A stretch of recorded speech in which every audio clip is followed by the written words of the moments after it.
Hello everyone, my name is Tournament King, and welcome to the very first Tournament Kingdom tourney of 2023.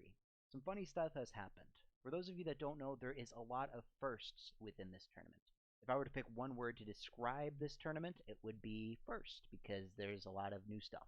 For example, some of the things that I've never dealt with before is having the Twitch channel streamed on my own behalf.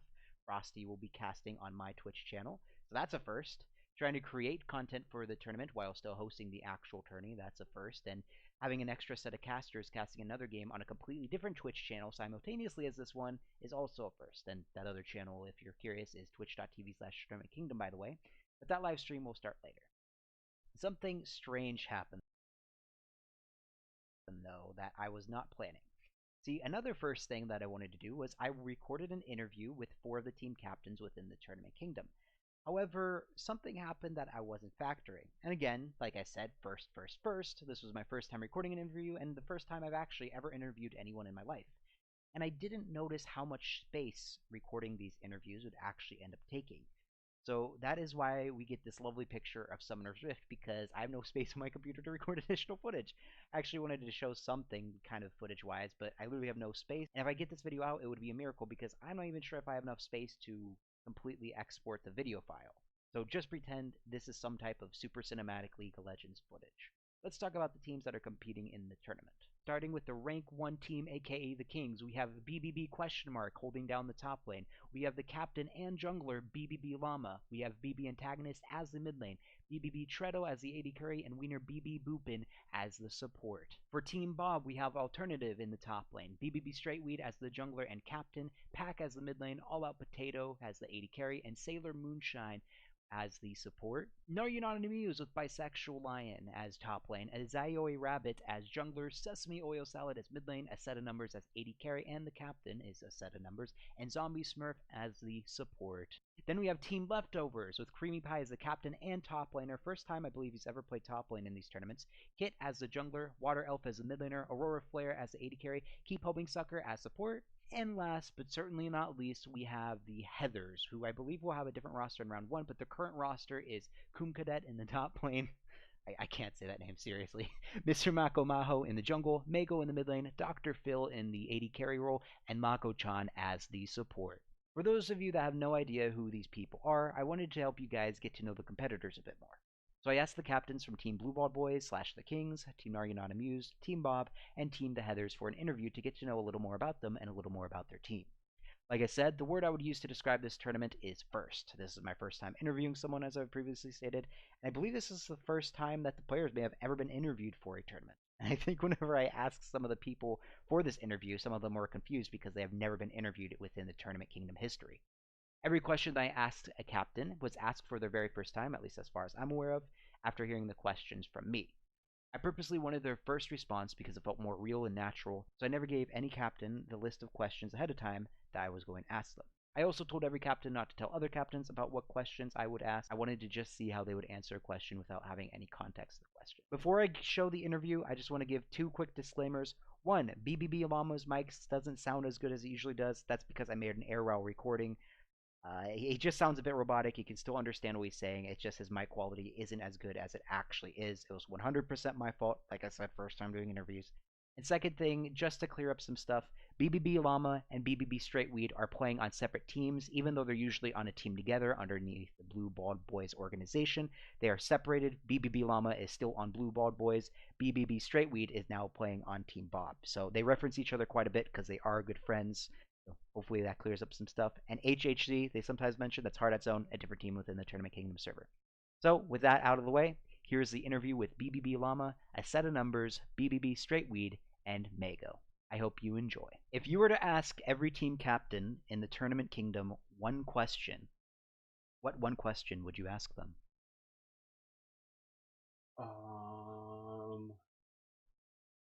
Who is the worst player on your team? So toxic. And I don't want them to hold back. Like I want them to flame out of their team. All right, I'm curious to see how other captains answer that question. Oh yeah, and I actually know the answer, so I know what lane to camp. I am here with BBB Llama, the jungler and captain of Team Blue Ball Boys, and he has been the team captain of Blue Ball Boys since they played their first tournament all the way back in May 2021. There might be people who watch this and might want to know who you are, so I'll start off with the first question. Who is BBB Llama? Wow, who is BBB Llama? Yeah, so my name is Llama or James. I'm the jungler for the Blue Ball Boys. As an organization, we've been playing together for over a decade, and I think when we first heard about Tournament Kingdom, it was a fun way for us as a team to all get together. I've been playing League of Legends for over a decade myself since season 2, and played amateur. I'm also a part-time caster now as well, doing play-by-play and color casting for organizations like The Nameless, as well as Style Esports. So when I'm not on the Rift playing my own games, I love talking about the game, being involved in it as well. Just kind of been a product of League of Legends here for the last 10 years or more. I am here with a set of numbers, the AD carry and captain of Team Gnar Amused. So there might be some people who watch this and might not know who you are, numbers. So who is a set of numbers? So a set of numbers started off with the idea. I was trying to come up with a name. What name should I use for this game? I usually come up with like weird names. Like I'll do some sort of like weird phonetic conjugation that turns into something I like. Like iota exertia or something like that. Some audio conjugation. But this time I'm like, nah, I want something different. It could be any name, could have something with maybe numbers in it. And I was like, oh, with numbers in it, a set of numbers. That's how it came. Been playing tournaments, and there was times I was playing jungle. There's times I was playing ADC. But for the most part, whatever role I'm playing, I stick to Kog'Maw as much as I can. Play Kog'Maw top, play Kog'Maw jungle, play Kog'Maw ADC, play Kog'Maw mid lane. Kog'Maw everywhere, Who is BBB Straightweed? Well, I am just a good old regular league player. Started back in end of season 1 and still playing since now. Wow, season 1? Yes. You're an OG. Dang, you are by far the oldest quote-unquote player I've talked to, I think. Yep. Quite a bit of time now. 10 years? 11 years?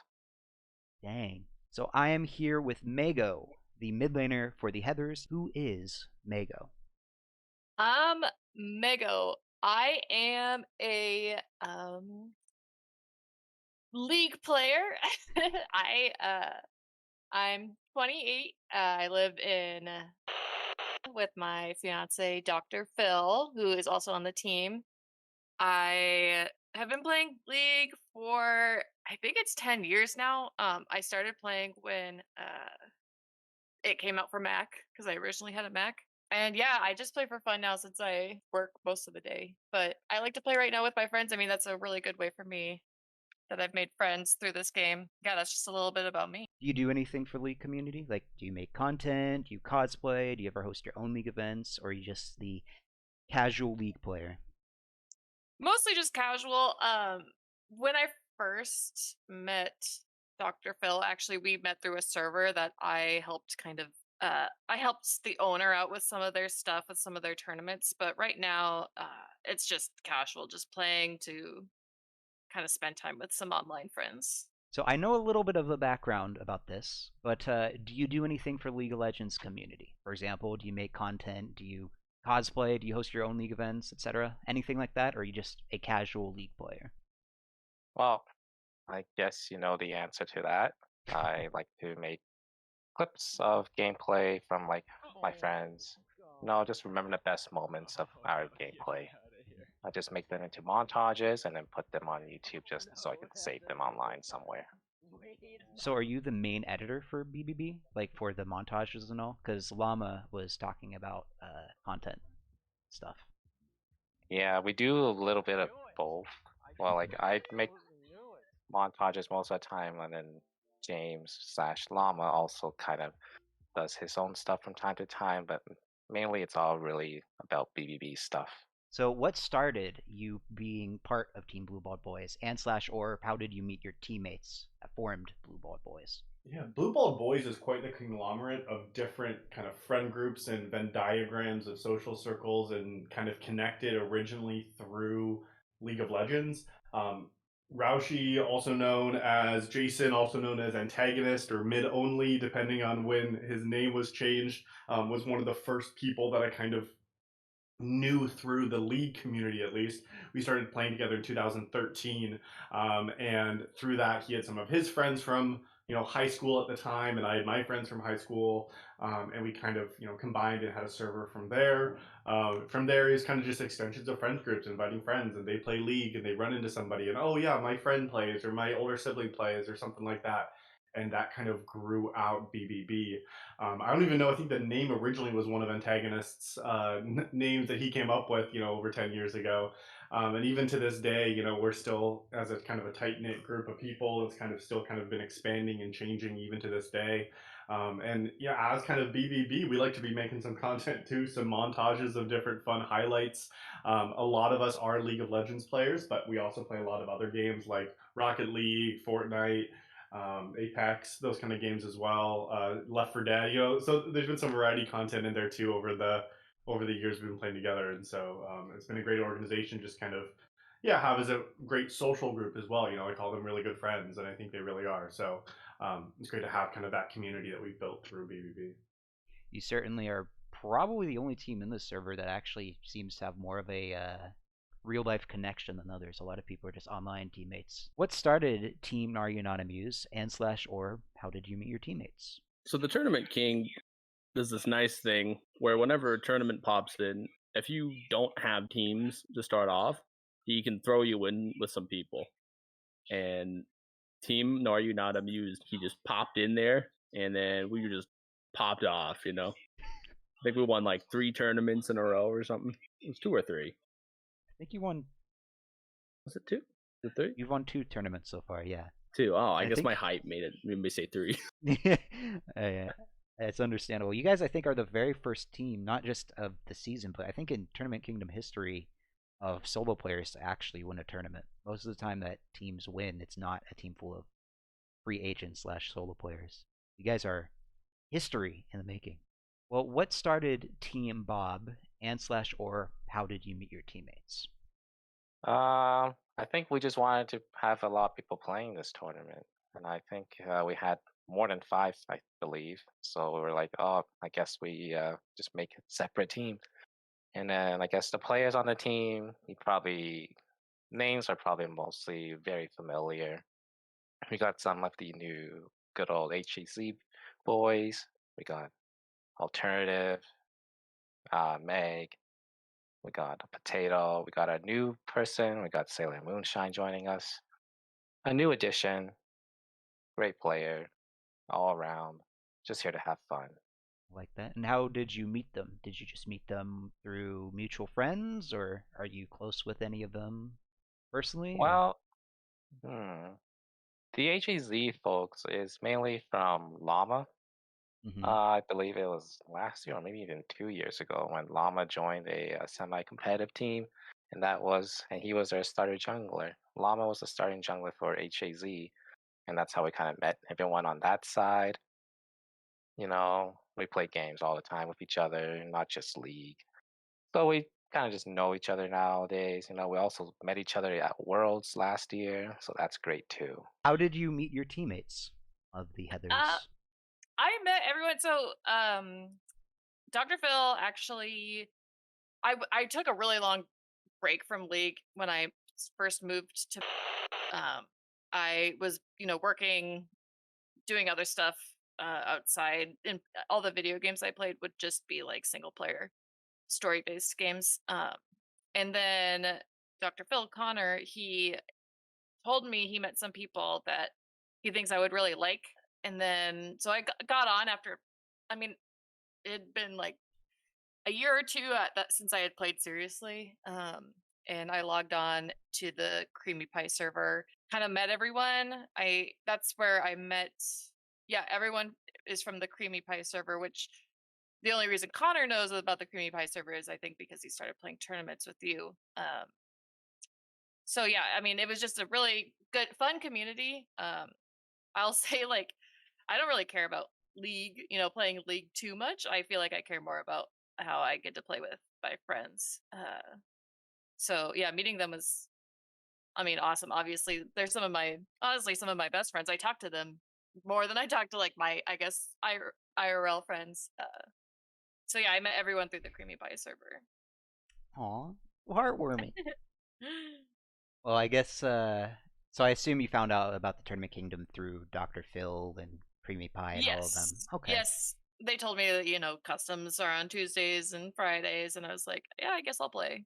These next questions were personalized to each player themselves that only they could answer. It wasn't just a broad answer like, how did your team start? Now, the people watching this interview may not know the success that Blue Ball Boys has achieved within the Tournament Kingdom. But like I said, like 2 seconds ago, Team Blue Ball Boys played their first tournament in May 22nd, 2021. And they have won the most tournaments out of any team and are currently the rank 1 team in the server. And Mama, you personally are tied with Alternative/Marcel with the most wins as an individual player. So my question to you, Llama, is did you think Blue Ball Boys would be as dominant as you guys actually are, or was the level of success you and/or your team achieved far greater than you anticipated? That's a great question. I don't think we came into Tournament Kingdom being like, we're going to come in and run the show here. And I think also over time, tournaments have become more competitive, more successful. And also, like, as a team, as I mentioned, BBB was always a pretty casual social organization, with good group of friends that like to play games together is kind of the core creation of it. And so for us, it was a great tournament, kind of organized way to play some League of Legends against other teams. And yeah, and I think kind of right out the gate, we had a lot of success. I remember there's a tournament that we won where we all played off roles as well, because, I think it was like that level of competition wasn't as high as it kind of had been previously. And so it was kind of a fun social tournament for us to play in. And then I think as the competition increased, as our skill level did as well, it gave us the opportunity to really kind of show up and prove what we could do as an organization and as a team.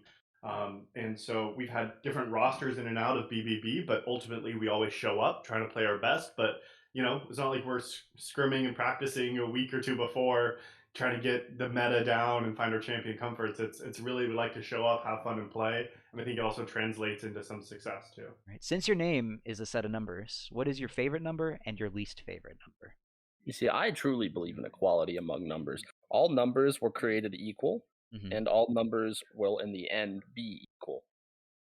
I see. They all are meant to determine something, and the set of numbers that is me is all and none simultaneous. There is no number that is not I, and there is no I that is not a number. That is the Therefore, true a set of numbers answer. Exactly. I am the in all sets of numbers. Is the name BBB straight weed? Is it a joke? Is it just a random name? Do you personally smoke that herb and that's what you're referencing? What's the meaning/story behind your name? Oh boy. Well, when this username is kind of like, it started off from GTA actually. I made like a Rockstar account. I was like, oh, I'm gonna make a new username. It's like, what's related to GTA? Oh, let's just think weed. Okay, weed's most likely taken. I'm just thinking straight weed. We'll go with straight weed, and it worked out, and that's been my username for a lot of things since then. And no, I have never smoked weed before. So yeah, Fair enough. Is it even legal where you're at? it is. If you were open up a weed/marijuana business, what would you call your business? We'll just use my second username that I use quite often, or for my secondary accounts, Dankweed. Dang. I'm gonna go grab some good kush from Stankweed, baby. Next question. As far as I am aware, you and Dr. Phil are the only teammates that are engaged, let alone in a relationship together. Do you think having a teammate that you're that close with causes more issues since you may not want to disappoint your fiance? Or does being with your significant other help you feel more comfortable and/or play better? I think if you have the right person, it's a good thing. Connor and I both aren't toxic to each other. I have played with people who are more toxic towards their partners or like just get really disappointed in them if they're doing something wrong. I would say Connor and I both are understanding that neither of us are perfect at the game, and it also helped, at least when we first started dating, we were both almost the exact same rank. I think we were both like gold 1. And so we both felt like pretty equal, like on equal ground. And yeah, just understanding each other, knowing each other's play styles. Connor's definitely a passive player. I'm more of an aggressive player. And so sometimes it doesn't always work when we go like bot lane together. So yeah, just if you have a healthy relationship, I would say it could be a good thing for the relationship. Okay, but if you guys lose, you're gonna flame the crap out of him, right? Yeah. It's his fault. Okay. Always blame the AD carry. Oh no! You blame the jungle. Oh wait, never mind. I thought you were playing jungle.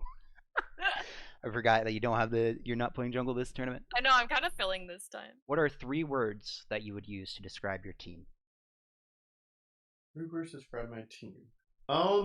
That's a good question. I definitely think social is a word that jumps to mind. You know, whether it's we're all playing games together or just hanging out or just chatting, like it feels like a really social team. You know, for whatever kind of games we're playing. I think we're all just passionate as well about the game, about playing, about communicating, about connecting. So I think there's passion that really shines through. Yeah, I think as kind of default of an answer as it is, but also just fun. It's a fun group to be around. It's a fun team to be playing on. Like I mentioned, we're not coming in with crazy high stakes, and of course we're always looking to play our best. But we look to have fun on the Rift as well, and I think that kind of shines through. So I think those are some of the key words I'd use to describe kind of our organization. So social, passionate, and fun would be the 3 words you'd use? Social, passionate, fun. That could be one sentence too. Just we are social, passionate, fun gamers. Maybe a team name change coming up here soon. It would be SPF. Yeah. SPF 30. Dang, that would be something. I mean, hey, we're getting toward that age now. I feel like, once the first BBB member hits 30, we'll have to we'll probably in the next year or two we'll have to rename to SPF 30. Jeez, okay, I'm looking forward to that. That will be exciting. Huge plot twist in the Tournament Kingdom lore. What are 3 words that you'd use to describe your team? Well, the original group that made Gnar, You're Not Amused, I always called them Team Solo Queue because we barely play together, but we always pop off, So we take that solo queue practice, we go into games and we won. But at this point, I think our jungler and our top laner changed, so that changes the dynamic a little bit. But for the most part, that still rings true. So you would say that your 3 words are team, solo, and queue. That's it. What are 3 words you would use to describe your team? Gay? Can I say that? I mean, I guess if that's how you want to describe them as. Gay? Yeah. Okay, that was the first one. I would say we fun. Like we like to play for fun. We're not really in it to go all the. I mean, I would love to win, but we're not expecting that. We know like there's a lot of really good people in the server. So fun. Let's see. I mean, supportive. I think we're all pretty. None of us are toxic. I mean, that's another thing. I always like to play with people who are just like playing for fun. Even when we do try, even if we do play ranked, none of us are gonna get mad at each other. Or if you do get mad, you take a break. You aren't just like yelling at each other. So, yeah, supportive, fun, and gay. All right. What are 3 words you would use to describe your team? Damn, that's a good one. I would say fun would be a good word.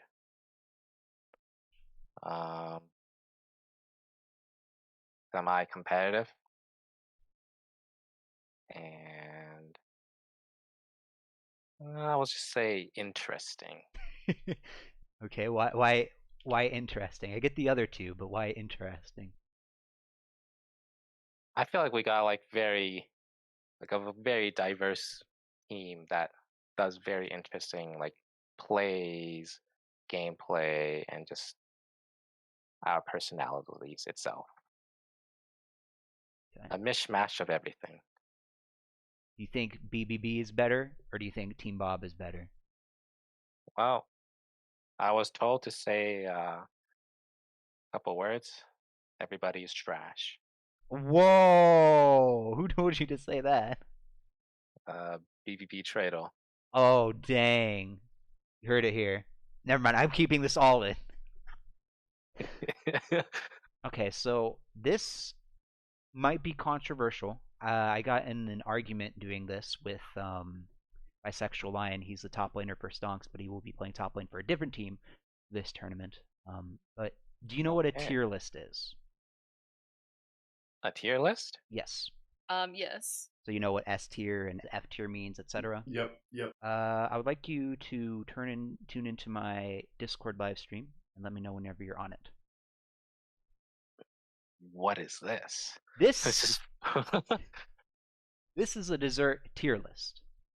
I would like you, if you're willing, of course, to rate every single one of these desserts in order of whatever way you want. You can do alphabetically. You can do S tier first, A tier, and there's also never tried / allergic. So don't worry about it. No, I'm glad you put that column for the never tried or allergic part, because that thing's gonna be big.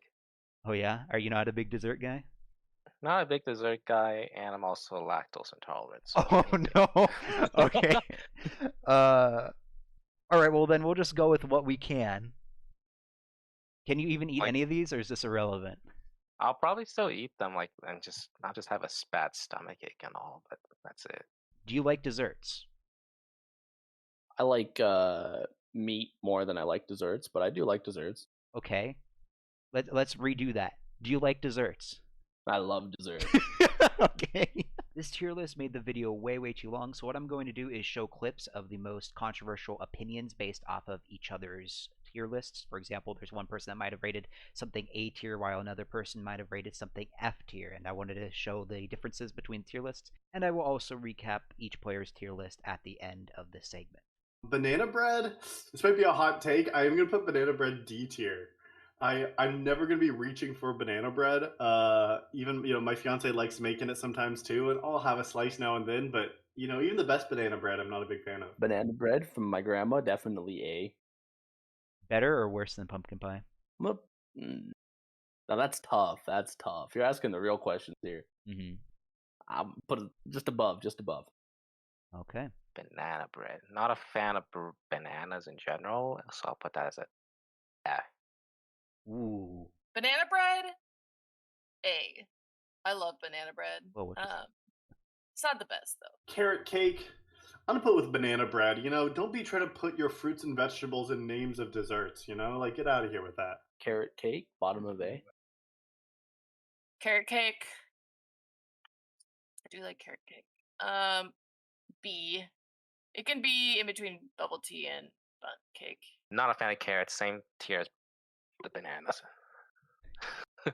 Cheesecake is that's a never eat kind of thing. Yeah, that would make sense. And then Okay. French crepe, bro. A plus. You're No, looking at no. sections No, that are from my French teacher, put that in S. Fucking bottom of S. Bottom of S. Where's French cream? I'm so lost. A French crepe in Oh, the right far here. right. Yeah. said Bottom of S. Yep. Bottom of S. Okay, we're evolving. And then Sunday's got to add. no, To, no more. some This is ice gonna cream. get too confusing. And plus, Okay, Sunday you have just one ice last cream one. and ice cream cake. I didn't think there was any point in putting Yeah, but I Sunday. don't know why there's the Sunday down here. Come on. Hey, Everyone loves look, Sunday. this list is wacky. Okay, somewhere in it has cheese in this list. Cheese. I love cheese. No, S it's not. plus. It's not a dessert. Gingerbread's F tier. Again, you're putting your herbs and spices in these kind of things. Not a gingerbread guy. Gingerbread and C.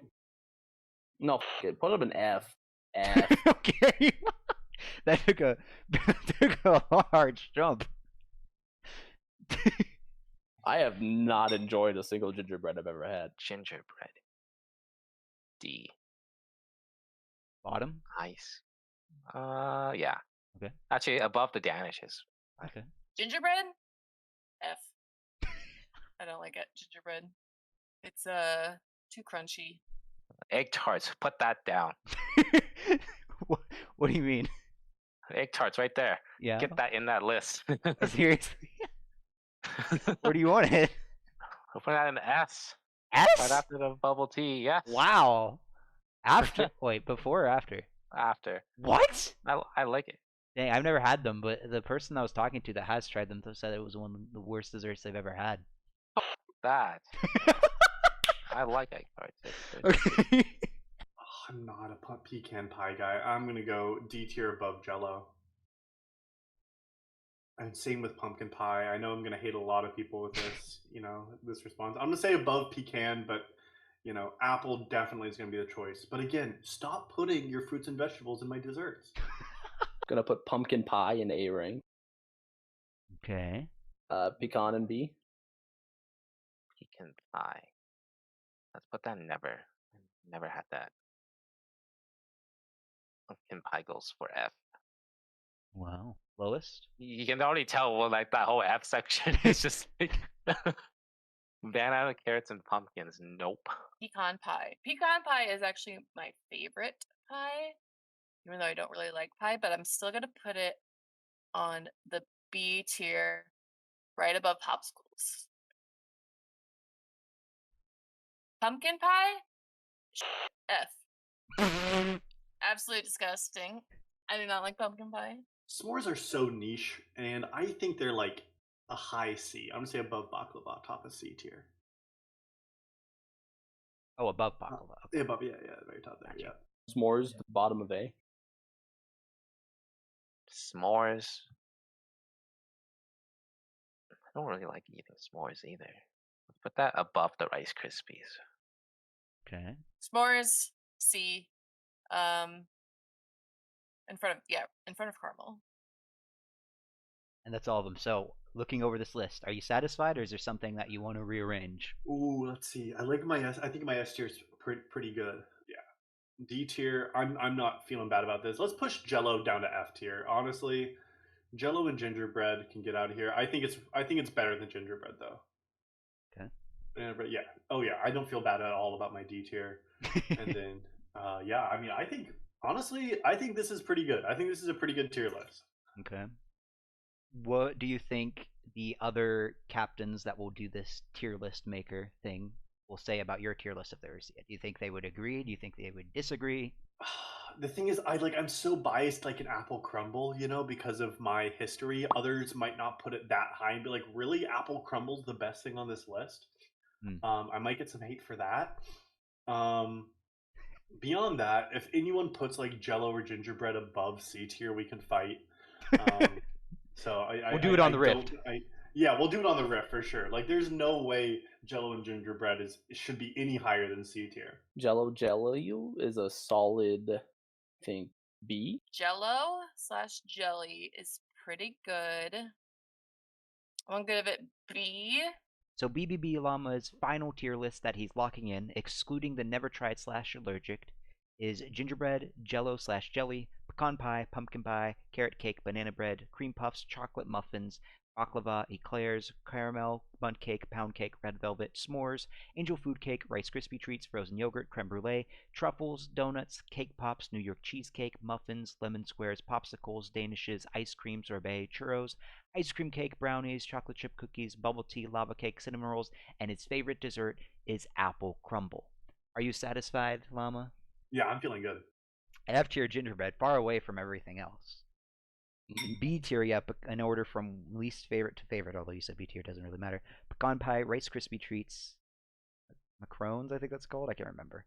Popsicles, apple crumble, Jello/jelly, cream puffs, and A tier, you have cream puffs, carrot cake, s'mores, caramel, bundt cake, donuts, mousse, marble cake, lemon squares, cinnamon rolls, lava cake, angel food cake, pumpkin pie, banana bread, frozen yogurt, ice cream, red velvet cake, bread pudding, and then S rank. Your top 1, 2, 3, 4, 5, 6, 7, 8. Your top 8 is crepes, which was not original on the list, but we'll go with it. Muffins, danishes, New York cheesecake, ice cream cake, chocolate chip cookies, brownies, and chocolate muffins is your favorite dessert. You nailed agree? it. Nice. So excluding the never tried / allergic, your least favorite desserts to most favorite is pumpkin pie, carrot cake, banana bread, Rice Krispie treats, s'mores, jello, danishes, gingerbread, creme brulee, cream puffs, popsicles, angel food cake, eclairs, muffins, chocolate muffins, mochi, donuts, chocolate chip cookies, caramel, frozen yogurt, brownies, marble cake, cinnamon rolls, lava cake, apple crumble, sorbet, bubble tea, and egg tarts. Is this Put the egg tarts third on the list. okay? Sorbet is like, you know the reasoning for sorbet. There's very little milk in sorbet. So. Yeah, I figured. So this is the final list. This is what you would send Yeah, out. I would say so. Is there anything on here that you want to rearrange? Let me look.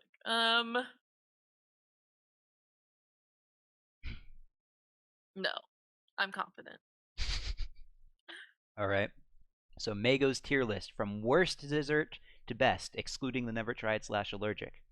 Pound cake, pumpkin pie, gingerbread, danishes, Rice Krispie treats, ice cream cake, angel food cake, caramel, s'mores, apple crumble, truffles, bread pudding, churros, sorbet, eclairs, jello / jelly, popsicles, pecan pie, bundt cake, carrot cake, creme brulee, bubble tea, red velvet cake, chocolate muffins, mousse, frozen yogurt, mochi, banana bread, ice kasang, donuts, cinnamon rolls, lava cake, lemon squares, mango sticky rice, brownies, chocolate chip cookies, New York cheesecake, or ice cream is the best dessert in her opinion.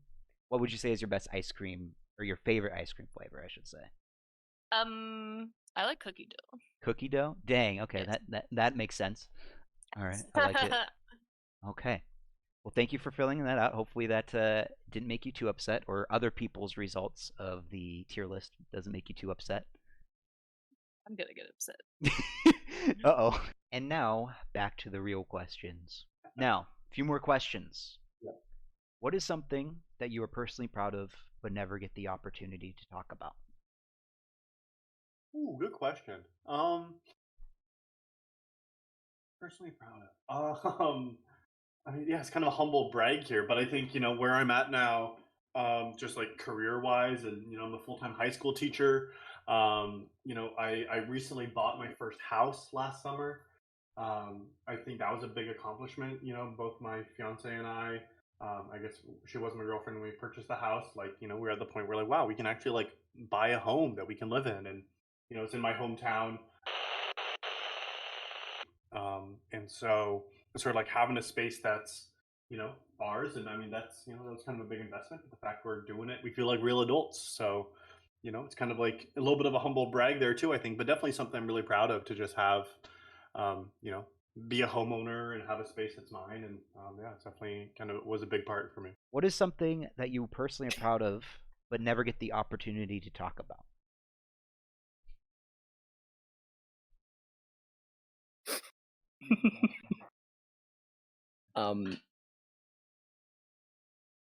I am proud of this, but it's a little silly. I am the #1 player in the world in Roblox game Territory Conquest. I used to play it a ton, and I was far better than everyone else, and I was known in the community for being the best. And people, I even got someone that wrote me a prayer about my greatness. That's I'm proud of that, but at the end of the day, it's just a Roblox strategy. Dang, but you're the best at it. Well, yeah, I mean, I'm a little rusty nowadays, but Dude, you need to bring it back. start doing territory conquest tournaments. Yeah. What is something that you are personally proud of but never get the opportunity to talk about? Shout out to the boys, I guess. Shout out to the boys. You're proud of the boys? Friends are great. Everyone's always here to have a good time. So shout outs to all the friends and the boys. What is something that you're personally proud of but never get the opportunity to talk about? It's just where I like brag. If you want, something you're proud of but never get the opportunity to talk about. It doesn't have to do with League, or it doesn't have to. Anything in life.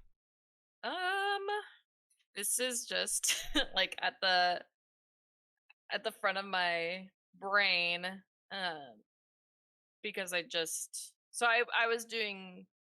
was kind of going back to school like last year, doing some science courses, and I would say what I was proud of is when I was in undergrad, I was like always in the humanities. Like I was an English major, German major, philosophy minor. And so I was always like that, using that part of my brain. So then I went back to school because I kind of wanted to go into the medical field. And so I had to take all these core classes like chemistry, OChem, biology, anatomy, and physiology. And I had a 4.0, which I feel like I'm proud of because I never thought I was a science person. I always thought I was like an English literature type of person. And so it kind of showed that like I could do both. Like if I want to be more sciencey, if I want to pursue something in the sciences, I can still do well in it. So yeah, I was proud of that I was able to kind of like prove to myself that I can do it. The next question is, if the Tournament Kingdom were to host tournaments in other games, what would be your top 3 games that you would want to compete in? Ooh, I think a Fall Guys tournament would be really fun. Okay. Do like a custom Fall Guys. I think a chess tournament. Like do like bracket system, you know, some kind of like big chess tourney. Mm-hmm. I'd really enjoy. And then I think TFT tournament. You know, stay in the Riot realm. I know BBB's got a couple of great double up players, and so running like, you know, in teams of 2 for like a TFT double up tournament, that would be fun. So you would say that's best to worst or worst to best between Fall Guys, chess, TFT tournament? I think it'd go TFT, Fall Guys, then chess. 1, 2, 3. What would be your top 3 games that you would want to compete in? Gotta go to my Congregate profile. I gotta find it. I'm not gonna say a shooter game because I'm really bad at every shooter game. Oh, Shell Shock Live. That's what it was called. Shell Shock Live? Yes. So is that all you got, or are you trying to think of more? I think for now. Shell Shock Live. It's extra special because it's the only one. What would be your top 3 games that you would want to compete in? I mean, I play almost every kind of genre, so some racing will be interesting, but that's hard to like coordinate. Type of racing, like Need for Speed, Mario Kart. I'm like I play a good chunk of like Forza and stuff. You know, I'm just gonna say it's just for the fun of it. Okay. A civilization tournament. Oh. All right. And then you have one more game to choose. Let's bring back the OG game, CS:GO. CS:GO. Okay, so you said Forza, Civilization, CS:GO. Would it be in that order from best to worst, or would you rearrange it as your top 3? I'll put Civilization and then Forza and then CS:GO. Okay. Those are 3 completely different games. I told you I play a lot of different type of genres. So it's literally 3 different genres. What would be your top 3 games that you would want to compete in? I would say Overwatch would be fun. Smash Brothers would be fun. Which one? The most recent one, probably. Well, okay, I like Melee. But I don't actually own that, so I would probably have to do Ultimate. Well, I think we would need to do it on the end, like emulator or something, if we're doing it online. Oh, okay. So you could probably. I think it's free, but I could be wrong. Well, we'll just put Super Smash Brothers as a series. I don't know. Among Us would be fun. I don't know how you could do that, but I don't know, like points every time you win as the imposter or win as the crew. Or a drawing game. I don't know. A Scriblio tournament? Yes. I actually tried to organize one of those before, but there wasn't enough interest. So your top 3 in order from most want to least want. You can rearrange it if you want, but is Overwatch, Smash Brothers, and Among Us, you would say? Yes. Would you rearrange those or keep them as Overwatch No, as I your keep best? it. Okay. If you were to ask every team captain in the Tournament Kingdom one question, what one question would you ask them?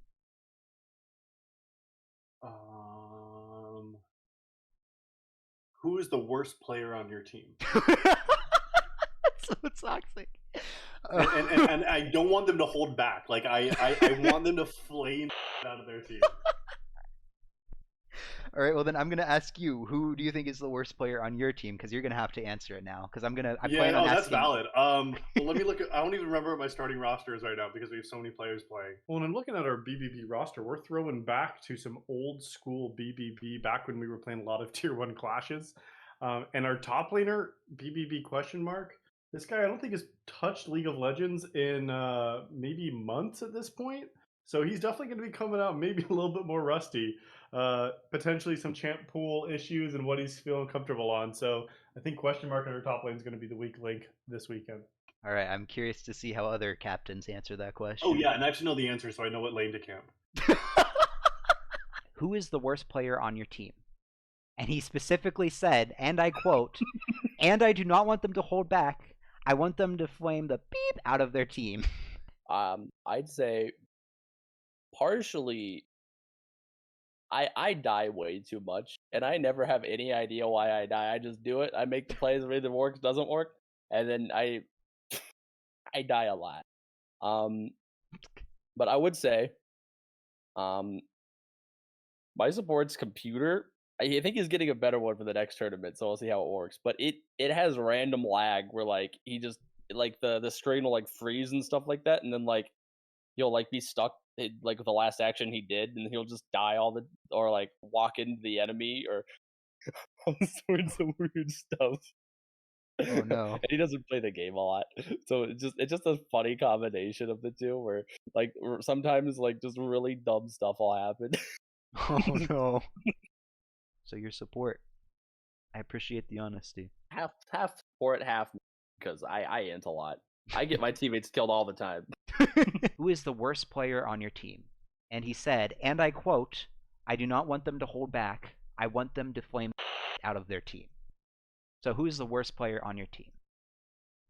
Why does it sound like something Llama would say? Who is the worst player on your team? And I don't want them to hold back. Like I want them to flame out of their team. I don't know, man. Try to keep it anonymous here. I want to try and keep everything anonymous. Worst player. Let's go with me. You have to go with you? Yeah. And why are you the worst player? I would say it's really just because I don't play anything specific. If I was to focus on something like one role or anything, I'd probably get much better at that one role. But playing everything, filling for everything doesn't really help improve my skills. Well, it does, but at a much slower pace. So the first captain I interviewed, his question for all team captains is, who is the worst player on your team? Oh my and he God. said, and I quote, I do not want them to hold back. I want them to flame the out of their team. Oh my God. The worst person on our team is me, because everyone else is really good. And yeah, that's it. I feel like you're lying, but okay. Maybe. Well, if you were to ask every team captain in the Tournament Kingdom one question, what one question would you ask them? Win or don't lose. Okay. And what would your answer to that question be? I'd say win, because I go big or go home, you know? I go for fancy plays. If they work or not, you know? Yeah, I respect it. And the second question that a captain wanted to ask other captains is, do you try to win or do you try not to lose? To win. To win. The second question that a different captain, completely different captain asked is, do you try to win or do you try not to lose? I think we try to win. And I think it can be helpful, though, to have that mentality, trying not to lose. But I think this is in regards to League, right? He didn't specify, but I would assume it's based off of League. Yeah, we try to win. I mean, it depends also, I guess, who you're going against. If I'm like against a diamond in lane, then I'm just trying not to lose my lane. But yeah, we go for it. We do some ballsy plays. I'll ask you this question. If you, BBB Straightweed, were to ask every team captain in the Tournament Kingdom one question, what one question would you ask them? Where are you getting your enjoyment? Where do I get my enjoyment? My dog. this is in order. My dog, my fiance, and then my friends. Just that I'm kind of being sarcastic, but my dog is kind of like my baby. So So you hate your friends is what you're trying to say? yeah, If you were to ask every team captain in the Tournament Kingdom one question, what one question would you ask them? I'd ask them why they continue to play League, because I think we all get really frustrated with the game, and probably have quit at a time. But why do you keep going? Okay. So then I'm going to ask the question you just asked. Why are you Myself. continuing to play League of Legends? Only for the friends. I feel like I mean, okay, League, I feel like I'm trashing League a lot. League is fun, but I hardly ever play by myself. I don't play ranked anymore because I just don't even want to deal with it. It's just I feel like it was just not good for my mental health. I would just get so angry.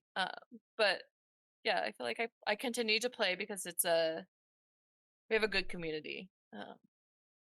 So I feel like I don't know. It's fun to play with your friends. Final question, okay? And take your time to answer this because I feel like this is probably one of the more important questions, in my opinion. Okay. So there might be some people, as I said at the beginning, that are watching the stream / video having no idea who you are, who Blue Ball Boys is. Heck, maybe not even know who I am. So my question is for the people who have no idea who they should root for, why should a viewer root for Team Blue Ball Boys in the tournament?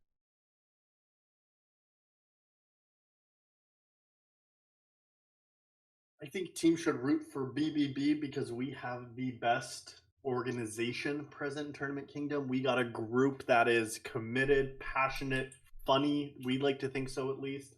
We make content. So if you want to watch more of BBB, there are 17 BBB montages on YouTube you can find. So if you want a reason to follow us, learn more about us, check out the BBB montages here because you can find so much about who we are, what we like to do, and our content team is popping off. So my question is for the people who have no idea who they should root for, why should a viewer root for Team Gnar Not Amused in the tournament?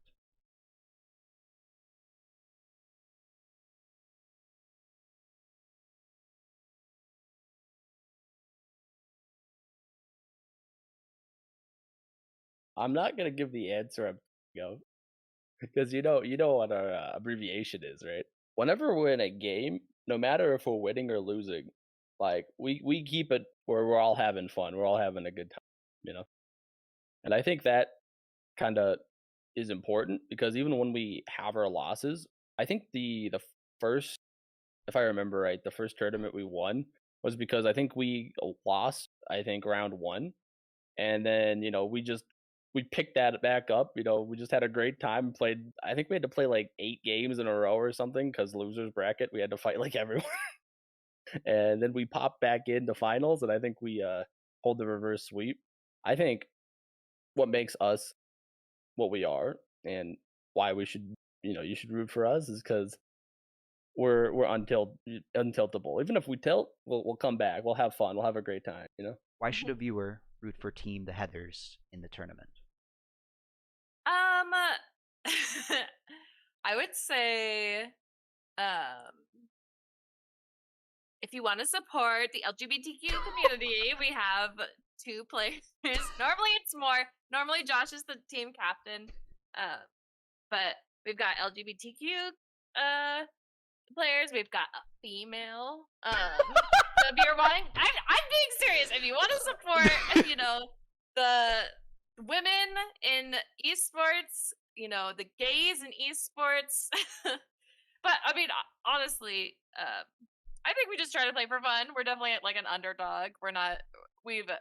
I think the Heathers technically have maybe won once, but I wasn't on the team. Yeah. If you like rooting for the underdog and you like supporting, those causes, then we're your team. And if you don't root for us, you're homophobic and sexist. Yeah. Why should a viewer root for Team Bob in the tournament?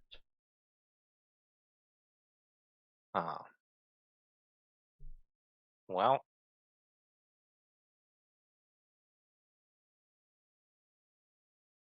to be fair, just root for whoever you want. Our team, we're just here to have fun.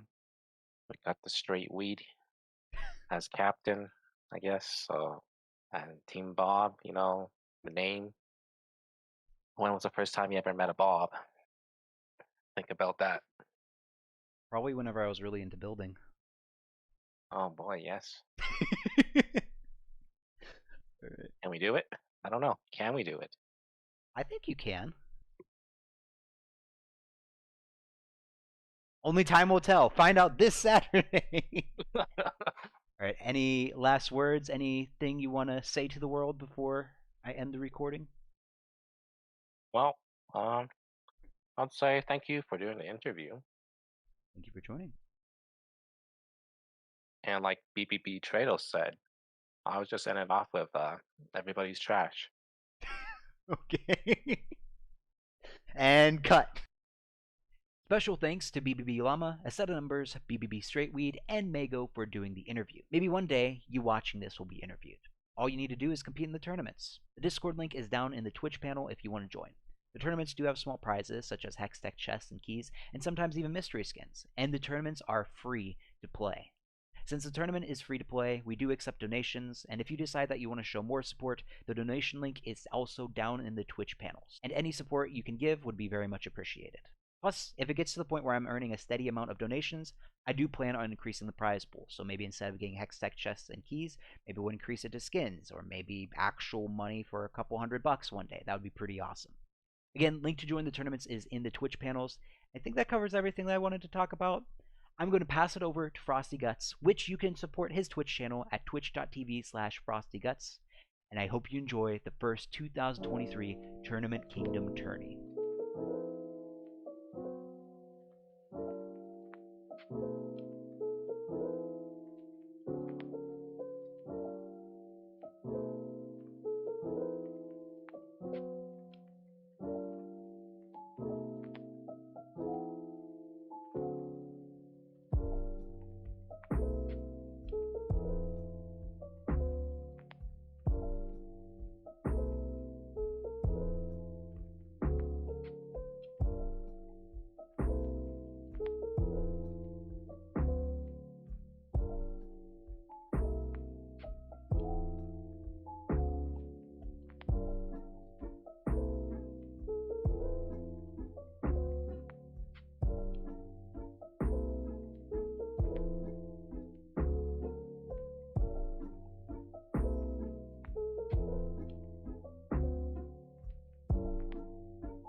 Okay. Welcome.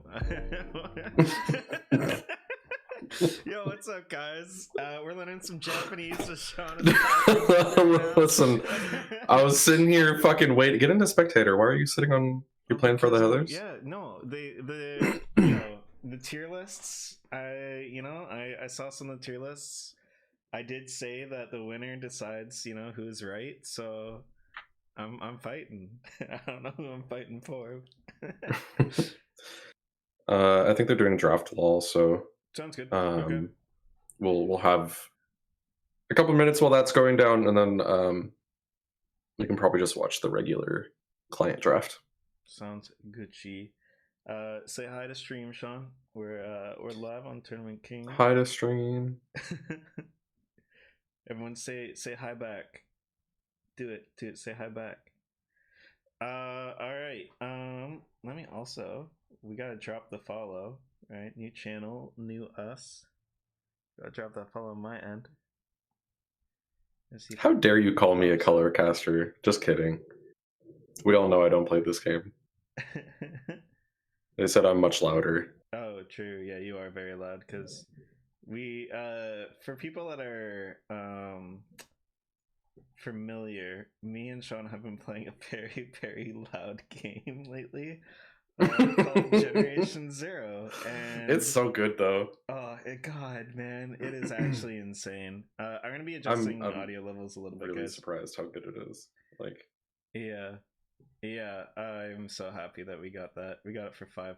It's amazing, guys. It's about it's a survival game where you fight robots. It's this awesome. game is worth $60. Like, yeah, I would definitely get it on right, sale, like, to be safe. Yeah. But I'm saying, like, as sort of like a, it's really good. I wish I was getting paid to advertise this game because I'd advertise it way more. It's really good. Last night was a gem. I haven't experienced that in a multiplayer game in a while. That was really fun. We're here with Heathers versus BOB. You guys got some interviews from Mego and Straightweed in the video you just saw. I am not going to be playing music this stream, so you guys are just stuck with us. It just allows for future content to come out a little bit smoother, a little bit nicer, and so it helps TK a lot. You might get to see extra and cool things coming on down the line. How's everyone doing?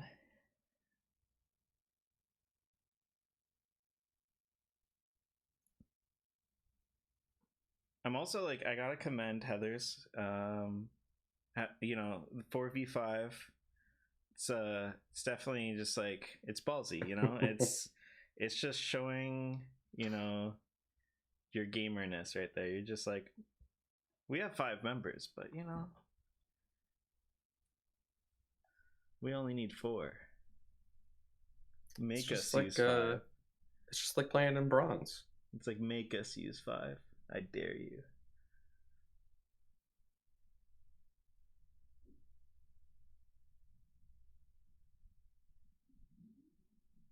Also, you guys need to try Moose.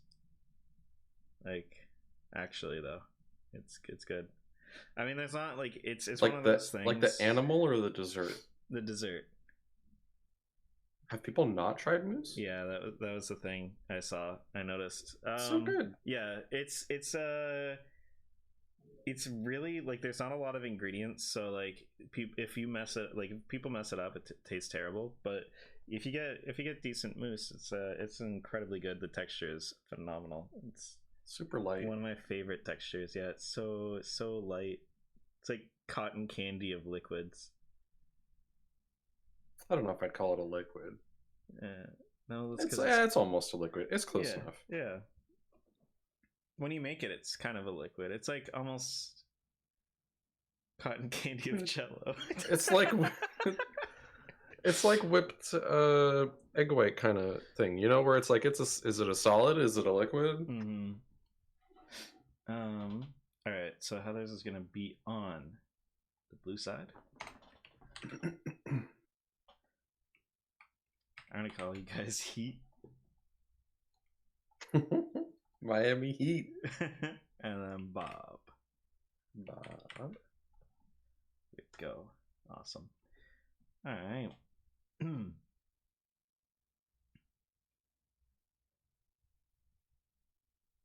Also, remember we do have the other stream gonna be going in the meantime.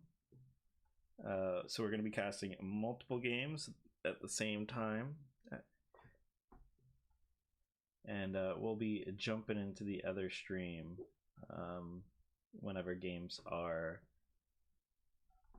kind of like in between. You know, when we used to watch games partway through, we'll be watching their side. And for Sean, when we do that, we're going to be probably muting because they're going to have a cast that we're going to be listening to. Just making sure I have that link. Yes, I do. Perfect. Nami ban. All right, early Nami ban. Enchanters are actually like decently strong in the meta 12. What is it? 13.1. I keep calling it 12.13 for some reason. Yeah, tanks are pretty good. I think Jack Show is still decent. We're starting to see, I can't remember what it's called, like Radiant Dawn or whatever it's called, the ultimate tank item a little bit more. Finally, Ravenous Hydra is like kind of balanced. It used to be incredibly OP for quite a few weeks now, and we just got the updates for Rod of Ages and the Archangels changes. So I would not be surprised if we see a lot of Maokai. AP Maokai jungle is possibly the strongest jungle. Me and Sean were talking about that last night. You might be seeing Rise, you might be seeing Cassiopeia, battle mages that can really utilize Rod of Ages. Me personally, I really like Swain. Swain feels phenomenal right now. Ooh, so it looks like Maokai might be support or top. I'm not sure if Vi mid. I was gonna say I don't think anyone else plays like Vi mid or anything or solo lane Vi, so like I think that is going to be the Maokai top lane with Seraphine locked in. We might see I'll give it a little bit of a delay because people might be listening in, but I might see... draft wall. Oh yeah, they did. Okay, perfect. So, I might see Caitlyn band coming in, just like the Lux. She does incredibly well. Yeah, she does incredibly well with high range siege units. Ash is another great one. You might need. They already banned Varus. Yeah. So there's another high range kind of character there. Yeah, it's just really, really overpowering when you have Lux and Caitlyn together, and it can be a little bit overwhelming, especially if they're planning on playing something like a Jinx. And we're seeing double Enchanter on the side of Heather, so that's really exciting. And a Janna pick. I know a little bit about Janna, so there is that. They traded. Is that a Vi top? Could be, actually. We might be seeing another solo lane Vi player. And then again, I can't really take credit for that. I don't really do it anymore. It's like for I don't know if I've seen that. That'll be interesting. So we're seeing Seraphine mid with Karma support. Karma support is actually pretty good in this situation because Karma has push advantage as well as bully power and lane power over Janna by a decent margin. Janna has to play really, really like a lot better than Karma to kind of get the edge, or some sort of play has to happen to get Janna ahead. Misfortune versus Jinx though kind of evens that out, so you kind of have like Karma, having the edge over Janna, Misfortune having the edge over Jinx. So if Karma and Jinx can kind of utilize that support kind of laning advantage over the Misfortune having the laning advantage over the other ADC, then they can come out and scale like pretty nicely. And you have double enchanters, so the double enchanters can really help Jinx just deal out a massive amount of damage. You might be right though. Yeah, like Mego did say that she was filling in mid, so they might just not be in order. So we'll see. That's the thing, is it's like I would believe like that could still be Vi top. could be either top, jungle, or mid. Yeah. I would believe that Seraphine could be mid or support. I'd believe that Karma could go just about anywhere. Yeah. But I know I don't know where Jinx is going to be, but I'm pretty sure where Jinx is going to be. Yeah, my cat once again was freaking getting himself stuck on the chair. Silly boy. So It might be the Seraphine Jinx. Karma and Seraphine both can go mid lane as well, but yeah, I think Mego said that she was playing mid lane, so that is a good point. Seraphine doesn't have as much of an edge over Donna as Karma, like in my personal experience at least. Like I haven't really felt oppressed by a Seraphine player, whereas Karma can be very difficult sometimes. So there's that. Lux mid lane has, it should be a Lux mid lane unit top. Lux has a decent matchup against both Karma and Seraphine. She just kind of pokes and tries to utilize their cooldowns, take advantage of those. And Trundle versus Maokai is really interesting because Trundle usually has an advantage over Maokai here. Maokai builds tank. Trundle says, you don't tank anymore because I steal your resistances. Thanks for buying them for me. Yeah, so like, are we gonna see like a damage Maokai build, like an AP Maokai or something? But yeah, that's what I was gonna say. Is this meta, this patch has been Maokai AP, so it's gonna be really interesting. Trundle won't be getting the same sort of resistances if Kum Cadet decides that they want to go the AP Maokai route that's kind of been going on in high, like at least higher levels of play. I personally haven't been playing too much League lately, so I don't know what's going on in our levels. But yeah, so we will see. I'm very, very excited. This is the first game of the year for the tournament, King in Tournament Kingdom. Also, it is the first game of the stream, the new stream. It's time to play Twitch channel. Riot spectator mode bingo. What do you think the bug is going to be today? Do you think we're going to get kicked out of the game? No, we're not going to get a bug. We're not going to get a bug. We're going to get stuck on black screen for 20 seconds. No, Riot has a very good client, okay? They have a great client now, guys, okay? I talked with chat behind the scenes, and chat was like, I'm not a Riot employee at all. I don't know why you're asking me any of these questions. And I was like, all right, cool.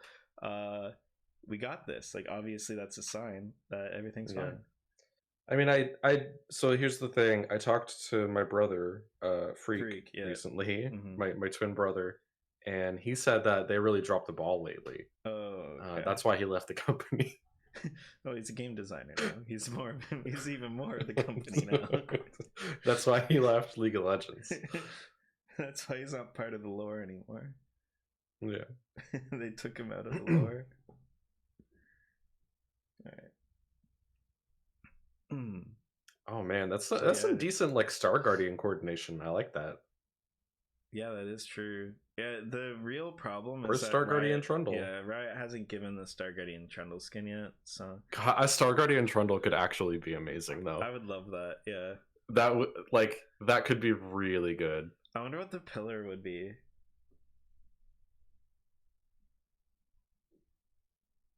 Like that, I don't know.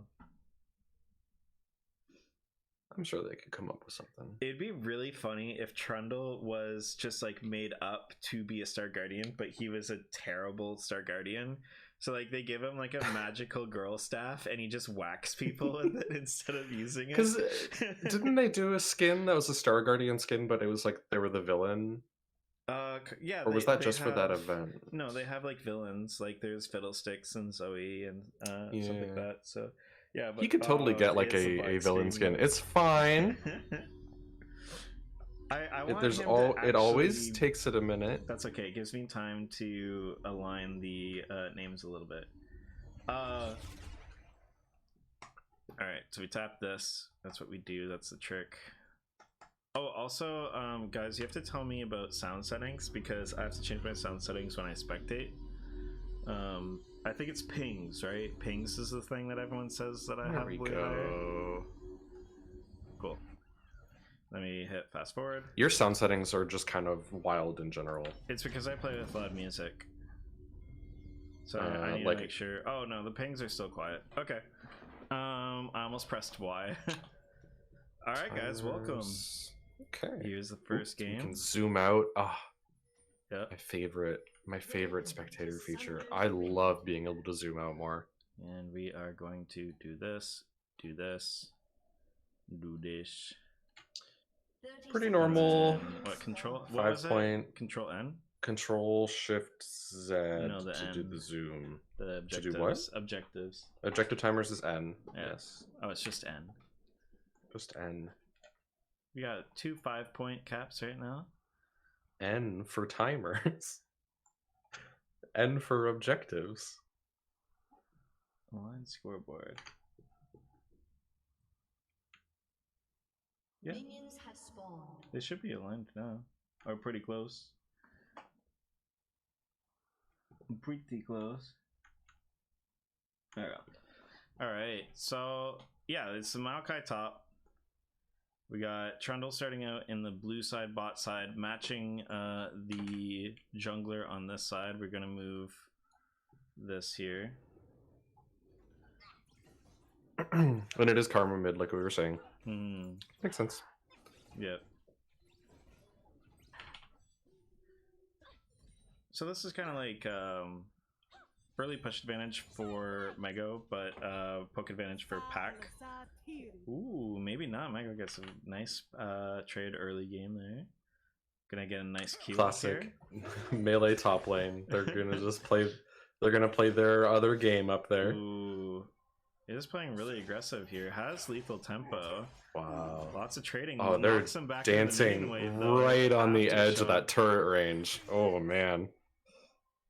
He could go back in, but he has the minion wave here. He has to be careful.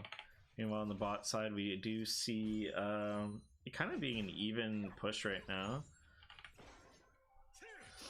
Level 2 It's advantage. very on, aggressive top lane. Yeah, level 2 advantage on alternative here. And the wave pushing in. Do you see level 2 advantage coming out from All Out Potato and Sailor Moonshine? So they get a little bit of a trade going, but it ends up favoring Dr. Phil and Lele. See Vi going on to the top half of the jungle. It looks like Sherweed has a little bit of a lead on the tempo. Full clear is kind of the go-to for a lot of junglers right now. And Mega having bone plating gonna help out against the Lux trading every few seconds there.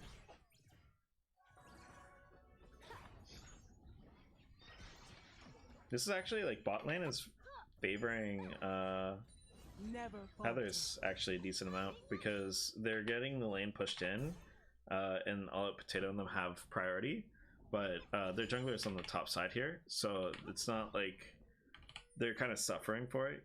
You know what I mean? There's not a lot that like Misfortune and Janna can do right now with the priority that they have. The dragon's not up, the jungler's up there, but at the same time they are also kind of safe. So Cadet has to flash here, good pillar, like the OG Trundle skin, traditional Trundle skin, represent.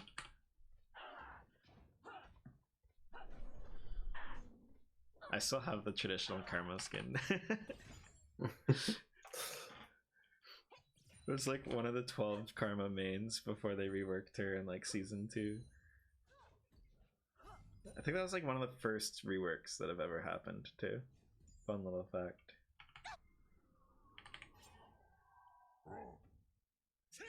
Trundle's hanging around top quite a bit here. I think they're trying to put the lane's pushing out. Trundle wants to try and take advantage of this lack of flash. Good pillar. Yeah. Cadet kind of trying to take advantage of the fact that Straightweed came up from behind here, and yeah, it gets him out. That was nice. The turret, the sniper turret. Yeah, really well done on Cadet there to use W to kind of act as a flash to get him closer to the turret. Focus.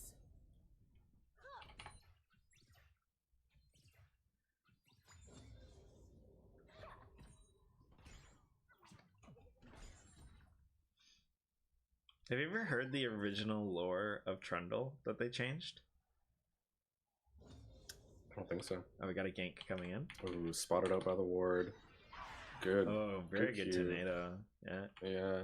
Glacial Augment as well, making sure that no one can follow up even further. Nice snare though.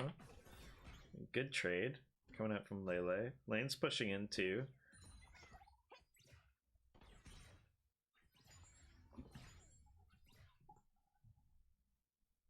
things looking pretty chill though.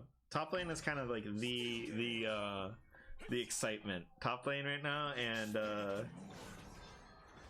yeah, there's a lot of like skirmishing happening bottom lane, but I feel like we're gonna see some swings happening top lane.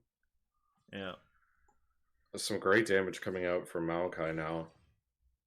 no, the thing is that Maokai is kind of the character that can take advantage. Very close fight. Oh, He's got a level biscuit. 6, Ultimate's already gone. Gank's coming out right now.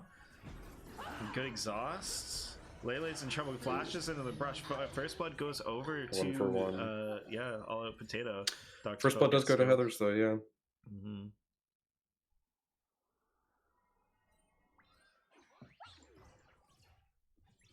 And they get the push in here as well, so even though there was a little bit of a gold advantage coming over to Bob for that, yeah, it went to Bob. They're gonna deny this wave, so you're gonna see right now it's dead even, but then those minion waves are gonna get claimed. That's like the interesting thing about like you get first blood, but if you lose enough of this wave, like luckily all of Potato's strat passive has allowed him to get in and get the last bit of that wave. But there was a little bit of experience lost, a little bit of gold lost for dying in that play. Once Cadet gets a little bit of armor here, I think that this lane is going to change dramatically. And Alternative might have to deal with just the ridiculousness of that Q damage. It'll be interesting to see. Got a bit of an invade going on, stealing the red buff. I'm not sure if Mako is going to take much else though. I think they're just waiting to try and clear out wards. Or try and wait until the wards are cleared out. You got it. Jungle's hanging on opposite sides of the map right now. Seraphine is actually getting some really good mileage out of her range advantage here. So Vi is spotted now. They know that Vi is here. Trying to clear up vision.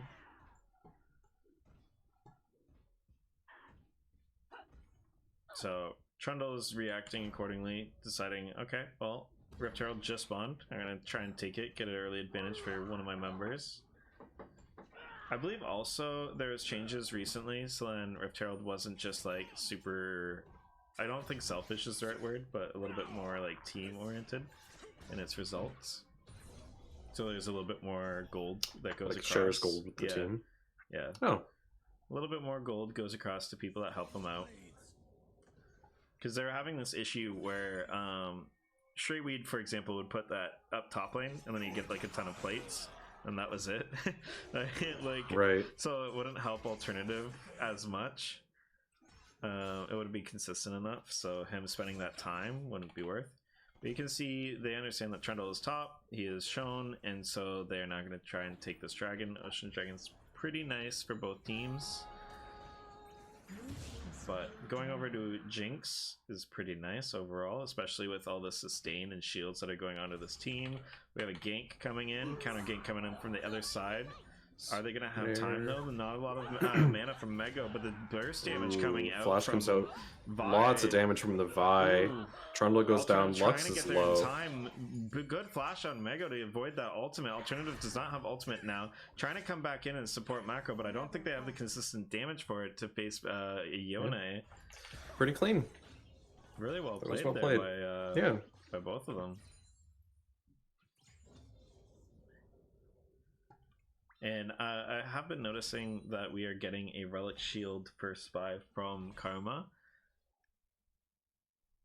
Are they like out of sync? Like, what do you mean? No, that might mean turned off. Maybe your sound's weird. Oh, like if they're the sound volumes, then maybe. I don't have music on. My pings are a little bit quieter. I don't have voice lines, but I guess voice lines wouldn't matter anyway because we're not playing. But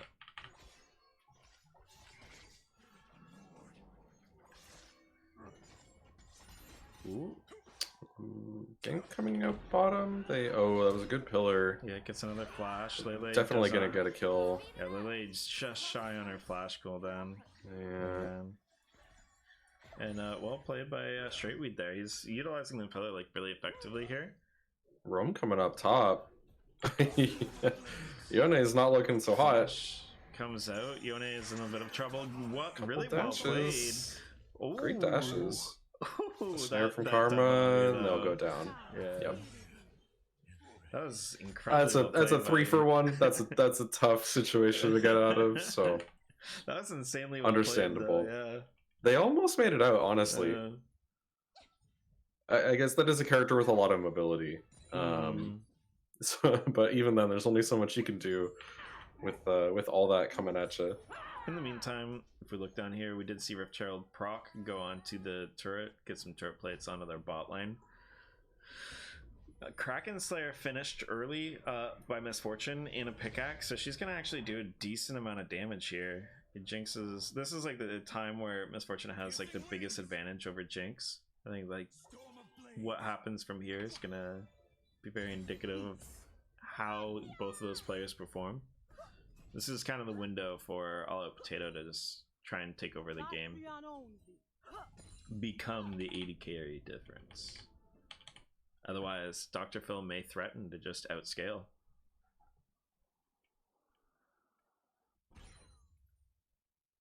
Overall CS numbers pretty even.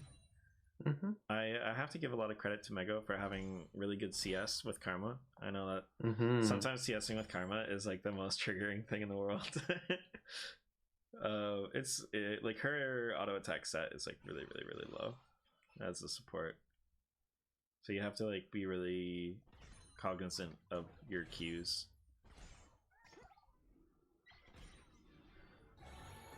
Oh, ultimate flies short. Sailor Moonshine flashes to make sure that Vi doesn't get the ultimate. So overall, it's a Seraphina for a flash, which still is a little bit in favor of the Vi, but Trundle is continuing to clear, so we will see.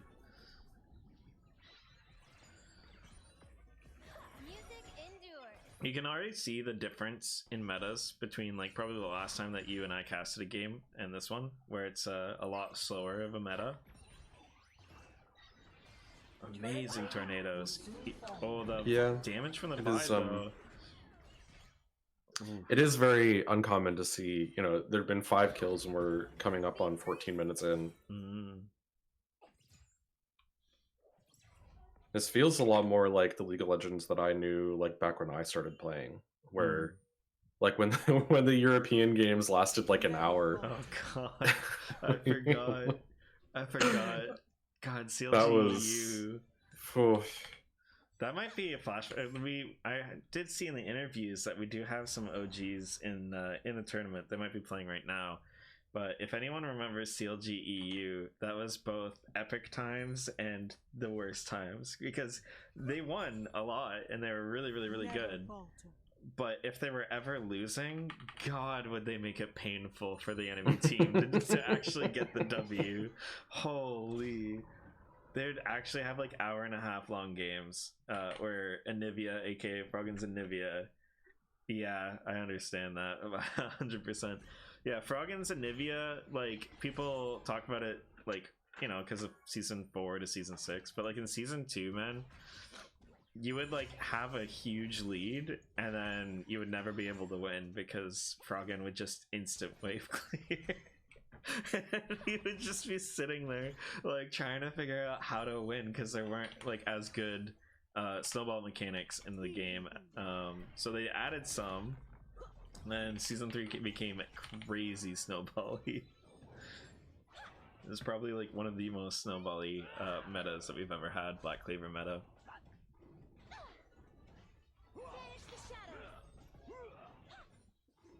Got a dragon coming across for BOB.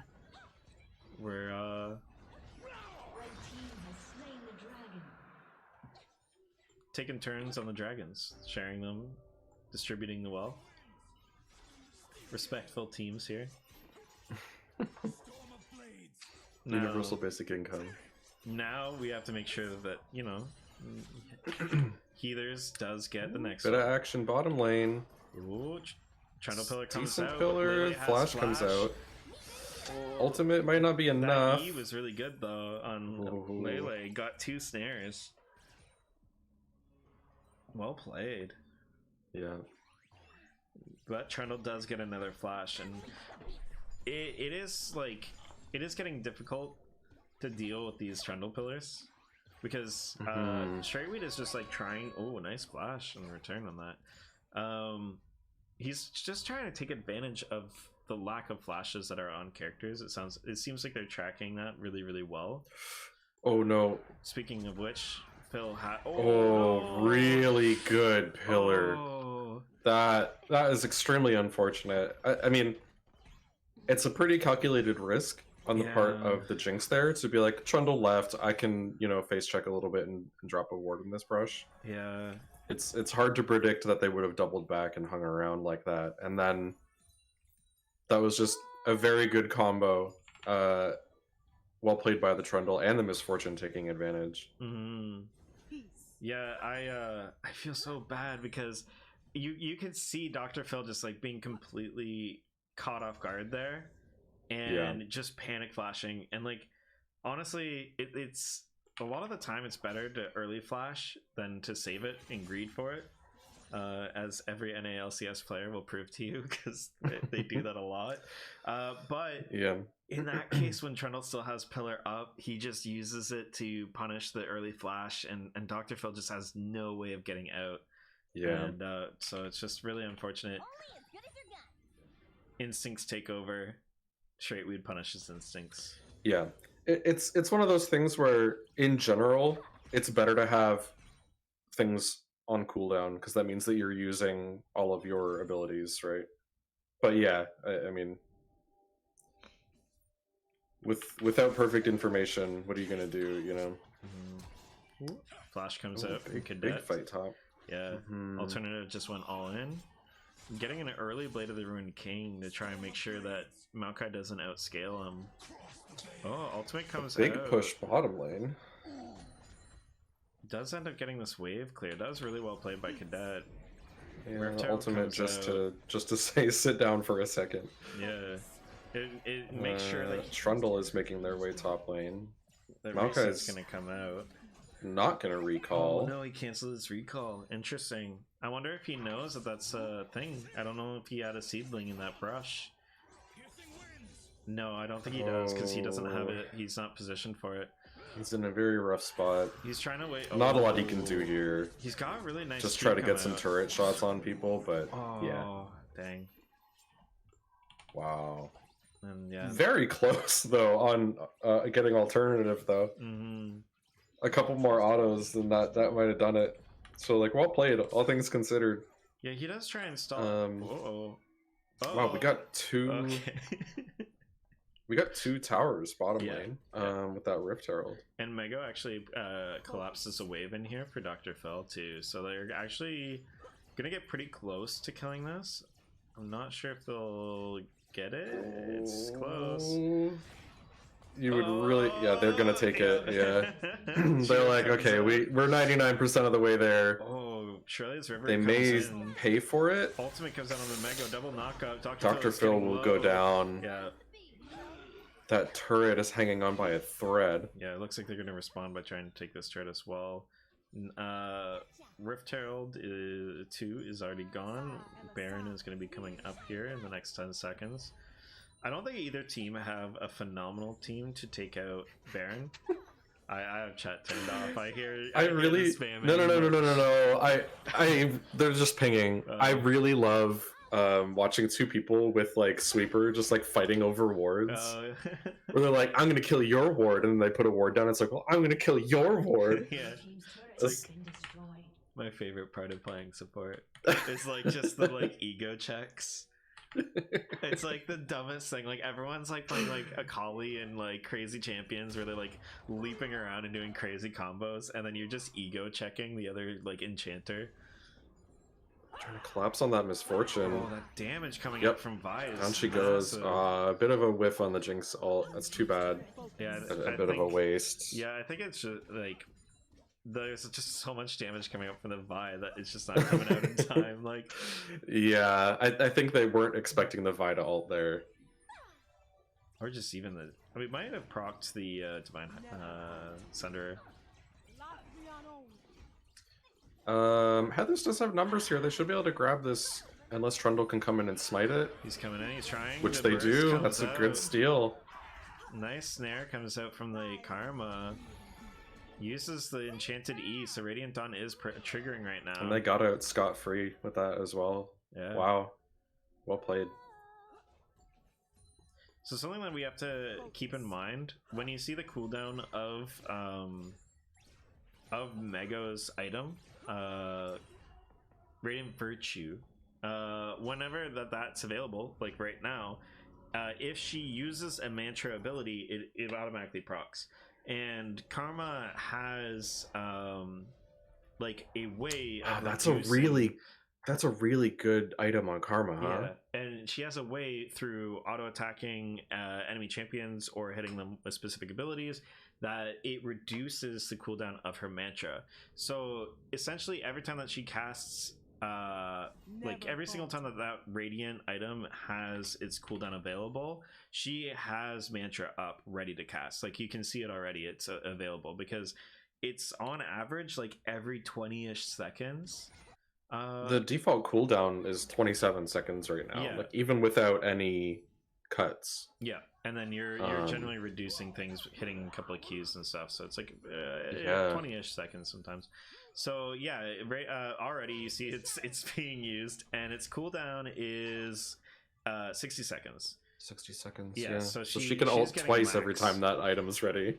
Yeah, so like she's very. We were talking about that before when we were talking about this item last night, where Yeah. you want a champion that kind of like has good utility, but also has that like ultimate that they can use on like a 60-second cooldown. Karma is one of those characters that has ways of making sure that ultimate is available, and so each and every fight, she's probably going to have ways of proccing that. I'm really curious about how that item would work on some of the champions that have like weird ultimates. Like Jace and stuff. Yeah, like Hmm. does it proc off of that? Like in Italy? Probably, you know, like should, yeah. it's it just says when you weird. cast your I guess it has ultimate, that's right? why it has a 60-second cooldown, I guess, Yeah. but like that could be a very interesting item. Like Jace is a great example. The only problem is that Jace would be so bad with that item. He relies so much on like AD, base AD. Mhm. Tank Jace? Change Jace new meta. I'm laughing at it right now, but like who knows, man? Maybe in like 2 weeks China starts playing it and I eat my words. Looks like alternative to steal the Krugs. He's kind of just playing off that side lane right now. He's got a really nice side lane build. He does have some good utility with his E and his ultimate to help his team kind of open up the enemy or get a good catch like this. And ooh, the Unstoppable coming back to cancel the Seraphine ultimate as well. Really well played. Straight Weed once again. Just these pillars are just super nasty, and if you're not ready for them or you're caught off guard, it just is decimating. Now that Alternative has his mythic, he has his Blade the Ruined King. They might actually be able to melt this. And Yeah, Trundle does have It's a his pretty W. safe Baron. Yeah.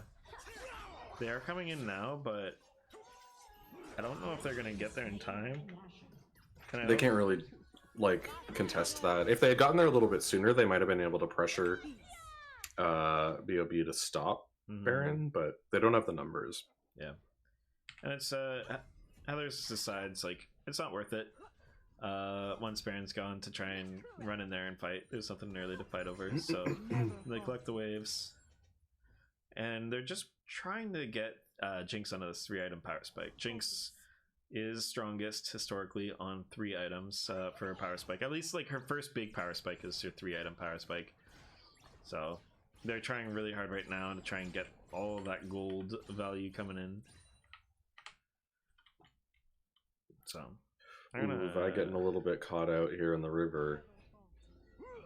I think we're gonna be like 1 or 2 seconds behind. So after this fight, guys, I'm gonna fast forward. Get Shrelia's coming out. Catching out Cadet and Mego here. Mego does use her ultimate. You get a really nice Seraphine ultimate, but I don't think that they have the position to be able to do much here. Dr. Phil is kind of stuck in an awkward part of terrain, not able to fully DPS, and ooh, just the sustained damage coming out from Alternative and Trundle and All Potato is just like really high. Okay, I'm just gonna quickly fast forward a little bit. Don't look at the spoilers, guys. No one likes spoilers. I hate that it does that. I know. That's alright. I wish there was a spoiler. Oh, speaking of spoilers. Anyway.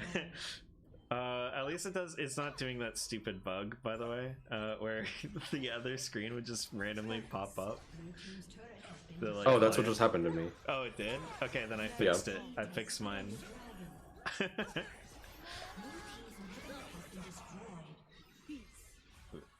Great tornadoes coming out. As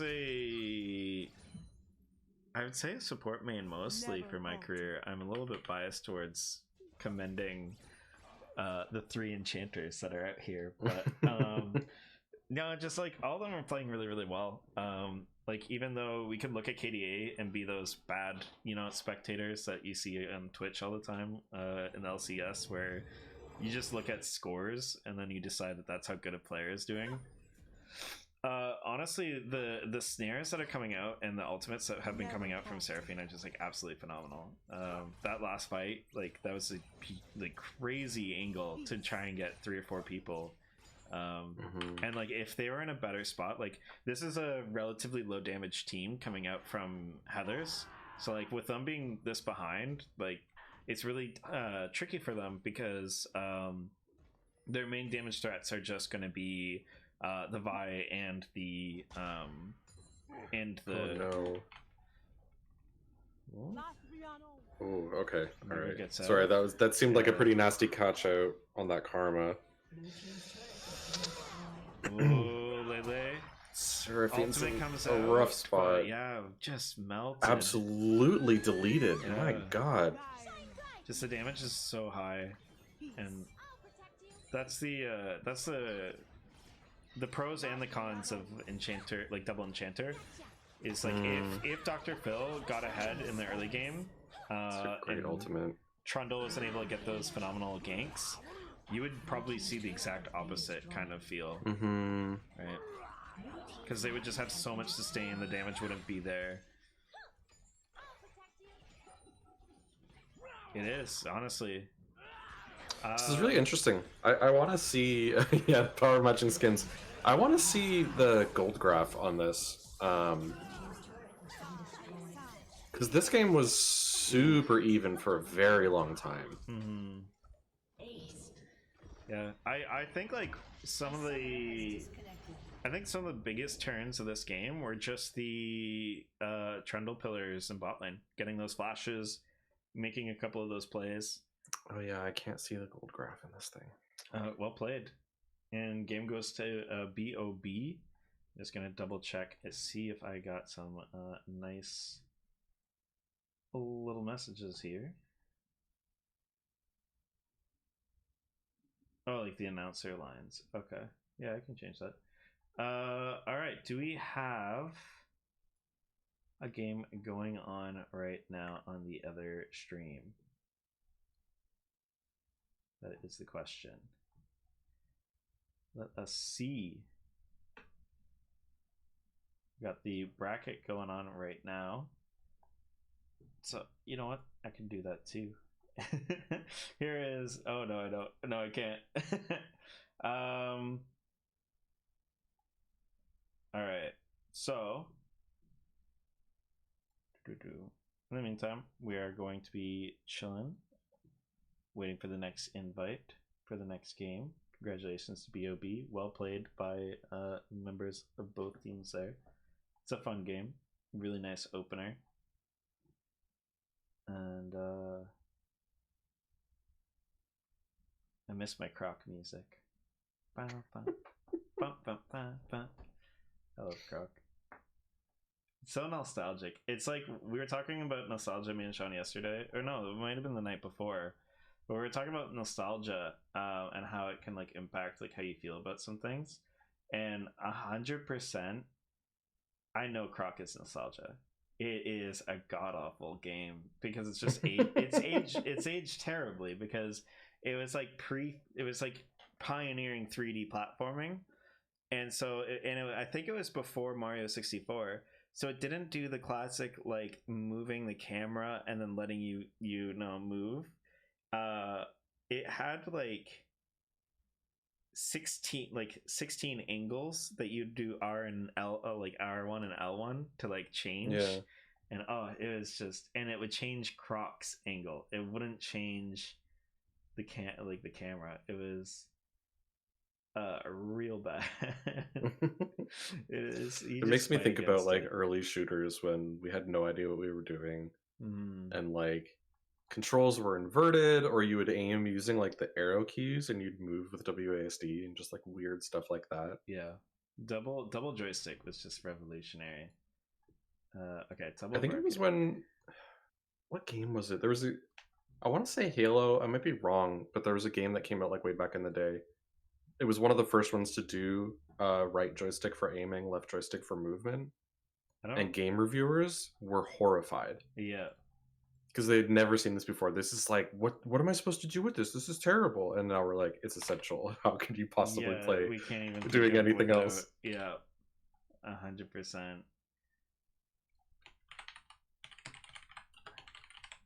Boom. Yeah.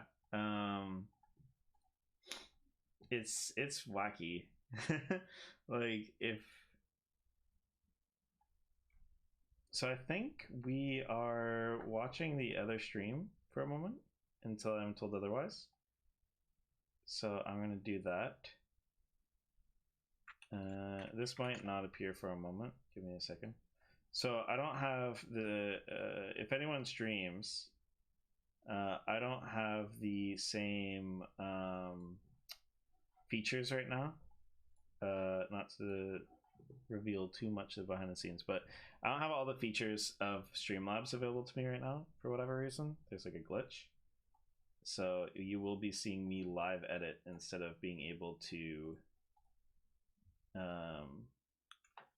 be able to do it before showing, because I don't think there is a game. I think it's Leftovers versus BBB. Oh, they're watching the draft right now. Yeah. We're supposed to be starting. We should be seeing round 2. We're seeing Are You Not Amused and BOB. Okay. Are they, once they invite us, I will switch the stream back. But in the meantime, I'm gonna have you guys watching this. Yeah, for some reason I can't remember what the mode is called in Streamlabs, but it's like you get to preview and edit things without the stream seeing it. I'm just not getting that right now. Yeah. I when I switched Twitch channels, it's like not giving me those features. Yeah, I can't remember what that's called.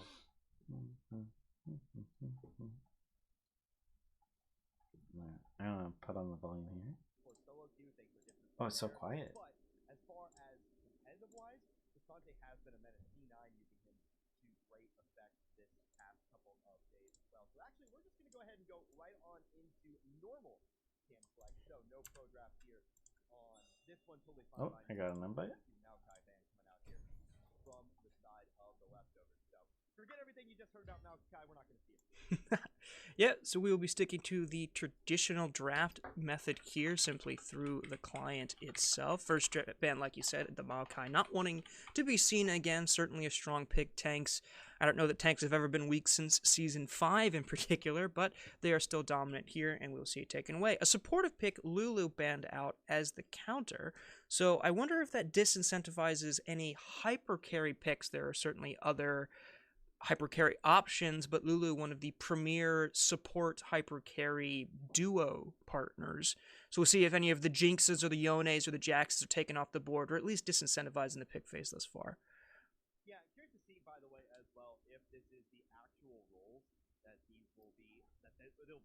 side of the leftovers. You have to keep hoping Sucker up on the top of the pick order there, but we saw in the first game there might be a little bit of swapping here and there, so I don't know if we can take that word for word. But we do see the LaRue ban, we do see the Senna ban come out. They're really targeting the champ pool of Keep Hoping Sucker. Those are two of his most played here champions this season. Already has 25 LaRue games under his belt, so they're really looking toward that support position to really ban out. And maybe kind of ban out a playstyle as well. So a couple of enabling supports there looking to get that ADC ahead. See the Victor and the Zach ban as well. Zach, another strong pick, especially up in the top lane, and then Victor. Victor's just Victor. Victor's always going to be one of those champions who's ever present in the mid lane. He's just that so much. You're not going to have to. Victor is Victor. That is a astonishingly accurate way of putting it. He is just about everything you could want out of a mid laner. He can do wave clear, he can stall, he scales like a monster, he can bully in lane if in the right matchup. He's definitely an all-arounder, solid pick. I don't know if he's ever been out of meta significantly similar to tanks in literal years, so will be interesting to see what... not necessarily an indication of any strategy from the left side pick here, but more or less just taking away some power picks. In contrast, we see the red team banning out the Lux, maybe another targeted ban themselves, but the Sylas is locked in first. Yeah, it's going to be the Sylas coming through here. And of course, that is a champion that Keep Hoping Sucker does in fact play. Kind of looking Hey, at some of Frosty? the other things, some of the other numbers on the other members. Just so you know, there's another game you're about to cast. That could be a Sylas for Keep Hoping Sucker. Oh, but you're just watching the... Question mark. Fair enough. Okay, fair enough. We talked about it a little bit before we came You're doing draft roll now. Bruiser Talk to you guys in a bit. has been nerfed a little bit. Death Dance, definitely not the item it used to be. Kind of still gathering data here after the hot fix, after kind of the, well, not a hot fix per se, but how about a mid-patch update for you? It lost its ability haste. It lost a little bit of that AD refresh. So it's not quite the item it used to be, but we'll see if Aatrox really still retains some of that strength. It's going to be paired up with the Sejuani here in the jungle. Yep, we have a pretty solid bruiser top lane tank combo. Definitely a pretty standard setup thus far. Can be played in front-to-back teamfight situations or in other areas. So the Kings thus far are keeping their draft fairly consistent and fairly ambiguous in that they can do multiple different things. On the other side, Irelia definitely not the ambiguous type of pick. Definitely wants to play aggressive. Why would you say that? I mentioned earlier the sort of tank aggressor top lane matchup we did not get in this matchup. In fact, blue side actually banned out 2 tanks and picked an aggressor lane, only to then be picked alongside the Ivern. So it looks like blue team is looking to go thus far. They're just starting their draft probably. Yeah, they're doing draft still right now. So okay, we have a couple minutes on that. Here we go. Do you know blue team is? Blue is Gnar Amused. Yes. Yep.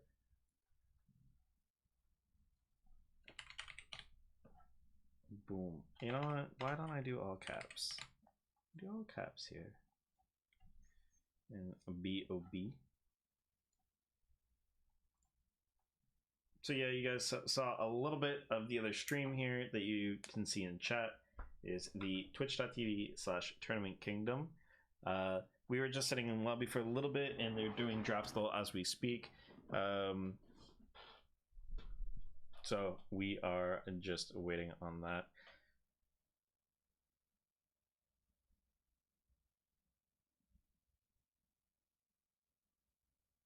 I do find like the meta is really interesting because it's been like for the past couple of years it's been very fast paced, I would say, and I feel like a lot of the mechanics in the game that have happened in the preseason have kind of slowed the game down or made the earlier game like parts of the game the less punishing. And so it's been a while since we've seen games where it like seems pretty chill and then it's just like over, like it's just like boom, boom, boom, boom. Like for like the mid game, like it's just super like sudden, like tempo wise. It's because that is usually the point. Like 2 to 4 item power spikes are just like so powerful And the champions now scale, the sustained damage that's coming out is just so much stronger than we've seen in a while. So it's just like, even though the burst damage isn't the same that we've seen in a lot of metas, once the sustained damage kind of scales up to ridiculous levels, it's just really, really crazy, where the game's generally over shortly after that. We were watching a little bit of LCS actually last night, and that happened where it was just like one team was just winning so definitively on the one side, and they weren't able to close the game out. The game got stalled out, and then they just got outscaled, and it just like absolutely demolished. Like Cassiopeia just completely shredded them. And I remember messaging Rune, if some of the members here I think know Rune, and I was like, I don't get it, man. Like, the team with Cassiopeia like drafted so much better, but they're getting like bopped. And then the moment they were allowed to scale back in, it just ended. Like, the game was just over, and it was like they're like 8K down, and they had gold objectives still, but because they had like scaled enough that they had gotten to a point where they had just like gotten to a point where it was just like they were in the driver's seat even though it looked like they weren't, and then they also had gold bounties. So I'm curious if gold bounties are going to stay the same throughout this whole year. I'm calling it now, guys. That's going to be my prediction, is that they will make some sort of adjustment. It doesn't have to be like a necessarily big one, but I think they might change the gold bounty system a little bit at some point this year, because we've been playing a lot of early to mid aggression metas for a while now, like pretty much ever since that the gold bounties have been introduced. And now we're kind of getting to more scaling metas and tank metas, and so there are definitely situations where you're down a considerable amount of gold, but you outscaled your opponent or are currently outscaling your opponent, and so the game's a lot more even than the gold graph will tell you. And so if you get like crazy, like if you get to that point and you still have gold like objective bounties, then it's just so hard and punishing for the team that isn't able to kind of close that game out yet.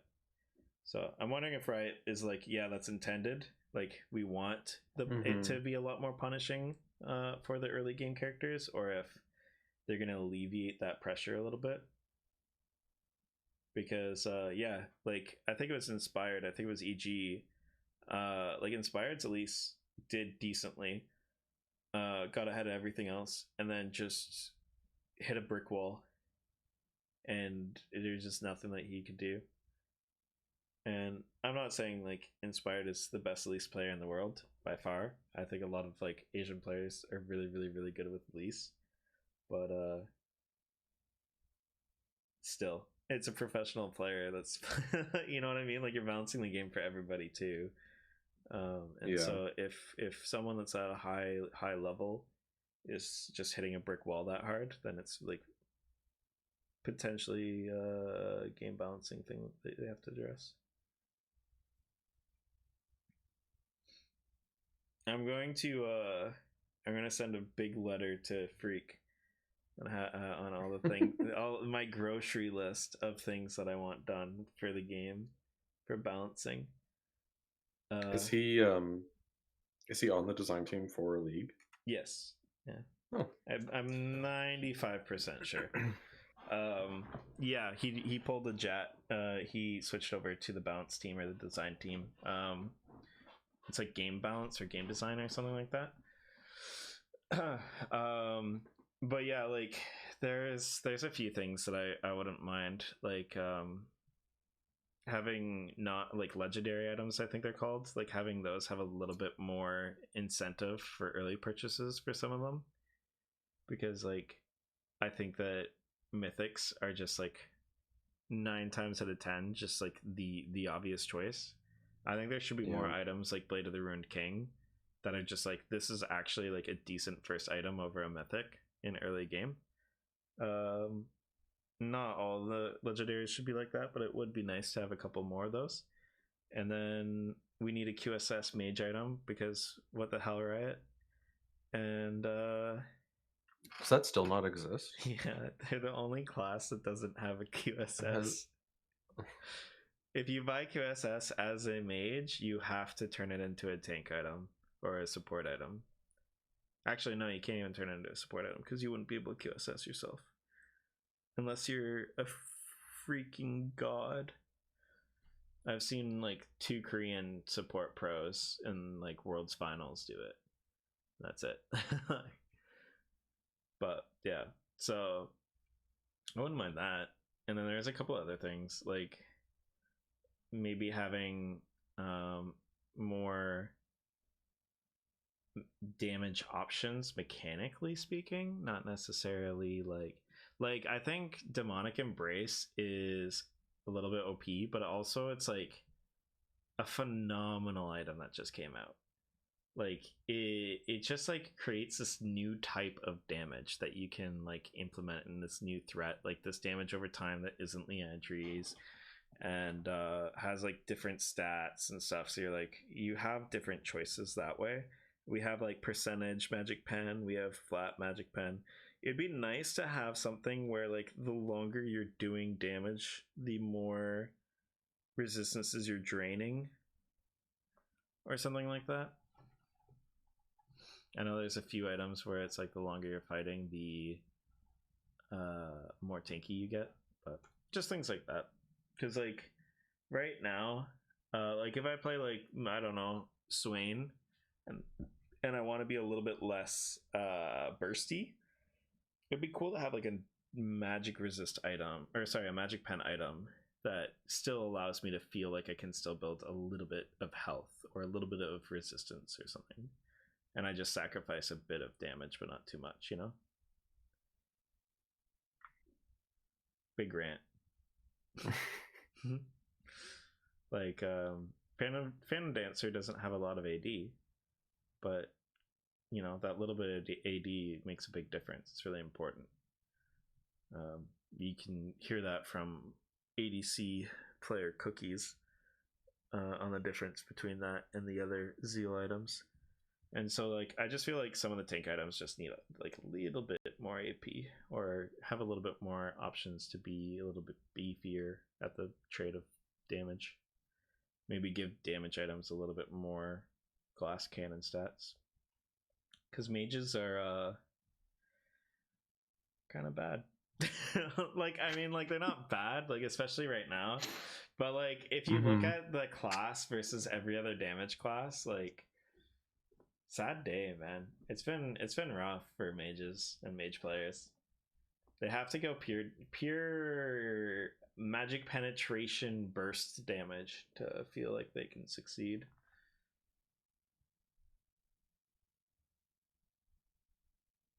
Demonic Embrace. I mean, we're coming out of a, what did they call it, the durability update as well, which like probably is not helping the damage dealers feel effective. But it's also like the it will always be a hard problem, right? Like Riot is always going to be stuck between, like, the tanks want to stay alive and they want to feel big and have big health bar. The like enchanters and supports want to keep their team alive and amp up their damage, and then the ADCs and the mages and the brawlers want to be doing damage, you know? And even if you can keep all those people pleased, then there's the assassins who want to be sneaky and jump on people and 100-0 them without ever being spotted, and like that makes the ADCs upset and the supports. And I think that's why we're always seeing like the shift between the metas. So I think, like, given that these things tend to come in waves, since we're coming off of a durability patch, we'll probably see the game swing into more of a bursty territory. Or more of like basically a lower time to kill. Yeah, in general, I wouldn't mind. So Rod of Ages, like the Riot is actually going in this direction anyway. This is why I'm bringing it up in the first place, because I've just been like silently like whatever about it for a while now. Like it's been like several years, but the Rod of Ages change, the Archangels change, adding Demonic Embrace into the game. These are all steps in the like real right direction, where it's like you're adding diversity and like power to all types of mages. And, like battle mages are a lot stronger this patch than they have been in a really, really long time. So that's kind of like what I want to see more of. Getting into the game, we have a draft vault, so it's probably going to be pretty quick. But yeah, like we are seeing, we're probably going to see a bit of Maokai bans, maybe some Caitlyn Lux. Yeah, Caitlyn Lux priority on taking her banning. Evelyn. Rabbit was annihilating with Evelyn the last tournament that we watched. Irelia has really, really good damage over time. Maokai is banned there. Yeah. Sorry, buddy. Two of my faves. Yeah. Ornn is actually pretty good as well. Also gets that radiant item as well. At least that I've seen. We were watching a little bit of LCK before bed, and that was what he was buying. We do see, Bisexual Lion does play Rengar. That's kind of his boy. Gragas is the response here. See some Jarvan. I'm nervous as soon as I see those two together, by the way, Gragas and Jarvan, because it's like Jarvan gets good ults, Gragas good ults as well. Like you always have that like a little bit of fear in you when you see those two. You need good coordination for sure. 100%. But like on the other side, you can have Gragas knock people into the Cataclysm and trap them in there, right? So gamers.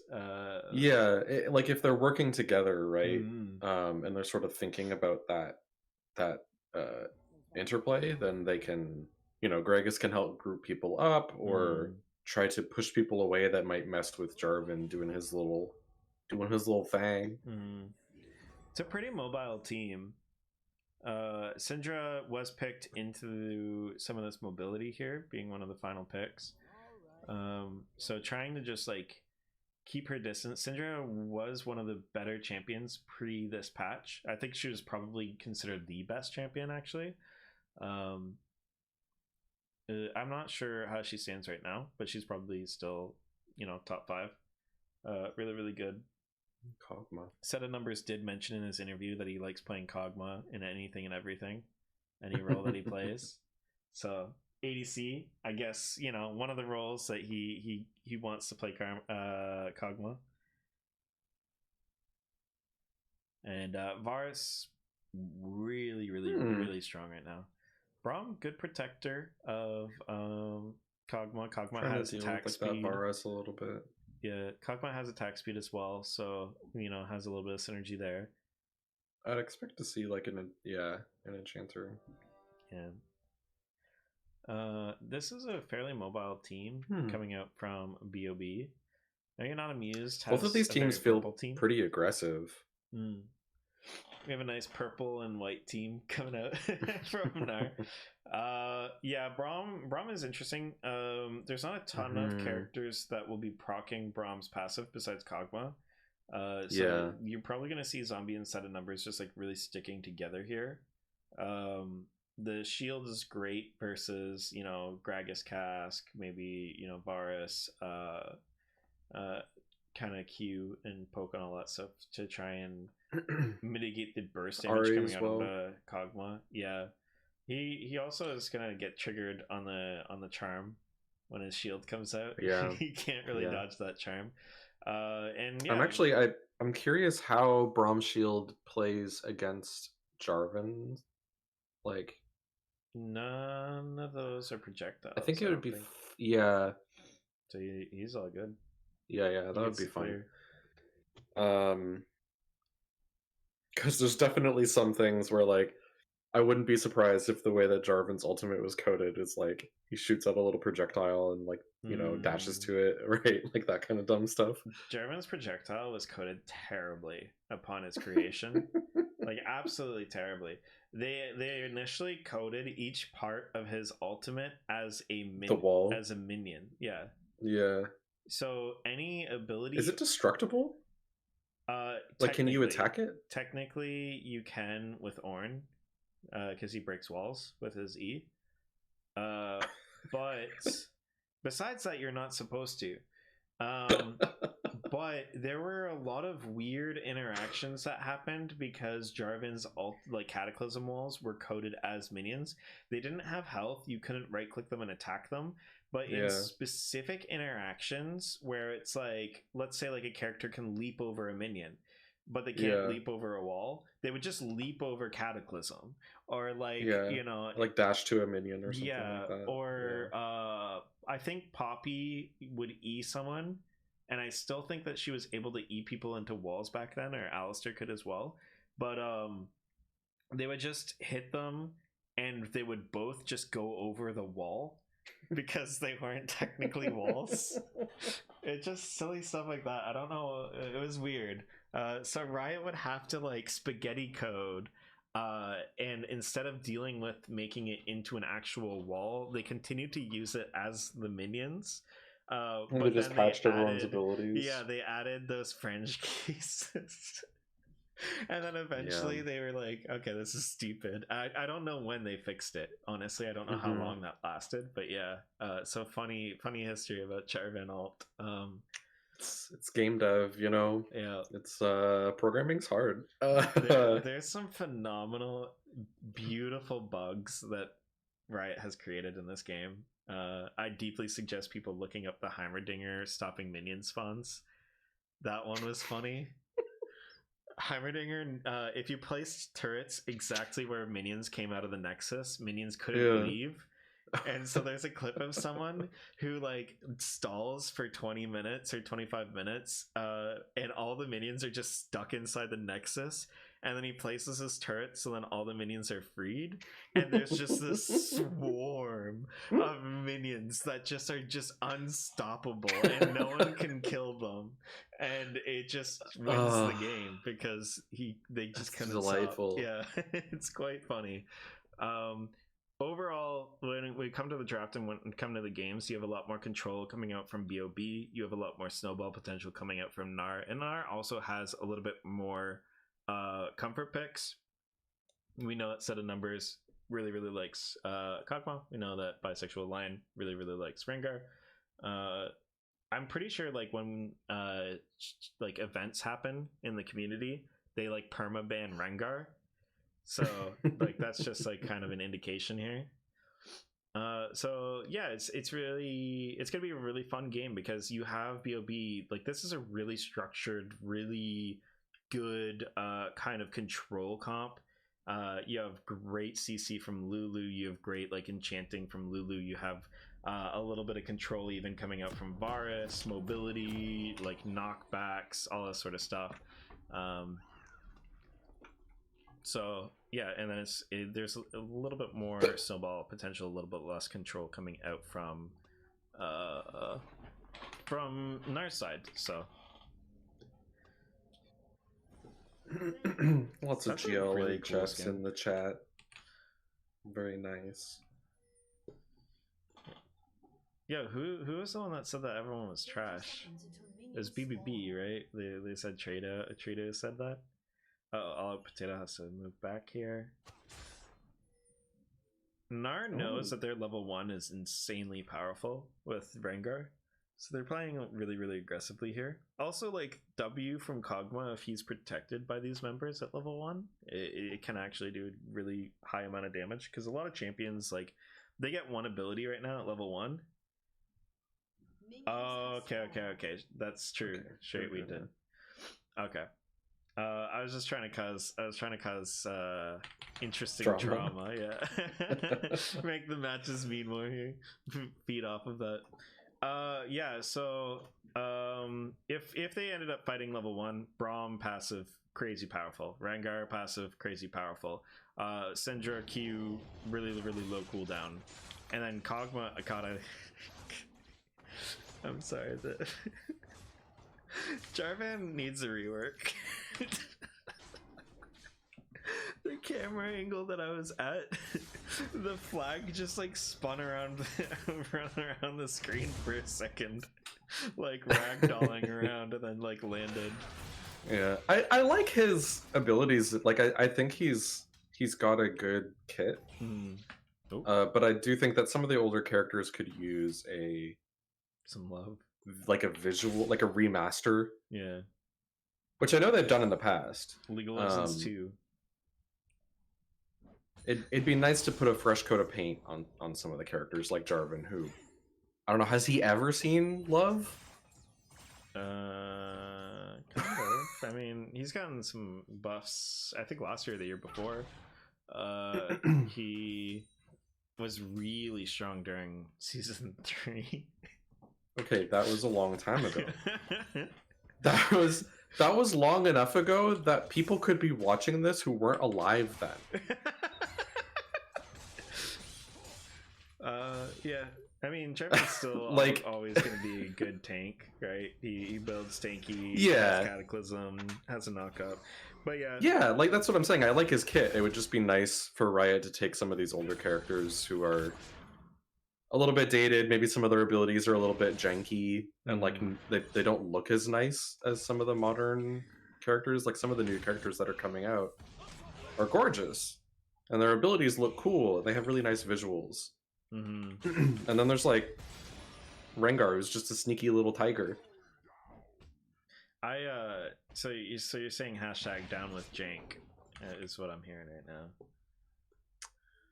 now. Well, drink is also fun. Like that is a good point. That's a very good point. I just think it's hilarious that like 99%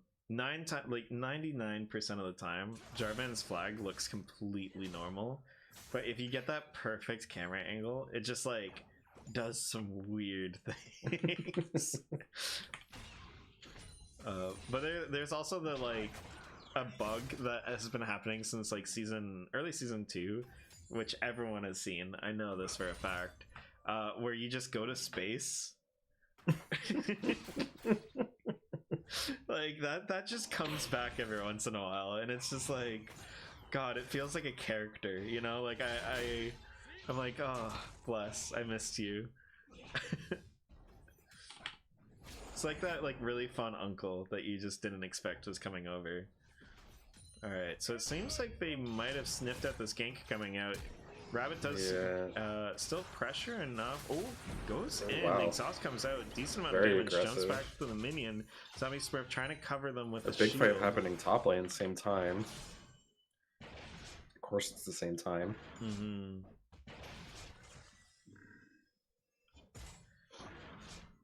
Level advantage going to alternative. Has good sustain. Nice burst damage. Bicycle be able line to spot trying that to out. trade. It has minion Ooh. advantage.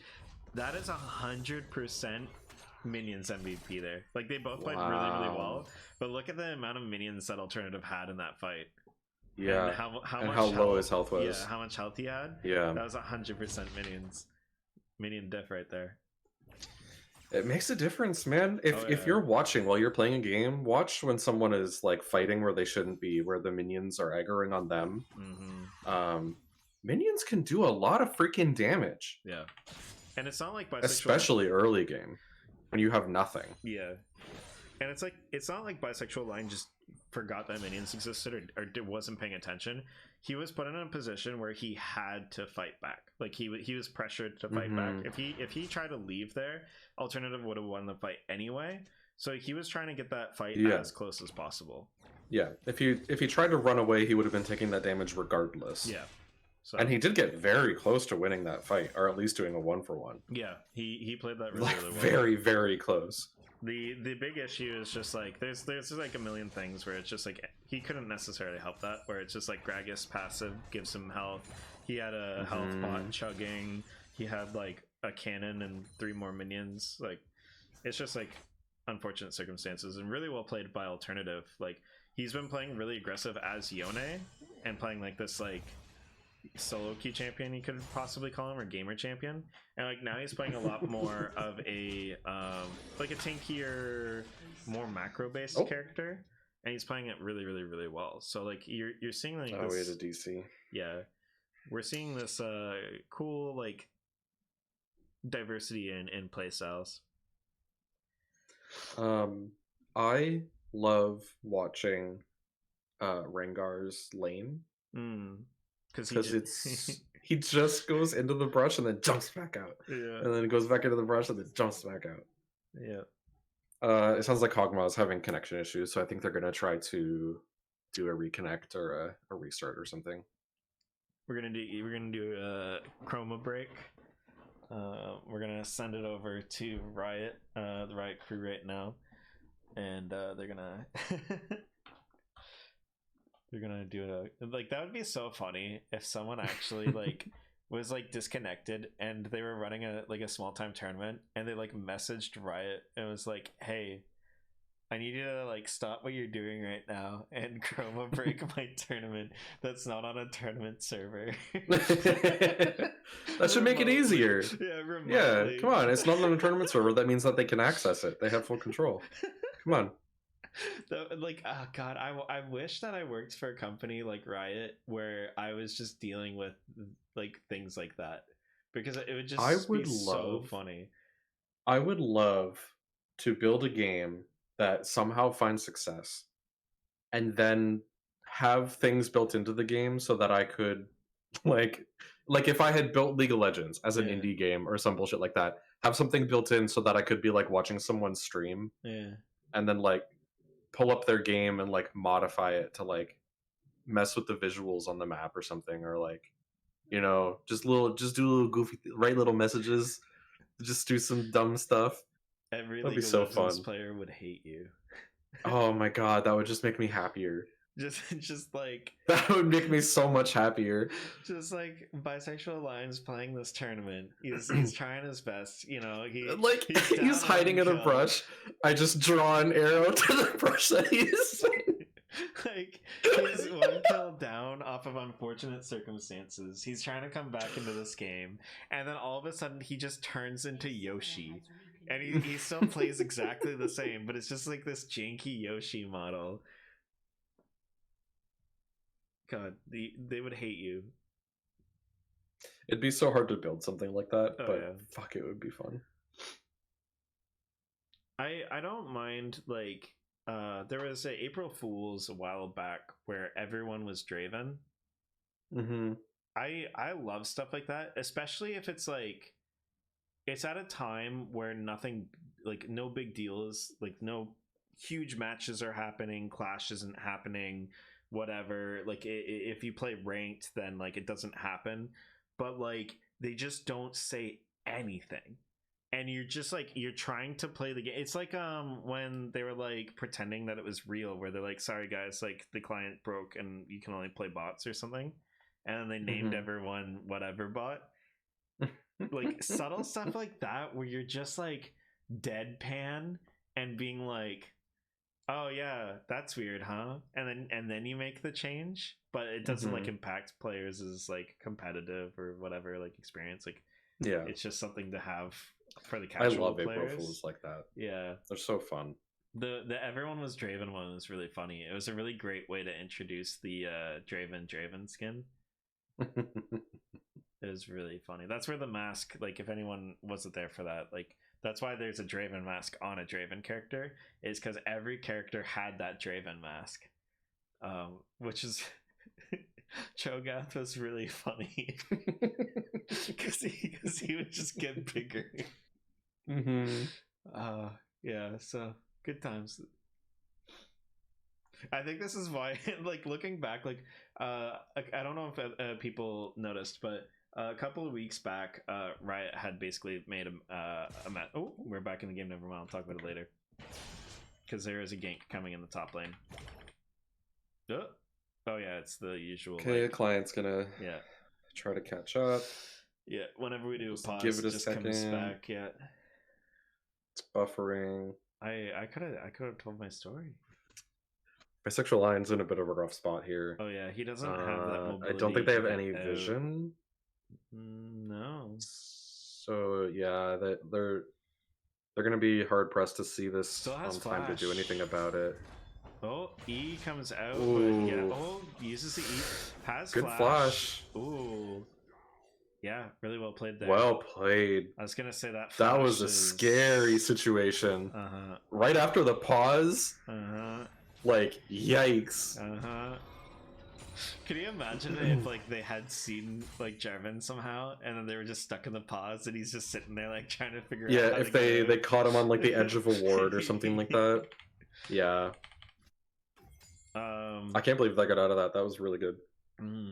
CS advantage coming out from All Out Potato here in the bot lane. Almost like a 20 CS advantage. Actually, some pretty good CS advantages coming out from some of these players. We got mid lane, Sesame Oil is 17 minions up. That's basically a kill, I believe. And then Ari's roaming. yeah, I see her trying to look. There's really good stream control for Bob here.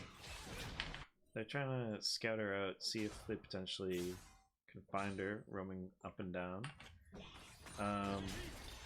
This bar is CS advantage is crazy. Yeah. It is Kog'Maw. It is something like Kog'Maw and Tristana. It's kind of to be expected.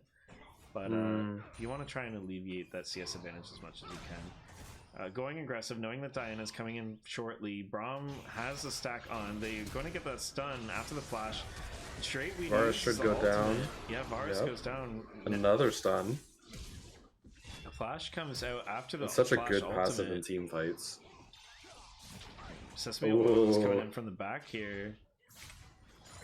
They're pushing in the wave. Beautiful Great kill. E. Good. Fantastic. That was almost max range there. That was very, very close That to was max range. a sniper shot. Yeah. And that's going to help them out, get them dragon here. Very well played by Rabbit.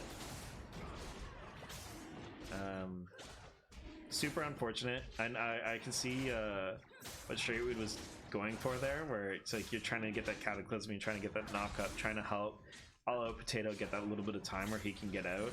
But with the Braum stun there, he just had no way out, and that burst damage just came right out of Rabbit for a free ultimate. When the Braum stun lands at the right time, it's a decent stun. Like, it takes a little more work than some of the other stuns in the game to activate. But that's, what, like a half a second of stun? It's investing, baby. It's a long freaking time to be stunned when you're getting stunned because people are attacking you. Like, you're already suffering. Yeah. It's CC stonks.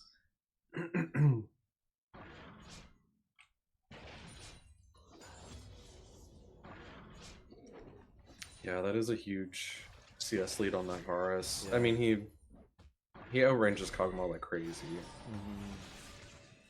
Well, and the poke is huge. if Kog'Maw can get free autos off with his W, then it's like his laning is actually a lot better than it had been in the past, but it's still like very difficult. This is a crazy fight going on right now, by the way. Top lane Rabbit's is coming in. Oh, misses the E. Rabbit doesn't have flash. They're gonna push in this wave though. That was just a potion, you know? Like, that's wow. Do you still see that pressure coming out from Bob here in the bot lane?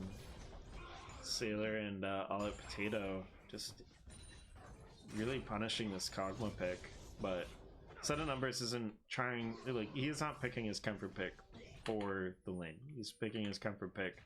So then, you know, when Rabbit, Sesame get ahead here, he can just allow them to create pressure and just completely shred in the mid to late game. Yeah, Ooh, good steal. Oh. Straightweed. Interesting. Played that. Super clean. Oh, nice. Flash. Gets Well another played. ultimate proc. I Might think be Pack able- should be this able to could get that. Oh, yeah. Yep. And I think also with Gragas coming in and And getting they- that kill, he gets the Rift Herald and can proc it Yeah, immediately. he picked up Rift Herald. He'll probably drop it. Yeah, he's gonna at pretty least soon. get 2 turret plates here There it and is. force the Yeah. teleport. So teleport will come out by Bisexual Lion in 4 seconds, yeah, He can almost take this tower down. I don't know if that's. He's gonna get the Bisexual 3. Lion's there to like fight it off. Yeah. But that's a ton of damage on that tower. Oh yeah. I love the Braum respawn animation, by the way. I was gonna say that you know, like Varus had the CS lead over Kog'Maw, but they weren't giving anything to Varus. They weren't giving him kills. Unfortunately, that is different now, because Varus does have 2 kills and a bounty. So that's a little bit more concerning. Yeah, it's an interesting game, right? Because you have both mid laners are doing very, very well gold wise. Syndra doesn't have that extra kill, but Syndra does have a 20 CS lead, so it pretty much evens out. Then you have, you know, the jungler of Rabbit, right? Rabbit's doing really, really, really well. So it's like, can mid jungle duo for Gnar kind of alleviate the same power that you're seeing from the 2 main carries of Bob? Because, you know, not to discredit Alternative, like I said earlier, he's playing phenomenally and playing these 2 different styles really, really well, and he is also ahead, but he's probably going to be stuck side laning against Bisexual Alliance. So Gank's coming out though, might be able to get a comeback play. Counter gank is coming out though, really, really well played. Everfrost. Good ultimate also. Oh, I don't know if he's going to be able to win this fight though. This is kind of the comeback that topside wants to have. Just to run off. And yeah, Bisexual line playing it safe and backing off. I'm nervous that someone's gonna try to tower dive here. Oh, he's going for it. Yeah, they're able to pick up that kill. That's really huge. Rabbit is just incredibly ahead. They might have been able to ban Rabbit's Evelyn, but Rabbit still has that Diana. And Nasher's Tooth, another great example of what I was saying with the, like, an item that, you know, you can choose instead of Mythic. They're gonna get this turret, actually. It's gonna, yeah. This is, big fight mid lane. Might see Syndra go down.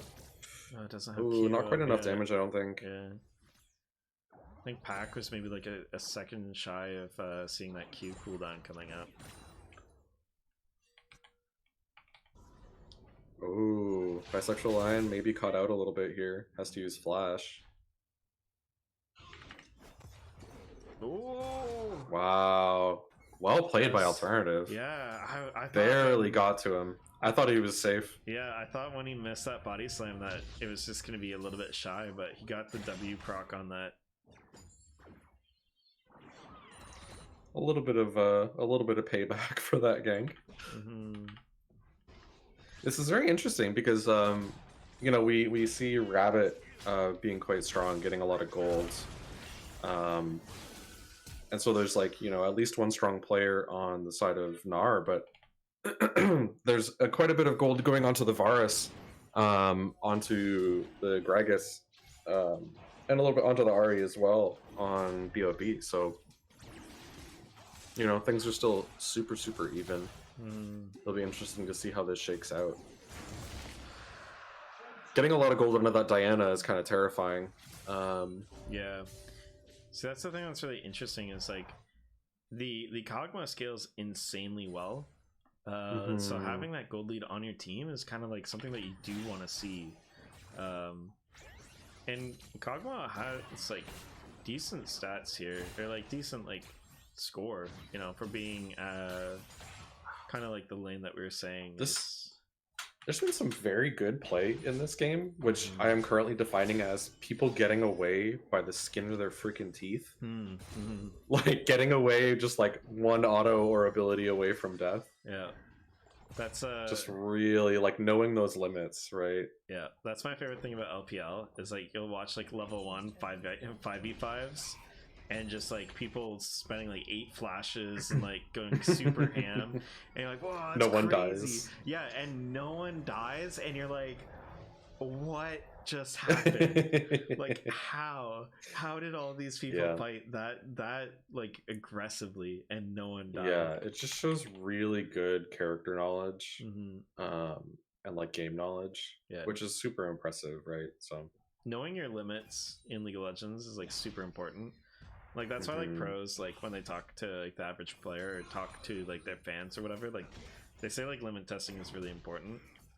Yeah, like, it's so important to know. It's such a powerful tool, being able to be lower health in a game, and know like when can you get away with being the bait, right? Yeah. Because it's so powerful. Being able to sort of like tease enemy players into making a play that maybe they shouldn't be making because they want that kill. Bisexual Lion in a bit of a rough spot. A 3v1 here.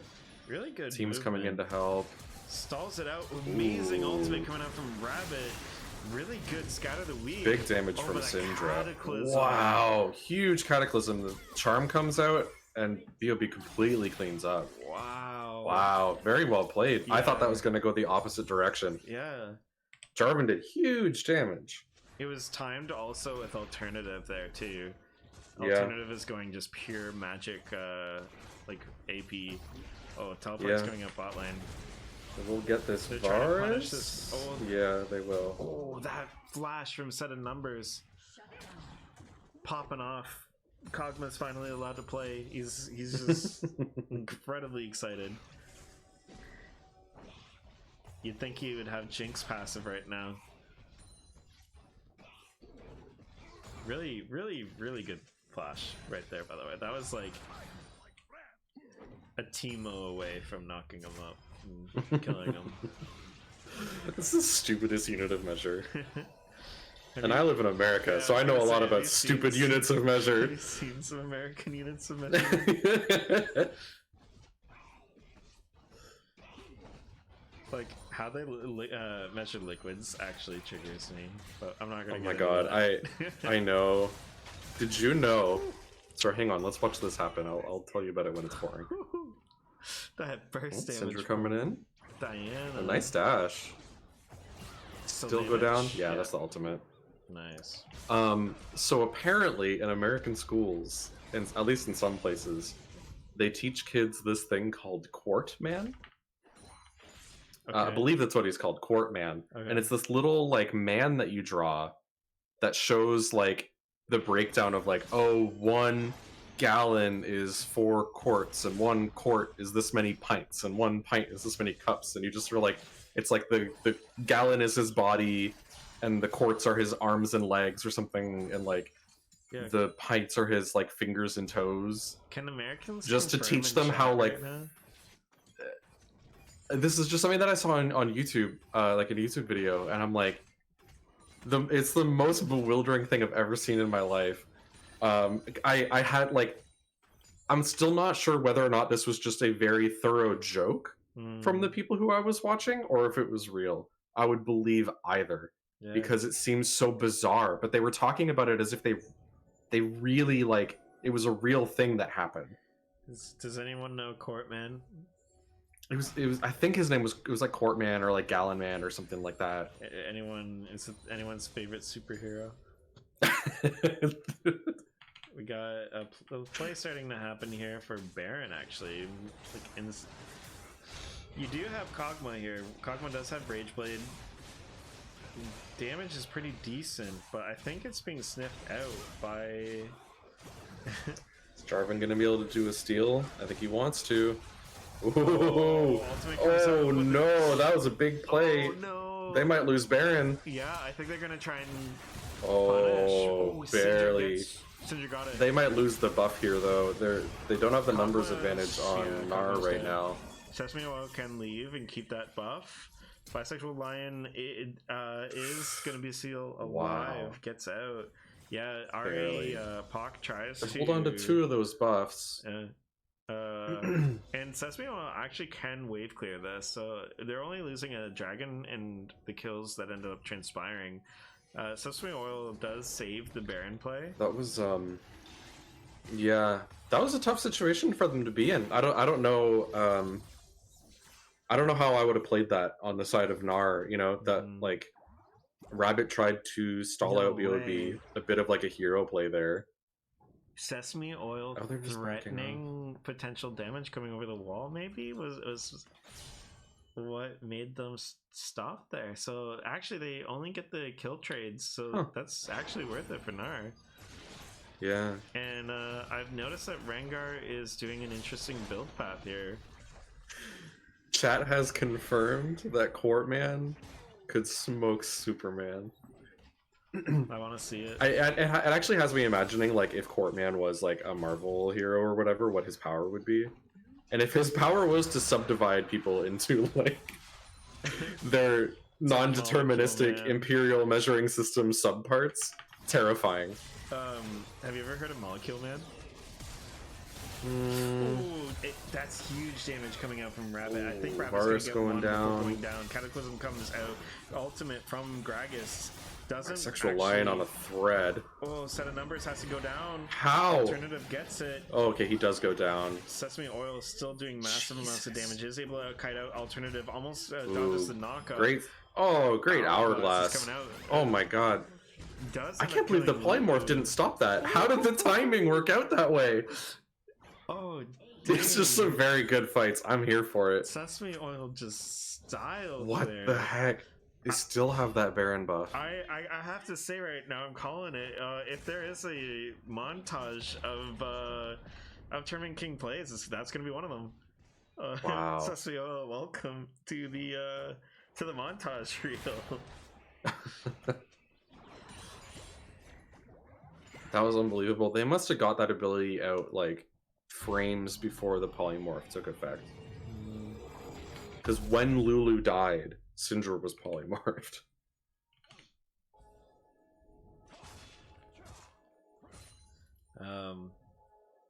Archangels. Oh my God. The Archangels buff, man, makes me feel like it's it's just like Archangels came out this patch and it was just like, yo, mages are back.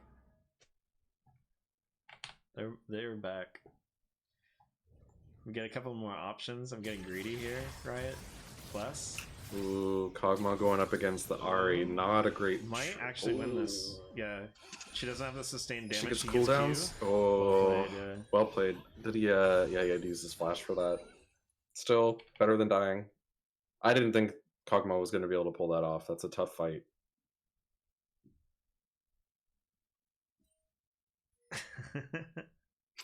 What is this? God, I don't have the time to read that right now. It's a pretty funny copy pasta for Sesame Oils. Run! Pacific Line gets caught out here.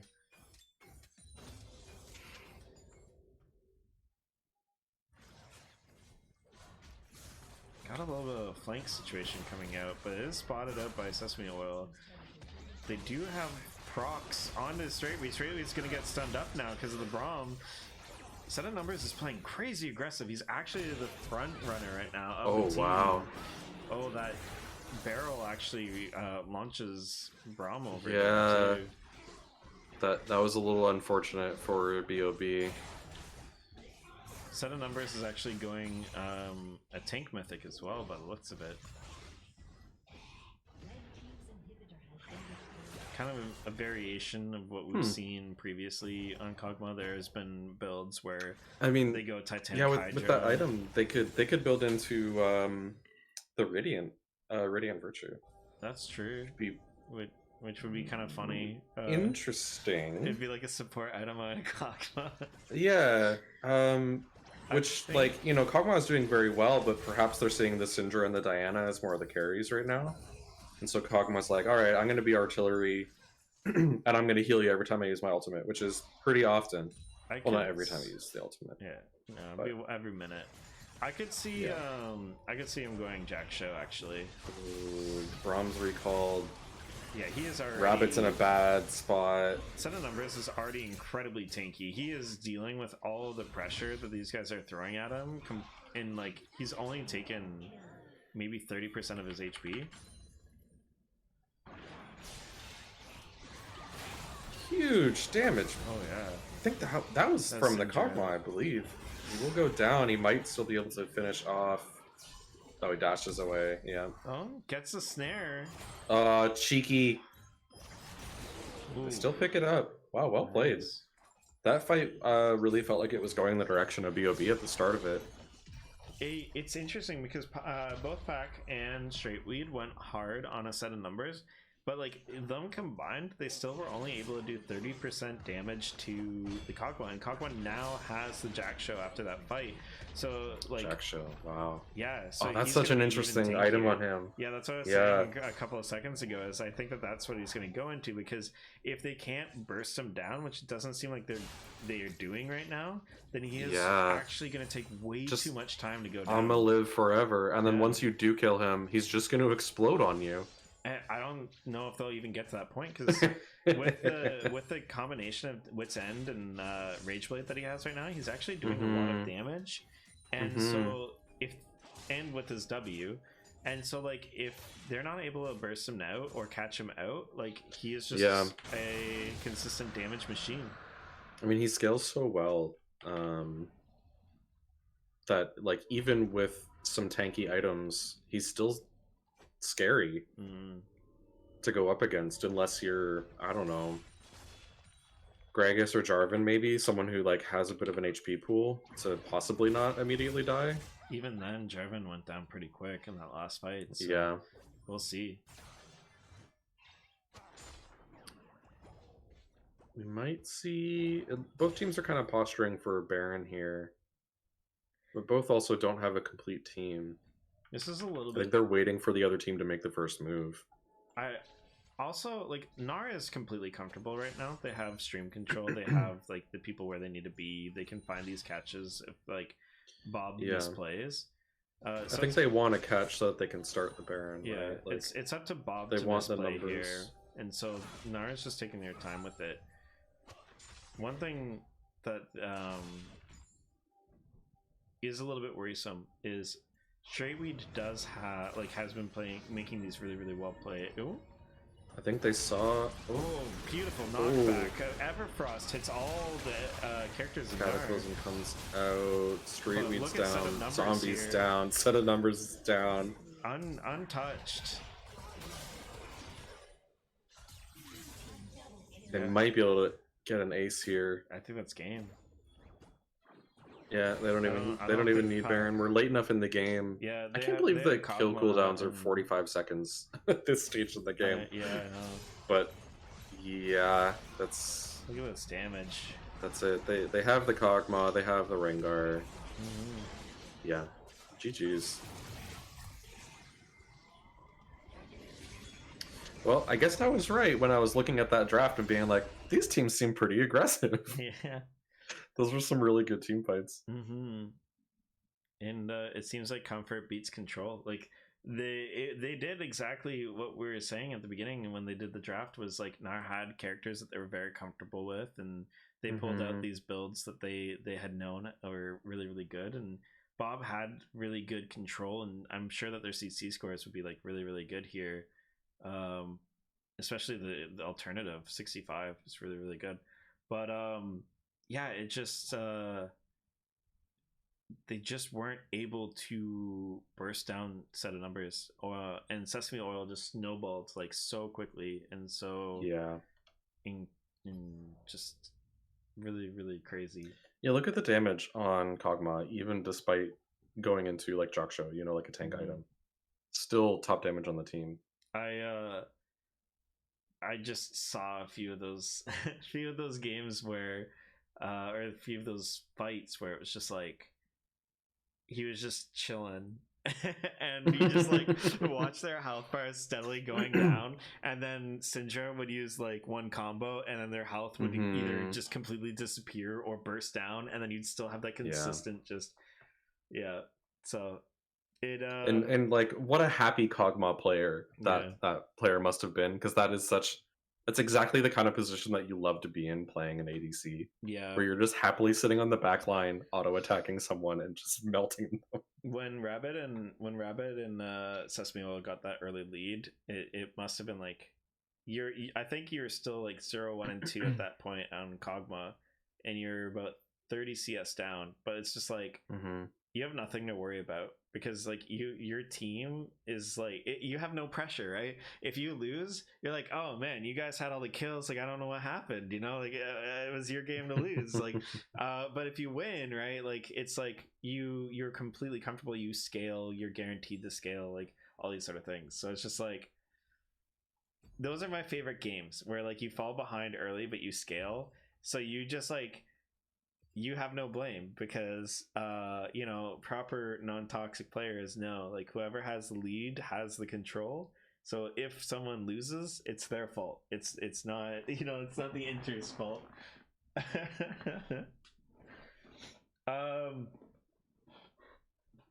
Hey, what's up? sorry to interrupt.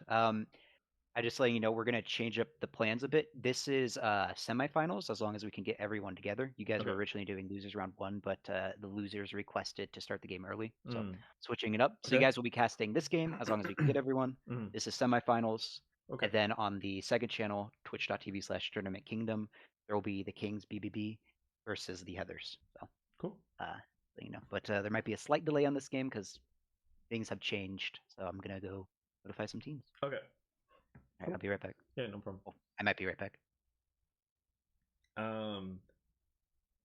Shoot, what was I thinking? Oh, yeah, it's my favorite thing ever when like I'm behind, but I'm not like inting, and I don't have to worry about the game because it's like, I mean, if we lose, yeah, it sucks, but I mean, I don't have the pressure on me. I'm not the one that's in the lead. You don't have to game it. Yeah. So. All right. Well, if we got a little bit of time, I might go spin up my coffee maker. All right. Make sure you bring everyone coffee. Actually, what you were saying there, banning 5 support champs like BBB did. If you don't want to play AP Kaisa support, last night they played Lethality Callista as support with Draven for SKT, I believe it was. It was SKT. SKT played Draven Callista lane and went Lethality Callista. So everyone be ready for that to pop into your solo queue games.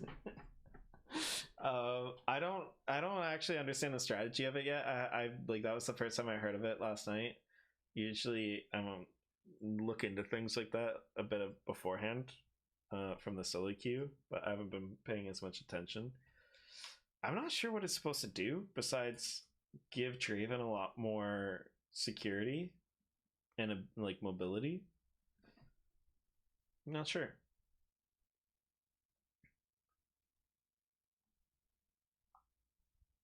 Because like I've never seen Callista with lethality before. I didn't know she could scale off of it well. I guess maybe Qmax actually does decent damage. But tournament host is playing.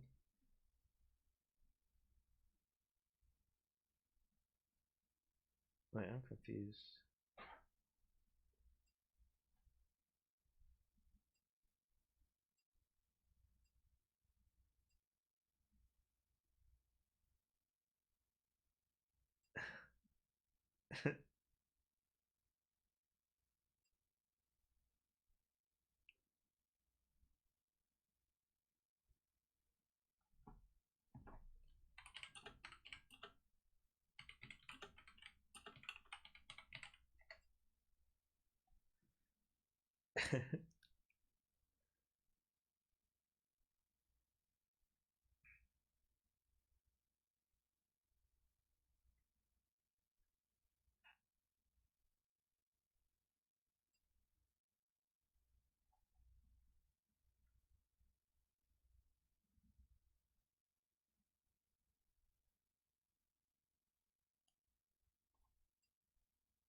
Everyone's mixed up right now on both of these teams. It's just a common like fusion of both teams right now. I think everyone's gotta still sort themselves out.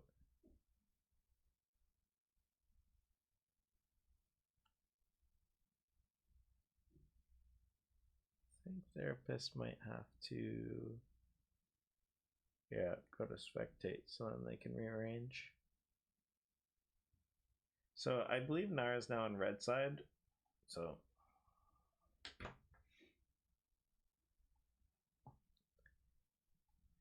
yeah, there we go. Cool. And then I'm gonna switch this to Gnar. It's Gnar versus Gnar for now. Dang, dude. I'm lagging. That's my secret. I brain lag every day of the week. Every day of the week. Alright, so this match is going to be... Wait, I have the bracket. Let's just check out the bracket here, boys. So this is going to be Leftovers versus Are You Not Amused? As said by chat, I just literally brain lagged while talking about brain lag. So left versus right. Here we go.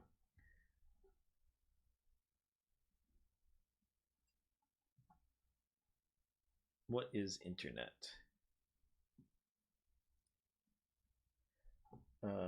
We might be able to do this. Let's see. Let's see if it pulls up, guys. Look at that, beautiful.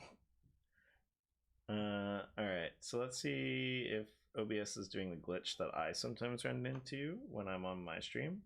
Oh, it's looking good. It's looking good. We might be, the kids might be alright here. Okay, here. God, I wish I could do this while you guys weren't looking. Stop looking. Okay, there we go. There we go, look at that. Look at that beautiful resolution. Just for you guys. How does everyone feel about the Aurelion Soul rework? Has anyone seen it? It's looking a bit spoopy. It looks wild. Especially the ultimate. If anyone hasn't seen Aurelion Soul rework, please check out his ultimate that's enchanted. It is definitely an interesting idea. It's like they made a character for all the Ziggs players that couldn't land their ultimates, essentially. Like, you know what? Here you go. You can just cover the entire map in 400 base damage.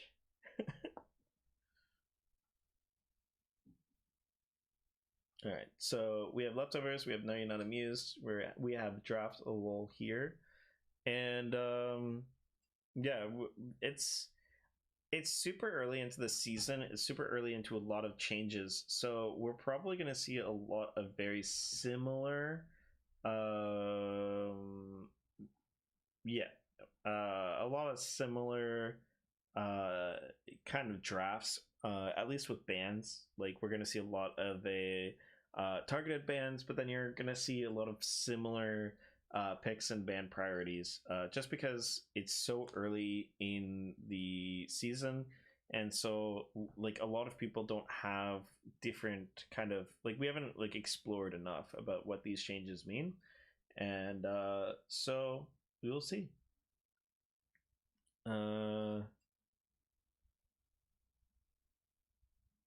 Also, just friendly reminder, you guys can see in the chat, the Kings, aka Blue Balled Boys, are facing Heathers in losers round 1, which the therapist, aka TK, was referring to. The link is in the chat right now if anyone wants to check that one out as well. Or you could, make your own squad stream and watch both of them. And why not? So we got Ivern ban, immediate Ivern ban. We've got, oh, this is so fast. Evelyn and Kog'Maw are like really clear kind of bans against favored characters, like targeted banned characters. Sesame Oil also plays a decent amount of LeBlanc, so these are all just targeted bans coming up from leftovers. On the terms of Gnar, you're not amused, I'm not sure about the Ivern ban. I think Bisexual Lion plays a little bit of Ivern, but he's been playing top this tournament. Bisexual Lion is on Gnar. I don't see why they would ban. True. Then I'm not sure. Yeah, because the names aren't here, so I like sometimes get confused. But Lulu ban coming out, which is good pairing with Varus. I really like we were saying before, it's just really, really strong. It looks like an early pickup on Ornn and Soraka, so Soraka is going to be their enchanter of choice here. I'm curious what synergies we're looking for with Soraka. I haven't seen too much of her. I'm wondering if they'll even do like the Radiant Virtue Soraka build, maybe. But in response, we got Leona. Leona versus Soraka is really interesting because Leona can actually just decimate Soraka with like how squishy she is. But also Soraka is a ranged unit, can like spam her Qs, get that like health battery going. And she can also put her E under herself. So when Leona hits her with her Zenith Blade, the Leona walks in, silences herself, can't get the Q off, and then gets snared. So there is a little bit of like play between the two supports. Ornn, very, very solid blind pick, very good character, very strong. Has a couple of different build options right now that he can go. Actually, I think Ornn can go all of the build options right now. It just depends on what you want. Viego pick coming out. I'm curious what sort of build we might see. We could see something like a Blade of the Rune King into Jack show, something akin to what some of the Chinese players were playing last year, where they would play, I think it was Sunfire Cape after getting a Blade of the Rune King. We have a Sivir pick. Sivir pick had been doing well in the LCS last night. I had been seeing, anything that scales decently with attack speed, kind of doing pretty decently. You might see the Braum pick once again, comboing with the Sivir W attack speed buff, and Jinx is coming out as well. So we're seeing a lot more scaling marksman, a little bit more just auto attack based, maybe utility based, not anything crazy like a Draven or something like that, where maybe they have a little bit more nuances coming out. We see the Diana ban, which makes sense after last game. Lissandra ban comes out, so trying to take out that lockdown. Maybe we're seeing something a little bit more mobile, like an Ahri coming out for Now You're Not Amused, with that Lissandra ban there. So I'm curious if they're gonna ban out the Fiddlesticks ban coming out. I'm wondering if they're gonna ban out Ahri here, or maybe something more mobile that Sesame might play, like in a Kali or something. Victor, okay. Victor is really, really strong. Battle mages are coming back. Victor scales really well. Sustained damage is king. Victor fits all of those descriptions. As the other stream had said in one of their matches, Victor is Victor. So Hecarim coming out would be pretty wild. A lot of disruption coming out gives, like, the one thing about Ornn is that his disruption, his control takes time. And if they're all feared during that time, then Ornn has, like, he just gets to be able to use his ultimate, and no one can stop him, no one can do anything about it. And except for one character, which we did see Gnar You Not Amused play, and it wasn't Syndra. I know Gnar You Not Amused did play Syndra, but that wasn't who I was referring to. I was going to think Braum. Braum is a huge counterpick into Ornn. Can use his shield to completely disable that ultimate and just delete it. But instead, we're going to see Senna Syndra being picked up. Syndra being denied from No You're Not Amused Sesame Oil. I'm wondering what Sesame Oil is going to use for his reserved counter pick here. Orianna is pretty decent. whenever I see Syndra, I always get excited and hope that I really hope that I see like an Echo or something like that, something that can really hard punish Syndra. But this is pretty good. Also, artillery mages. If you're ever playing in this meta right now, where like Orianna and Syndra start becoming popular, artillery mages are very, very, very good against them. So.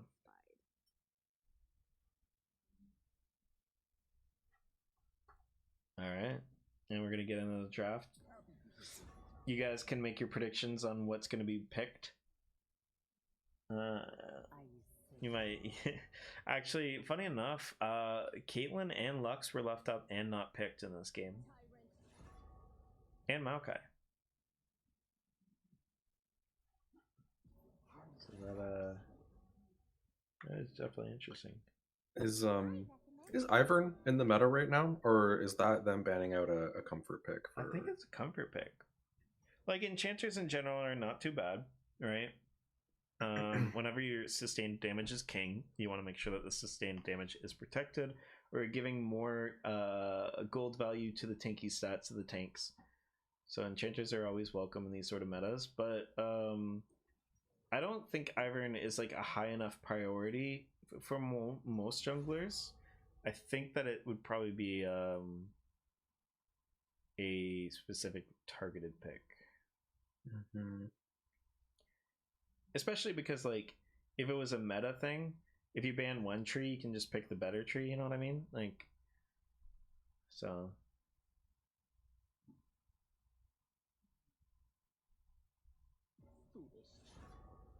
It would be funny if it was tree versus tree. I would like a tree versus tree game in the jungle. There's just something thematically there, you know? Yeah, I can't quite put my finger on it. Yeah. I do feel like watching Lord of the Rings, though.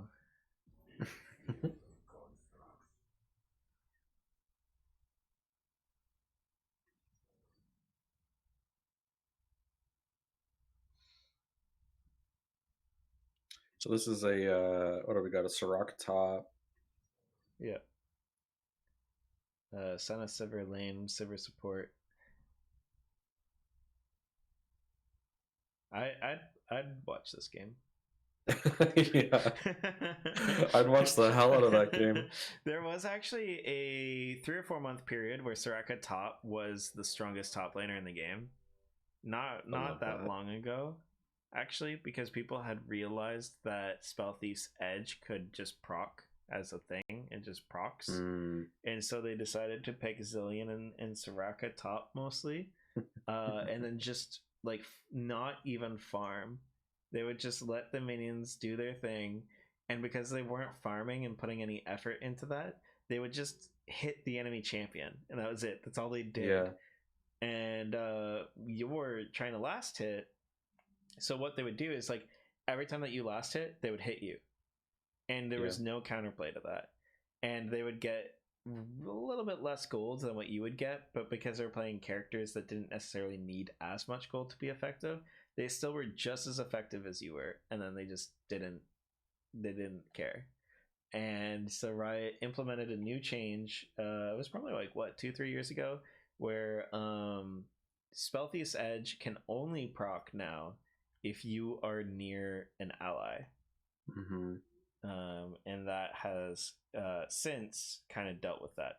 The other reason why Riot made that decision was because of Yi Tarek mid lane. I don't know if you've heard of that one, but that one has plagued a few people. So what they would do is Master Yi and Tarek would super clear the jungle, and then on one side run into mid lane, take the wave, then go back into the jungle, super clear the jungle, come back into mid wave, and Master Yi would just have this massive lead, and then he would also be able to turn invincible with the Tarek ultimate, and then just run all over the map and start murdering everybody. It's delightful. It was called funneling. It's the kind of stuff that I want to see in the game. The sort of like core meta is fine. Yeah. But when stuff gets real weird, Yeah. it's so fascinating to watch people like learn how to play it and how to play against it. If funneling was balanced, I think that I would really like it a lot. One of my favorite games in pro play was at Worlds. Gigabyte Marines had a pseudo funnel strat where LaRue spent like I think half of her lane phase at level 1 because she was just following Nocturne around in the jungle and getting what was his name? It started with an L. It was basically just getting the jungle Nocturne ahead. He got level 6 in like 4 or 5 minutes. It was insane. And yeah, so they were playing against a team that was considered to be way better than them. And at the time, people didn't really respect. I believe they're from Vietnam. And just out of nowhere, just Nocturne ulted, and nobody knew what to do. Nobody would be ready for that. Yeah, because it was like a minute faster than what everyone else would be level 4 or 5. Yeah. And it was just like it was like speed running happened in League of Legends, where like a minute is shaved off of the time, and everyone's like, "What happened? Like this crazy." But yeah, overall for this game, we're seeing kind of double enchanter again. Lots of utility coming out from Soraka, Sivir, and Senna. We are seeing a little bit like less CC, less like lockdown, that sort of control stuff. But we did see last game Gnar, not Amused, have a team comp like that and use their comfort, use that damage to just kind of snowball the game, do really, really well. So, and also unique builds, right? Making characters that look a little bit squishier actually be a lot more durable. Now You're Not Amused, this game are kind of switching back to a much more kind of traditional playstyle for League of Legends. You're seeing a long-range engage tank on the top side. You're seeing a ball delivery service for Orianna, and then you're seeing a 3-item to late game ADC with an enchanter, with Leona, who can help with these engages, get some peel if she needs to, and all that sort of stuff. So very, very traditional kind of quote-unquote solved sort of team composition for Gnar. Might be a little bit easier to execute versus Leftovers here, playing a little bit more like of a loose composition where they are giving themselves a lot of different kinds of utility that isn't necessarily just CC. Movement speed, that sort of stuff. You also have cleanse on KHS Senna. So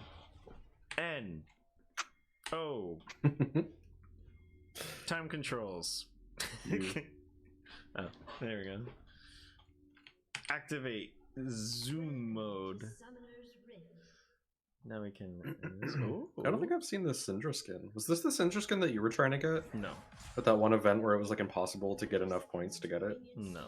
And I played with someone that had that skin, and I've never wanted to hack someone before, but no.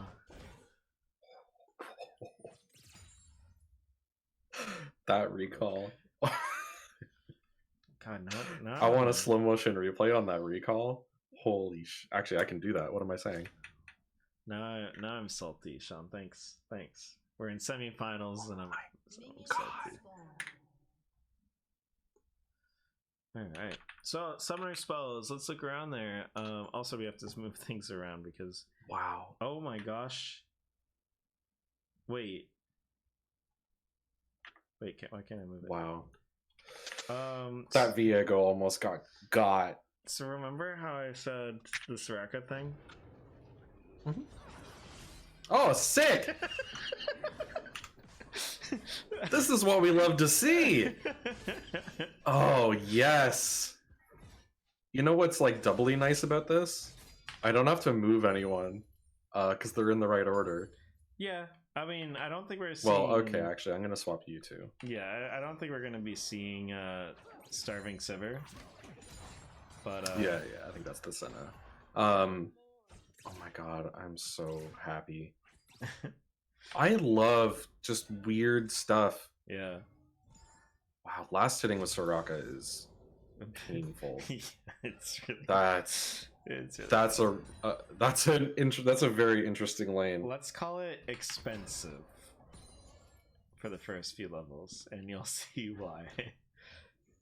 Like, you can last hit with your cube. Yep.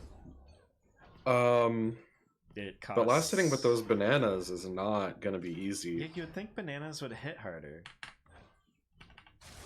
Oh, Zephyr coming down on KHS. Good trade coming down on Senna. Utilizing their level 2 and kind of their ranged advantage in bot lane. Both junglers on pace with one another. Kit, however, knows for a fact that Hecarim is starting the same side. Aurora Flare is gonna... Oh, that's so interesting. The like the unstoppable on Ornn against Soraka's Snare, but it also has the silence, and like the interplay there is very interesting. This is good timing for a gank. Hecarim coming in. This is beautiful timing for a gank. The flash out of it, yeah. That's really, really... Like, you can see that Robert is a high-level player. That skin makes her E look smaller. Great knock-up. Wow. Great play from Bisexual Lion there. Beautiful knock-up. Chat comes back just for that play. I don't know how the heck that happens, but... It turns itself on? Yeah.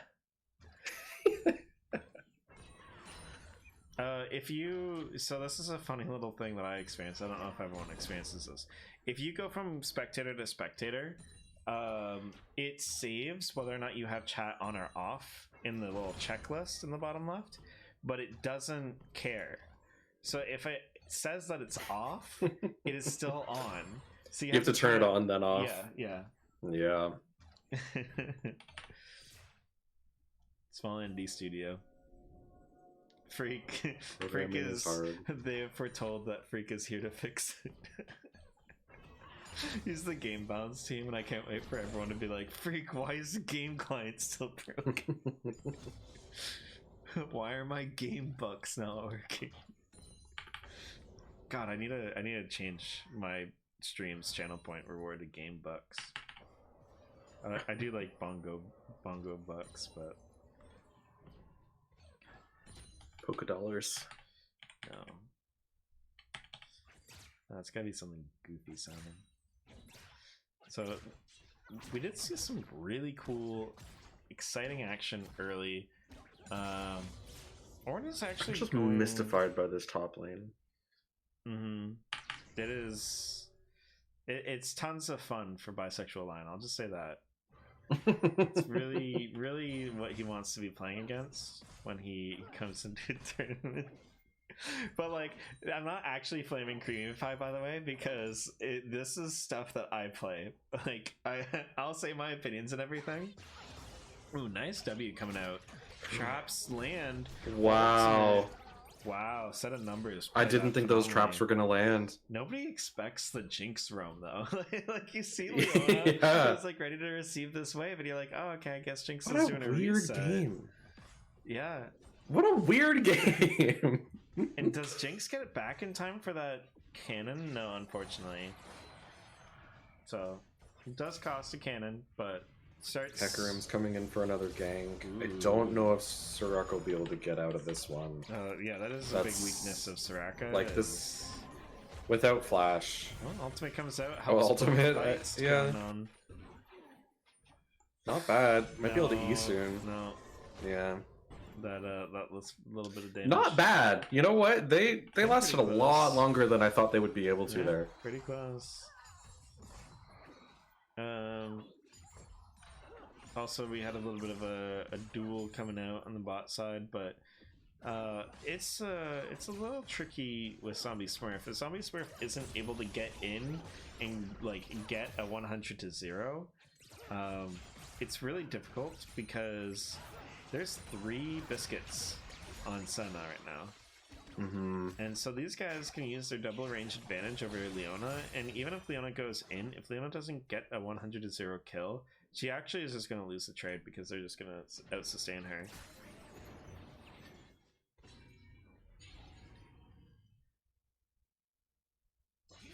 I think Kit was nervous about the jungler. Yeah. I'm okay. They stole the crowd. Oh. Yeah. I thought that Kit was leaving the scuttle crab because he saw them. Ooh. Wow. Dang. Okay. So net My positive. brain can't like figure out what is happening. Do you know what I mean? The pacing in the plays is like very non-standard. Yeah. It's very like sudden. Yeah, like you know, the last couple games that we've seen today, people are doing, I would say, like about what I expect from a game of League of Legends. This one's very weird, and I'm here for it, but I'm definitely like not ready for it. A lot of damage coming out from Senna, but Like I don't roaming think up to Senna's mid in a safe lane, position right like now. very Good greedy flash. plays, just like really, it's very interesting. Semifinals, baby. Yeah, the Soraka top, like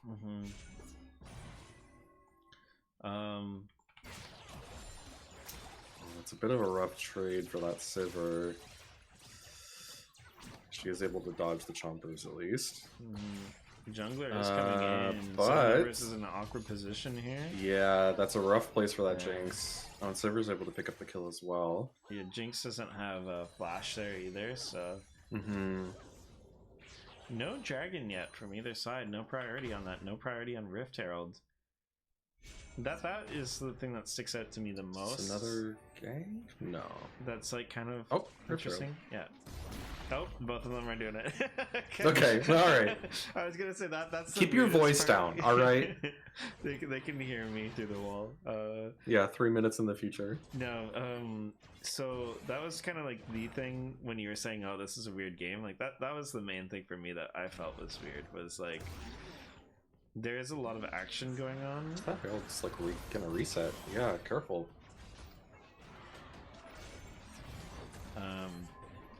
We're seeing a little bit more kind of like high octane plays.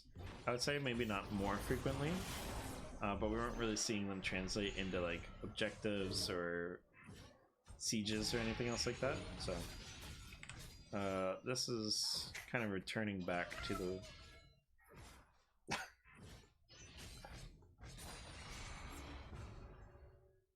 It is really interesting that the warded ping is visible for spectator, because it's like not needed at all for spectators. We can see the wards. Yeah, you know, it's just showing you what the teams are doing, right? Like you can see all their other pings. I wonder if it like stays the whole time, because like seeing them ping it. I think it would make does. sense, I think we've seen them in the other games today. I think it does. I guess it lets us know if they're like aware of it, like if they've been there for a while. Yeah.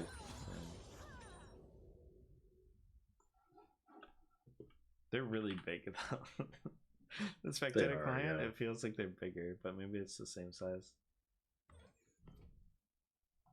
One auto attack away from getting a plate for sesame oil salad here. 2 kills. Early Bramble Vest coming out from Braum, Ornn trying to stop this healing.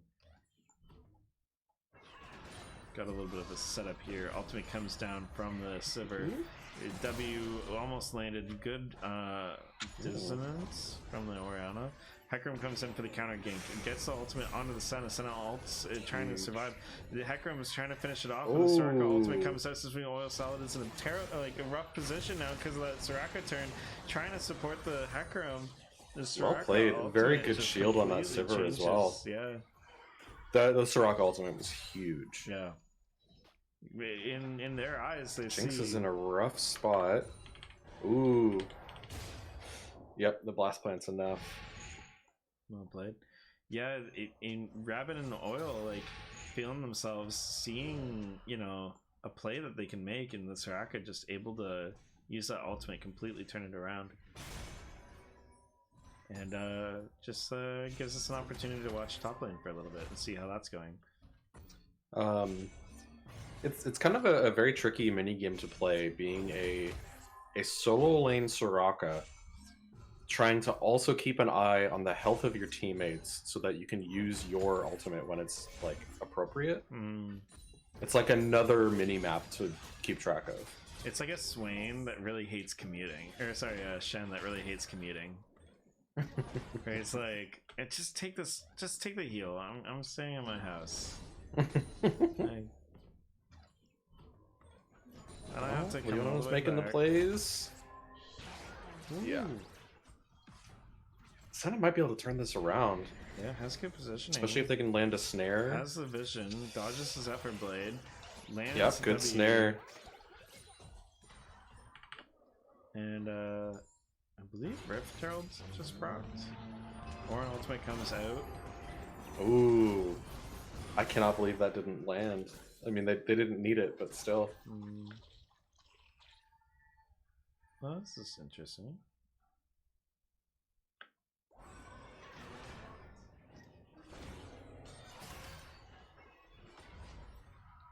So this is a pretty spicy game as terms of competitiveness.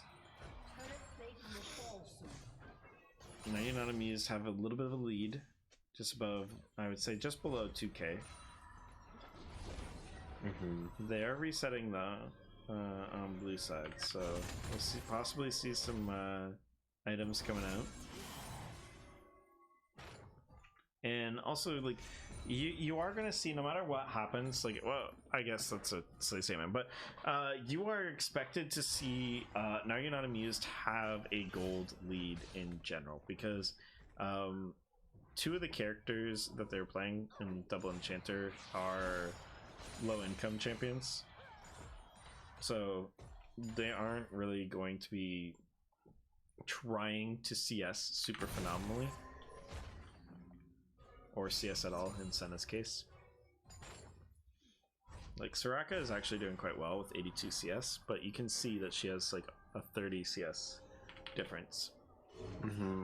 Set of numbers, he uses traps, try and gets a good angle, so then Kit can't get the stun and walks out safely, doesn't have to use the flash. I'm wondering if we will be seeing more Trundle, because I feel like Trundle is a really good character to take advantage of some of these ADCs. So her ultimate comes down. I don't know if it's going to be in time. Soraka has ultimate, but I think it's too late at this point. Unless they can really find something notable. Dragon goes down. Is that dragon yet? Yeah, Gnar got a couple very good picks right at the start of that fight. Great like, got them in a really good spot too. I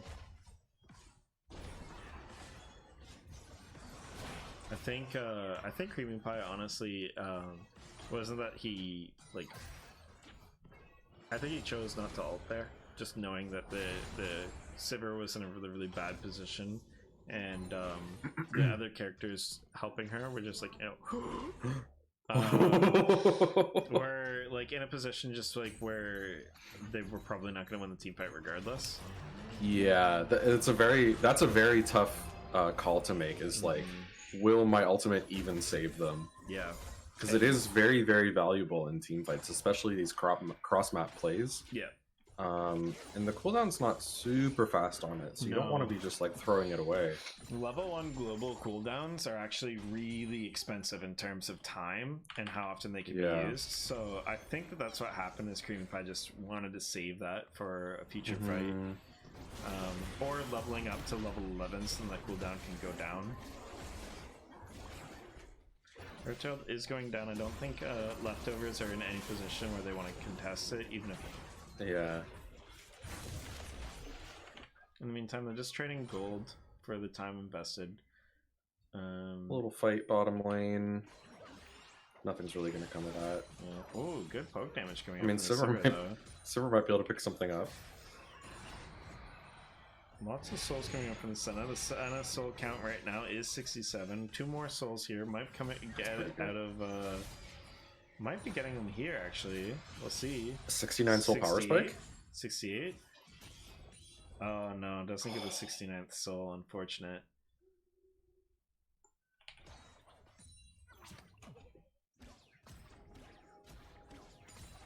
to set of numbers, just content with farming it out, understanding that, like we were saying in a previous game, Jinx has very, very good 3-item power spikes, so probably gonna finish her mythic here. Might be Kraken Slayer. If I were to make assumptions, yeah. You want to be able to cut down some of these targets. I wouldn't be surprised either if one of these characters ends up going anti-heal besides just Ornn.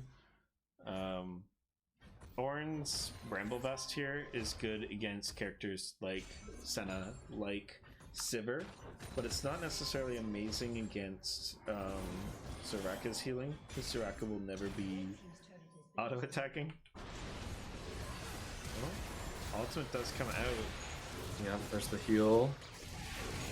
We're still gonna see, we're still gonna see some numbers go down. Oh, someone might be able to get it. No, the sustain is too much.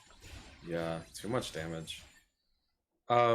It's very interesting seeing the Soraka build for, like, the Soraka is not playing for or building for laning phase. Yeah, you're building for mid game.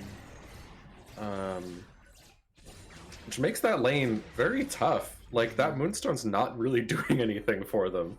Yeah. I mean, it does heal yourself. I guess they get a little bit of heal. Yeah. AP and health is fine. Ooh, well played by these KHS there. Warrior might have to be careful here. Is in a rough position. Yeah. Does flash, but the The minions are on her. flash, minions.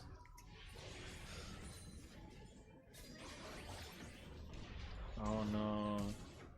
Awkward positioning by Kit. Kit uses ultimate to try and escape. He might be It's a able to very fight this, risky get back in play. with the stun. Wow. Get some really good play there. Sesame Oil is Sivir trying wrote her down. best.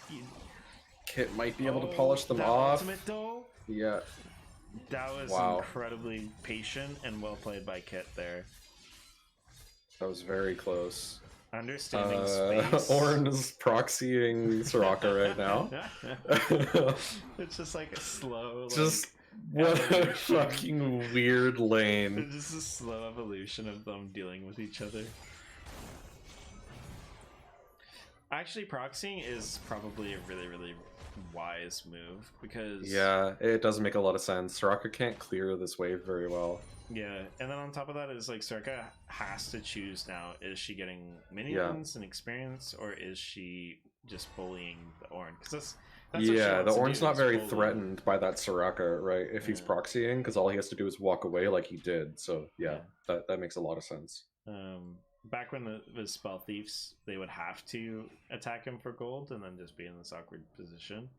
But now that Spell Thieves isn't a thing, Soraka doesn't get any gold or experience if she tries to stop the proxies, so kind of in this weird stalemate now.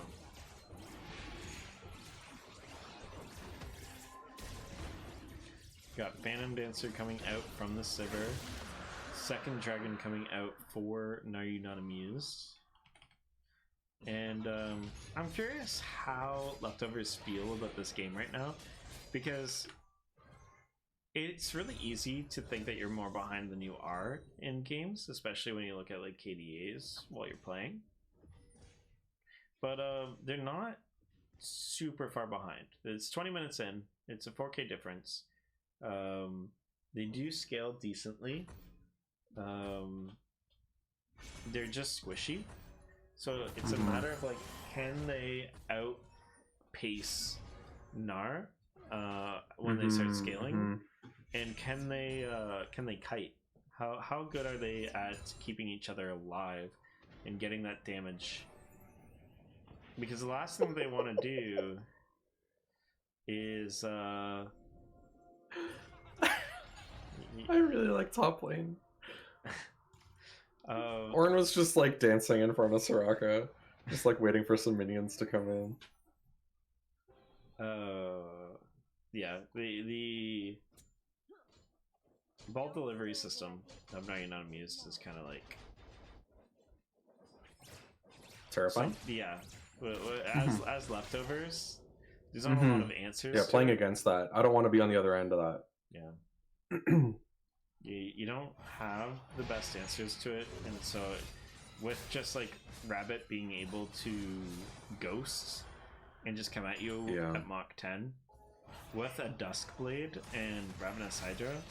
Like, that Hecarim is... I feel a dive coming on. Yeah. Watch this damage. It's gonna push her out. There's a that. teleport, but like, doesn't matter. Oh, that was wow. such a predict. Oh my god. That was they almost made it out of there. That was insane. That Jinx rocket was half a second off from being like an epic Uber gamer move. Wow. That was a very, very well aimed and well timed Jinx rocket. That was fantastic. Coming from like pure 90-degree perpendicular as well. That's some shit you'd see in LCK right there. They were predicting the flash. Yeah. And they predicted correctly. Yeah, they're half a second off. In the meantime, Sivir is trying to trade as much as he can in the bot lane here. Understanding that in on the other side of the map, Amused is taking Baron. Jack Show is completed by Ornn. You have his Fimble It's in a bit of a vulnerable spot here.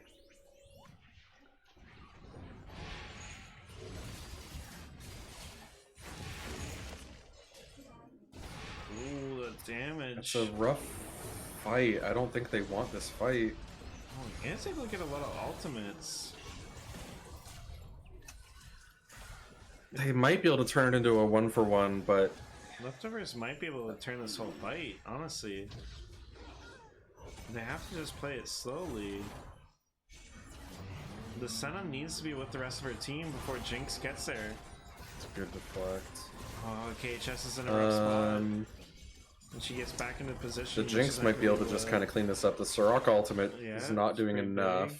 Once Jinx gets excited, though, you need to make This sure is a great bait, fight. pulling the whole team away. That was actually really well played. Yeah. I liked the idea from Leftovers there. I think personally I would have had KHS kind of come in, through here, in this path where it's warded, instead of trying to get that flank. That's a rough engage, especially since you're going up against a team that just picked up Baron buff. So they're like extra tanky. So that might have actually, that was close enough of a fight that might have actually gone quite differently if they hadn't just picked up Baron. Yeah. Yeah, I think that the fight was starting to favor Leftovers. I think that just Sivir, unfortunately, was pincered in that situation. And if they front to back to that, I think that they would have had that fight be even closer. But like obviously that's my play style. So here's another. Wow. Yeah, huge damage.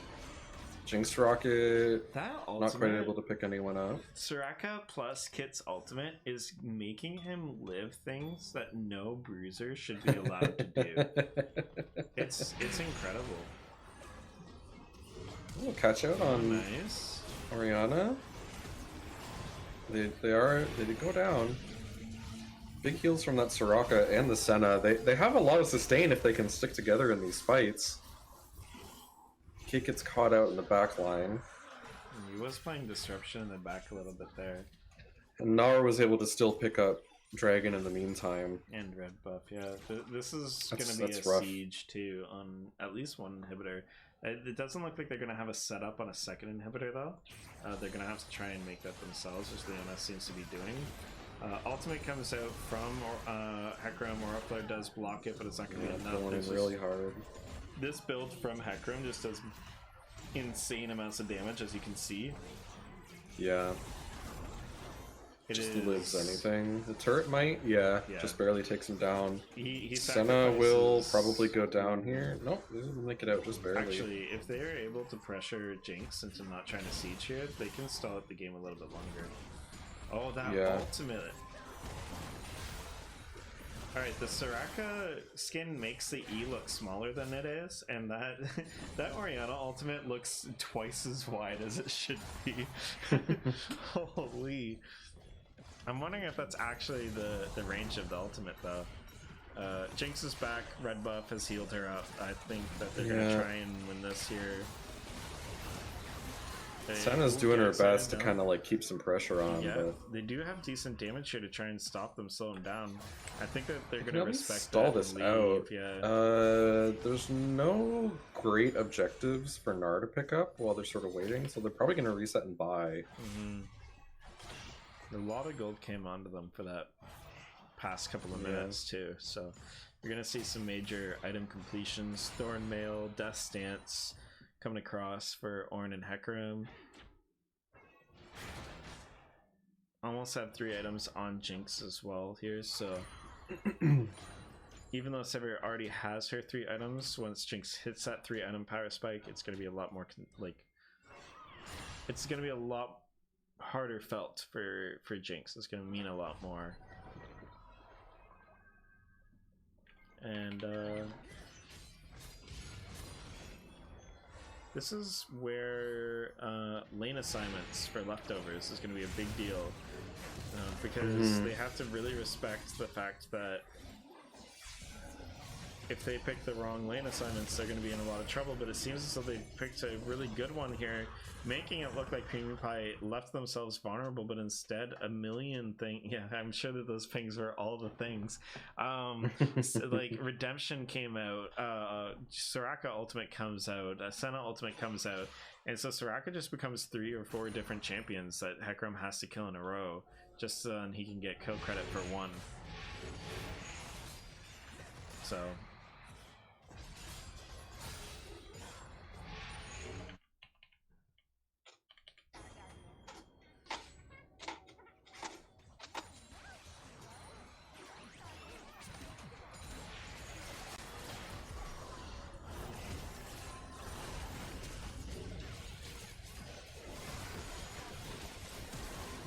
comes the damage.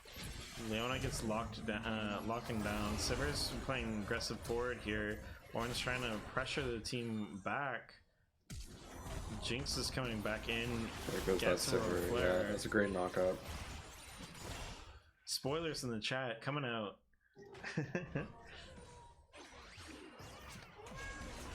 Ooh, good snare there. But just the shields coming out, just really intense. Coming out from Orianna there, keeping Jinx aggressive and alive. They're going straight for the Nexus. Ornn is playing Disruptor here, trying to get his revenge on Creamy Pie as much as he can. Yeah, keep hopping. He's just a big wall of HP. Yeah, that's all it needs. And we got a pretty fun semifinals right there. Most damage coming out from the Hecarim. There's the Jinx laugh spam at the end. Oh, beautiful. I'm glad that someone else is doing that. For anyone that doesn't know, I'm going to share some tech secrets. Insider secret, yeah. This is big gamer stuff. If you have a hotkey for laugh, dance, any of that sort of stuff, while the Nexus is dying, you can't send chat messages, I believe, or you might be able to for a short period of time. You can also spam all of your keybinds for those things, like dance, taunt, all that sort of stuff.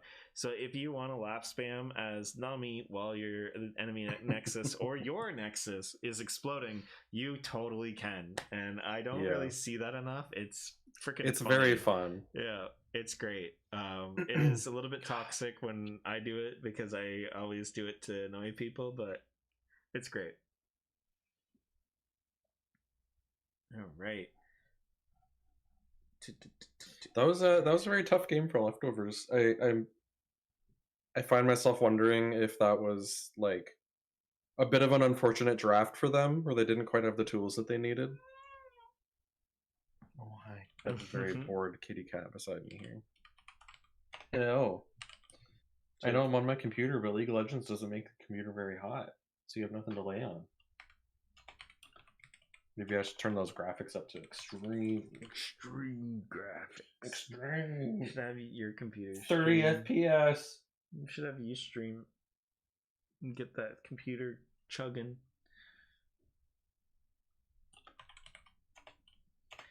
What is this?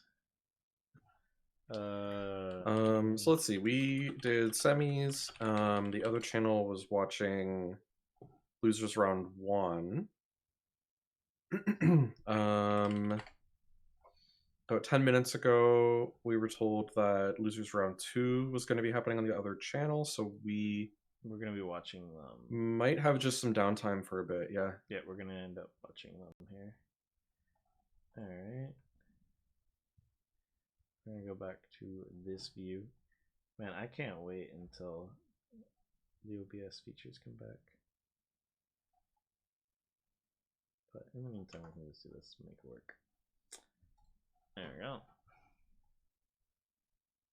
After this one, we will be, I believe, You going cut off back a little over bit to at the the bottom Tournament there. King stream. This will be it for us, I'm sure. Unless TK jumps back in here and kind of surprises me once again. We'll have the winner of this one taking on Leftovers. So look forward to that there. And then after that, we've got potentially a 2-game finals, potentially a 1-game. Of course, we know the team from the losers bracket, they'll have to win 2.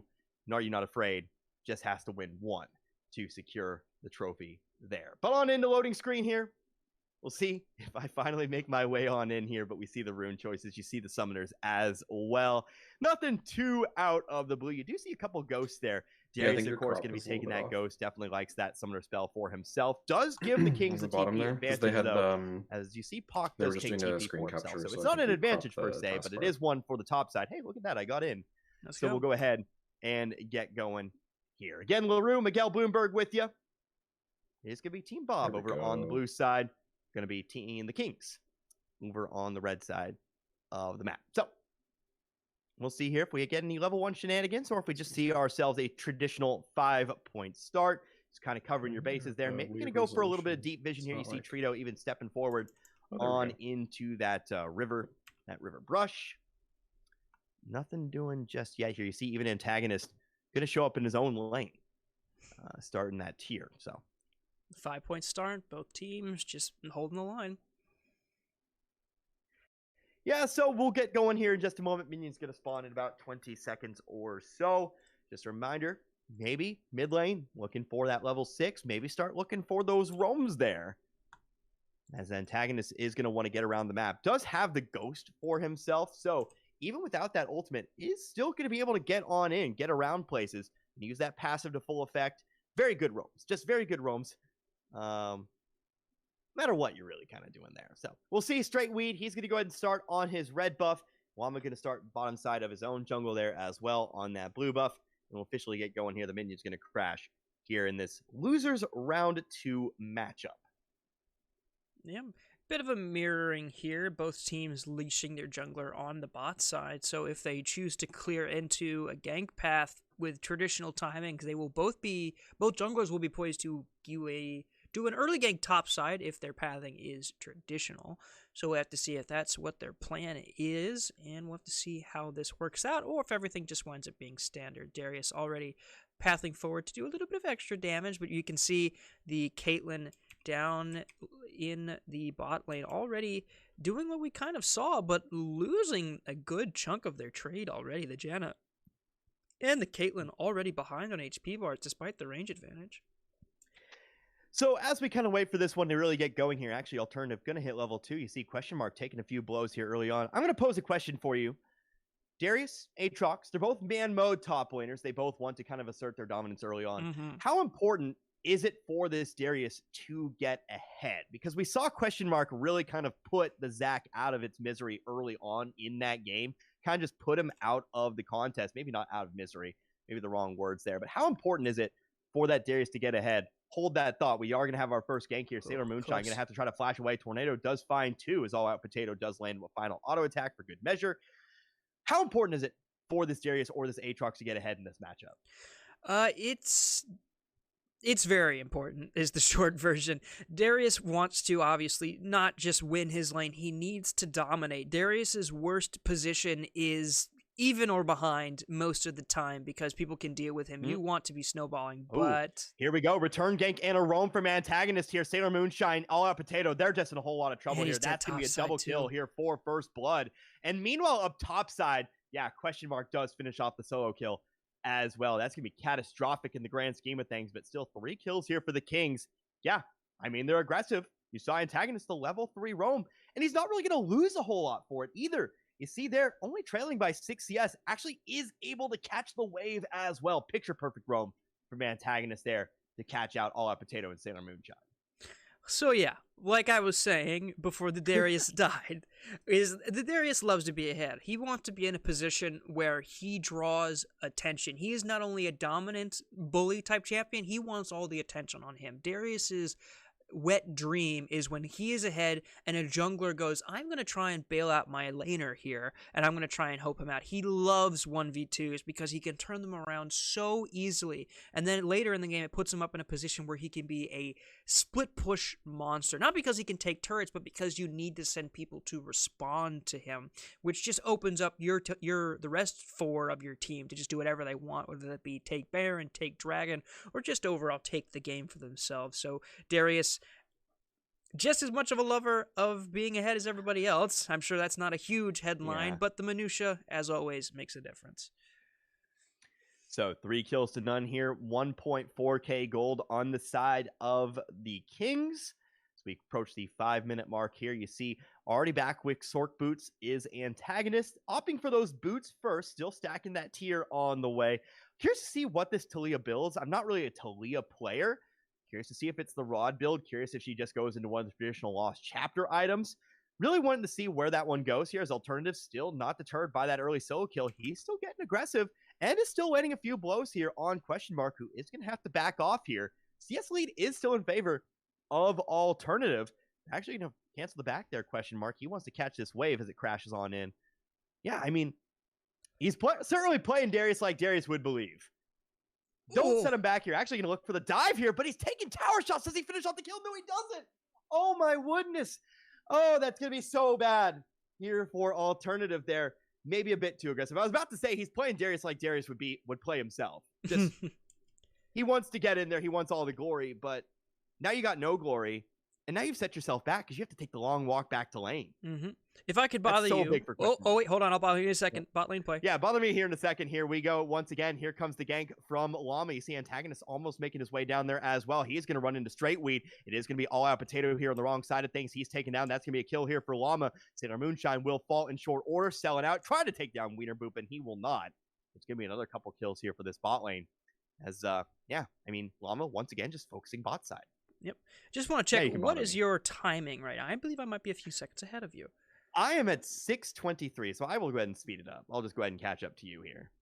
Yeah, I'm a few seconds behind. There we go. I was like... apologies. No, yeah, now it's no I'm problem. good. I was like, we're a little we're a little desynced, but barely anything noticeable. But yeah, just the Darius is...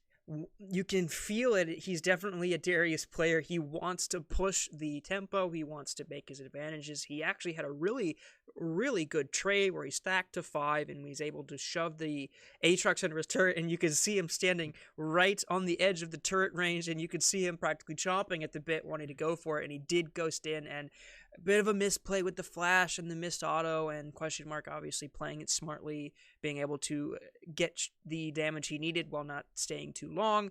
It just didn't work out, and it puts him in a rough scenario now, as Darius doesn't want to be where he wants to be. Yeah, I mean, ultimately he was one auto attack away from at least making it a 1-for-1 trade, but it was that auto attack that he just wasn't able to find, and so he is 0-for-2, still has a CS lead, but he is going to be behind by about 300 gold here at the moment. Definitely not lane lost, but like he said, Darius does not want to be even. He does not want to be behind. He wants to be ahead. Well, he's certainly even here at the moment. So again, Bob looking for that first kill. Not going to maybe find it here. Alternative, he might be in another sticky situation. Going to get the 5 stack onto Question Mark. He's going to back off here. He knows Alternative has that true damage ultimate. Going to back off here. You see Pock, you see Straight Weed making their way up there.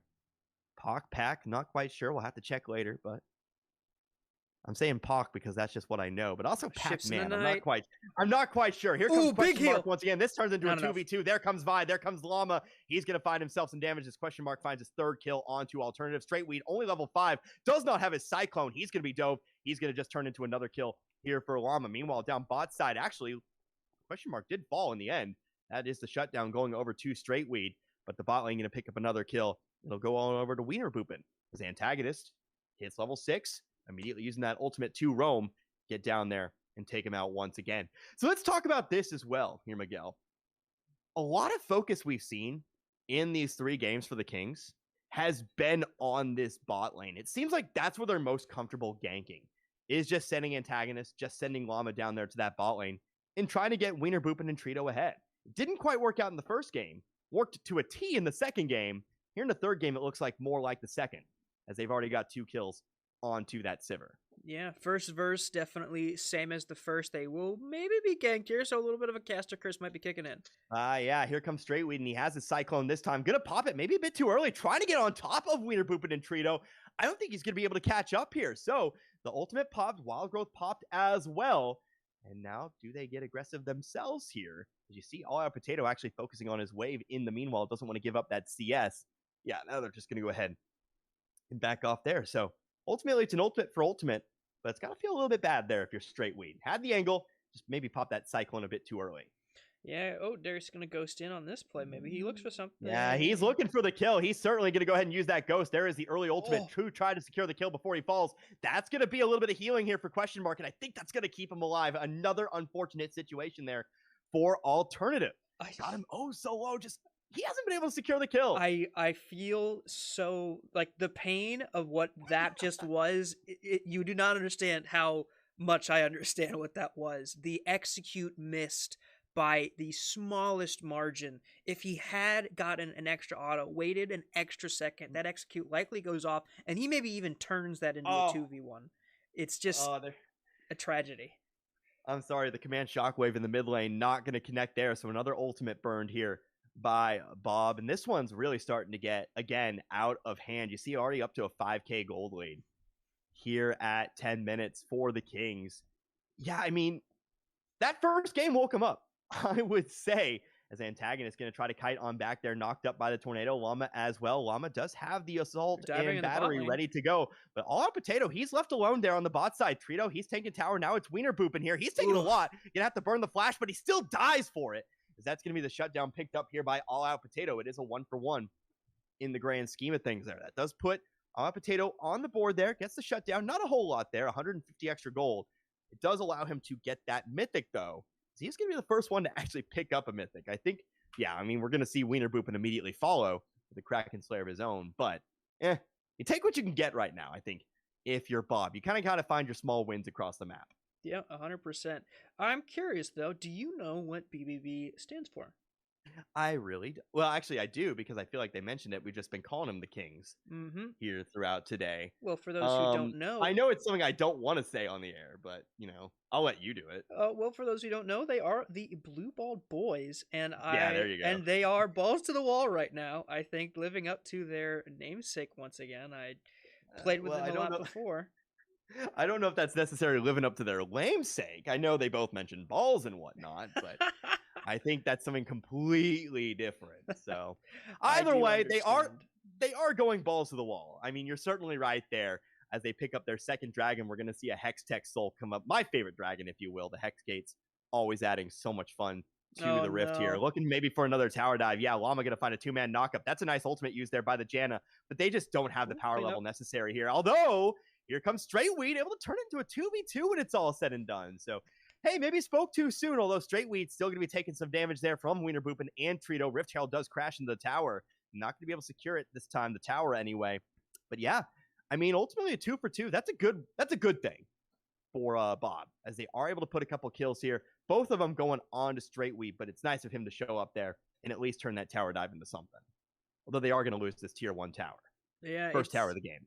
It's one of those moments where it's definitely a just look for the silver lining moment. Like, yeah, well, we got 2 kills back, but they still got a tower. But yeah, at least we got the kills. It's a rough situation to be in. 5k down before even the 15-minute mark. 4 kills to 13, and I would think it was personal. BBB fighting against BBB Straightweed being so aggressive, but we saw them play the same way the last game, so it just seems to be more in character than any sort of personal vendetta. I know, played with these guys before, they're all really solid characters, so they would never do anything quite so vindictive, but it is a funny thing to notice in narrative speaking, at least, as we see a fight here. Yeah, here we go. Another fight as Antagonist. He jumps in there. Sailor Moonshine already very, very low. Flash out from Straightweed. Trying to catch up here. Sailor Moonshine just out of range for Antagonist and Llama. And it looks like he is going to get away. Meanwhile, though, All Out Potato kind of in no man's land there at the moment. Llama going to turn his attention to this Caitlyn and is going to take it down.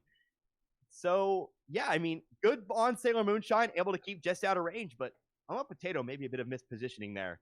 Just kind of dies for it.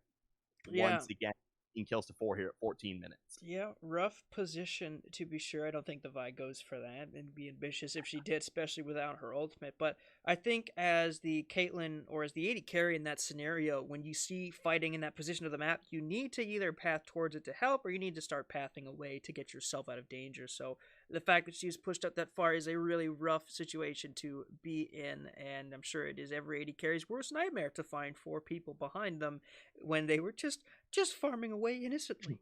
No, I wasn't doing anything wrong. Yeah, all up Potato. I mean, you're trying to get yourself back. Yeah, in yeah, this game, absolutely. just No by keeping disrespect to him at all. Trying to keep your CS totals up. But at the end of the day there, I feel like you just kind of added nothing to that one. You just kind of end up being just a body for the Kings to take down. You don't really add a whole lot of damage to the team fight. Just kind of a misplay there, I would say. As we see here, a solid mid lane push. Wienerboop and Trito turning their attention to other areas of the map. Now, Llama, meanwhile, just hanging out in the Bob jungle. Straightweed trying to jump on in there. Is going to land the Cyclone. There is the Wild Growth on the Llama to try to keep him up on these front lines. Trying to keep him fighting here. Llama is going to take... Yeah, exactly. Llama is certainly the raid boss. Going to be able to take down Straightweed. And now he'll back off here for the time being. Not really looking for the dragon. That's not going to be spawning up here for a little while yet. Hello, Darius. But just trying to... No, yeah, Darius. Yeah, Darius, like you said, there's alternative. Trying to find the dunk on the Llama does, in fact, get the burn. At least kill going over to Pac. That's, yeah, just another one for him there. So ends up being, I believe, a 2-for-1 here when it's all said and done for the Kings. Yeah, they managed to finally strike back. Darius once again missing the execute by just the slightest of margins. It was interesting if you actually watched the engagement when it first started as the Darius kind of blast cones over into the waiting arms of the recalling Lulu. That he was almost instantly exhausted and then polymorphed. So it was funny to just watch him stand there in front of them as the cupcake just go like, well, I guess I'll wait for this spell to run out. But that is the Darius reality, especially when you're against the Lulu. I mentioned this in Champion Select where, you know, you polymorph him and he really just he has to stand there. He can't do anything about it. But in that scenario, no one else was there to kill him, so he does manage to secure another kill back for themselves. And again, you take what you can get when you're in Blue's team scenario right now. They are 7,000 gold behind. They're coming up to the 3rd dragon. Likely, if they secure this next one, we'll be looking at a 25-minute soul, which is a brisk pace for just about anyone. So we'll have to see if they try something, which they do right here. Yeah, I mean, they're going to look for something here. Antagonist trying to wall him off. Not going to be able to do so, though. So immediately backs off toward that dragon. Going to be spawning up here real soon. In fact, throw up my objective timers here. Yeah, in about 2 seconds, we're going to see that first Hextech dragon spawn in. Question mark jumping in onto All Out Potato. All Out Potato able to avoid the pullback here. Oof. But I don't think he's just going to be able to avoid Aatrox proper. Yeah, that'll be the solo kill up on the top side here, as it's going to be alternative jumping on in there, trying to jump through, trying to find an execute onto Trito, but not going to pick it up there. Wienerboop jumps on in there with a little bit of help from Antagonist to pick up the kill. Antagonist on the wrong side of things. He's a bit too aggressive. He will die here as Wienerboop, and he's going to try to do everything himself, dropping down those auto attacks. You see just how strong he is. Able to take down, or at least able to take down the health bars of 3 separate members of Bob there, kind of defending that dragon by his lonesome. It's a 3rd dragon going on over here to the Kings. Yeah, they're on pace for that 25-minute soul, like I mentioned, and you saw a little bit of over-aggression from Antagonist, definitely feeling himself a little bit, and got caught on the wrong end of 3 people. But, you know, you give away 1 kill for the 3rd dragon, I'd say that's worth to just about anybody, so I think we can forgive him for that one. I think his team forgives him as well, because they're sitting very comfortably in the 8K gold lead. So, I don't know, I'm not really sure if there's much to say for the side of BBB. Just keep doing what they've been doing, continue to win their lanes and take those dragons. Yeah, I mean, really, when it's all said and done, you just got to keep bleeding out Bob. You just got to keep finding objectives across the map here, and you got to let question mark just cook. You got to let him cook. Let him cook. Can't believe, man, I'm 20. That made me feel old. Question, I'm 27. I shouldn't be saying those things, but nah, you got to let him cook. You really do. As you see there, fighting over the Rift Herald, not going to take it, though. Going to go ahead and pull on back here. As you see, just a couple of unfortunate situations around the map here. Llama going to jump in. He's going to try to find the execute onto Sailor Moonshine. Push back on into the jungle, though. That just buys him at least a second more of life. He'll eventually fall anyway. Sailor Moonshine will. Hawk now finds himself in a little bit of trouble. Here comes Llama. Llama going to punch straight weed. That is going to be the command Shockwave. Does find Llama, does find question mark. It does ultimately keep them alive, although Llama's still certainly hunting for it. See him charging up another Q there. Not going to fire it off. Just focusing that push on this top lane tower. But as I was saying, it's really kind of becoming a bleed them out kind of game where you're not taking much at a time here if you're the Kings, but you're taking little bits and pieces. And Bob can really do nothing but just kind of watch. Although Alternative trying to fight there, that might have been a bit too aggressive here for the Kings. Trito getting by with just a sliver of health. Straightweed trying to catch up here. Llama coming in from the side, trying to be the hero. Not going to be able to do so, though. Straightweed does end up picking up the kill. As I believe also just barely getting out of there was Wiener Boopin as well. So ultimately just finding one kill there, but they are able to take down Trito. Alternative punishing them for a bit of over-aggressiveness there. I was going to say deja vu like about a minute ago when I saw that Vi running in from the right side of your screen, from the blue side that is not her own, but it looks like the Aatrox is going to go down here. Maybe. Yeah, Aatrox in a 3v1, although he does use that dash over the wall. Is he going to be able to find the healing he needs? Command Shockwave coming through, fighting with a sliver of health. No, that's going to be the shutdown. Other half of the map. Picked up here. Going to go on over to the Orianna. Meanwhile, Antagonist using the ultimate. Going to dash on in there. Pick up another kill onto All Out Potato. Antagonist starting to get a few kills here across the board. 3, 2, and 4. Hasn't been the primary carry, but he is certainly starting to do a little more as he starts to move on into that second item here. Looks like it might be Death Cap. I'm not quite sure. Has that needlessly large rod. But we'll see where he goes kind of from there. Has the fully stacked tier, can go into the tier item whenever, if that's the option. Yeah. But yeah, we'll see where he goes here in that build. So I was going to say, the deja vu is very much strong right now. When I saw that Vi once again running in from the blue side jungle that is not her own, and catching out someone retreating from pushing it away from the top side, we saw that exact play take place with the Maokai in the last game BBB played, where the Maokai came in from the left and actually caught out the Amumu. And then the Orianna is getting engaged on. Yeah, the Orianna in some trouble here. That's the ultimate pop tier by Sailor Moonshine. Does it keep them alive here as they try to retreat back to their own base? Poc's going to be caught out. Wiener Boopin on a rampage. Here comes Llama charging up another Q. Doesn't really have any options, though. Just going to let it expire, going back toward that mid lane. The push continues, maybe even turning their attention toward that Baron. As you see All Out Potato continuing to split up topside. They definitely know Bob does, but can they do anything about it here? Or could this just be a bait for the fight? It certainly looks like it here. Antagonist does find the kill on the Straightweed. Here comes question mark, turning his attention to All Out Potato. All Out Potato taking tower shots. He will die.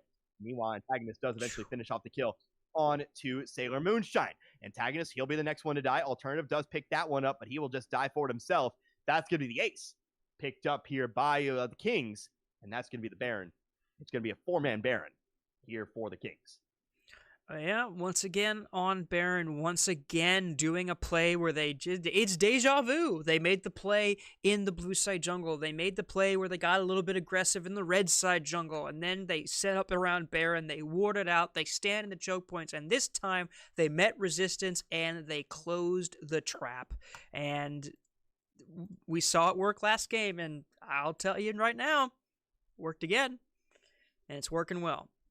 Yeah, I mean, really, when it's all said and done, I think if you're facing the Kings in this next round, we know if they do win this contest, I should say if, although at this point it is an overwhelming Kings advantage. If you're facing the Kings at this point, you've got to have an answer. You know what they're going to want to do. You know they're going to want to get aggressive and try to jump all over you.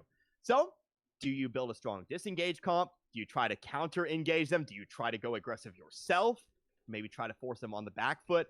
I'm not quite sure how you really attack this Kings squad, but we'll see here again. It's going to be Leftovers taking them on next. Yeah, this is going to be a last-ditch effort here. Hextech Soul picked up here by the Kings. Straightway jumping on in there, gets a little bit of shielding, but does die for it. Llama, he's going to find a couple kills in the fight. And finally, it will be just Sailor Moonshine. Left all alone here, just a wee little support, trying to save this game. Run. Question mark, not even needed there, pushing up topside. Llama will catch up. One more Q will do it. And a second straight ace here for the Kings, as I think that'll be the end of the contest here. I think.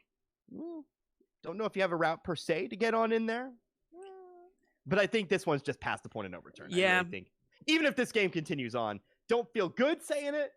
Don't like to call things before they're truly over. But I think the Kings pretty much have this one in hand. Yeah, that one fight is almost certainly the check before the checkmate here. You've taken the final objective that is even left to take. You now have the Hextech Soul, arguably one of the more powerful souls still currently in how it exists in the game.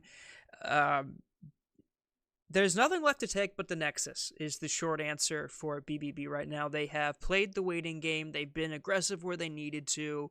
And I think right now they're just going to group up and push in for the end. I also cannot fault Blue Team for making that attempt. They really had to make an attempt. It was all or nothing there. They knew the game was in a rough position, and if they didn't make that objective, then it was a slow bleed either way, all the way to the Nexus. So I think they made the right decision, and they had to go for something, and it's a shame it didn't work out, but I always like seeing the attitude. I will always prefer the valiant final stand to the slow bleed, but we'll see. Yeah, I mean, what is the saying here as we see once again the Kings just kind of running them down one by one? I'd rather die standing than live on my knees. You're kind of seeing that right now here from the side of Bob. They're not afraid to fight. They certainly aren't. You see All Out Potato just trying to do anything against this top lane Aatrox. They're trying to fight. They just can't win these fights here at this point. The margin is just too big as antagonists will go ahead and burn. FF. So double-digit kills here for the side of Bob. But that will lead to the FF here. And that'll move the Kings on here to the next losers round 3 as they do win this one here in 25 minutes. So ultimately, yeah, I mean, I don't know how many different ways we can say it here, Miguel. It's just another aggressive come out from the get-go win here for the Kings. Yeah, they grabbed it by the throat and they took it all the way home. There's genuinely very little left to say. The Kings are the Kings for a reason, but to give props to BOB, who certainly made a good tournament. They gave them a run for their money, and they tried there, and they genuinely made them work for it. They did not go quietly into the night. They took everything they could, and they did not die. They did not live kneeling. They died standing, and that's respectable. Yeah, absolutely. So, of course, that will move the Kings on to losers round 3. Just one step away from that finals. They're going to be taking on Leftovers. And, of course, remember, interesting fact, Leftovers, they're the ones who put the Kings in the losers bracket in the first place. So that'll be a whole lot of fun. Of course, that'll do it for Miguel and I, though. We'll actually have the next couple games back on the other stream, over on the Tournament King side of things. So again, that'll do it for us here as I go ahead and wrap it up. Again, big thank you for having me. Of course, lots of fun casting my first stream here casting my first tournament here on the Tournament Kingdom server. Big thank you to Miguel as well for casting. Miguel, any final thoughts? Not really. Just to say once again, thank you for having me. It's been a pleasure casting alongside you, LaRue, and I hope to be back sometime very, very soon. Yeah, certainly hope to be back soon here. So we'll go ahead and send you on back over to the other stream. But again, for Miguel, I am LaRue. Hope you had much fun watching this one, as much as I had bringing it to you. Until next time, you've been watching the Tournament Kingdom stream. Yo, hey guys, welcome back. We're gonna get big stretch. We're gonna get into the semifinals coming up in a moment. I have to close this before we start getting Well, we already ads. we saw the semifinals. It's like losers finals right now, I believe. Yes. Yeah. Gotta close this tab. Well, I was entering like crazy levels of Inception. There we go. Cool. All right. So, how is everyone doing? Welcome to any friends from the other stream that has been perusing. Thank you very much for Miguel and I believe LaRue's. I don't think I've met LaRue's besides the one LaRue, I think. LaRue. Besides LaRue. the one Frosh. brief moment. We're gonna be getting the game spun up very soon. Losers finals. I believe it's Leftovers versus BBB, as they said. The revenge, potentially, or Leftovers snuffing out BBB for the rest of the tournament, beating them for a second time potentially. Maybe BBB gets their vengeance, redemption arc. My kitty is so starved for attention today, and I don't know why. Yeah, she had an Because I'm doing something right. She had an intermission to be cared about. Well, and I No, I'm played with her a little kidding. bit I too, know, because I she know. was getting all worked up, and I'm like, all right, we can play a little bit. Mm. Now she's like, why did we stop? Right? The computer's not warm. I'm not on the couch, so she can't cuddle with me. That's why she's freaking out. You know, like, honestly, probably. Just bad cat dad, you know? Yeah. I get it. I treat her so poorly. Yeah.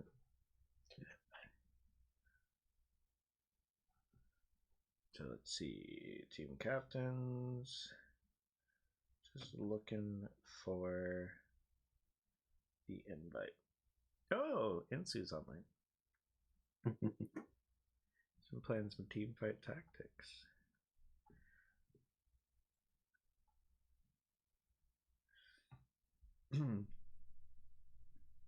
It's wild. This has nothing to do with anything.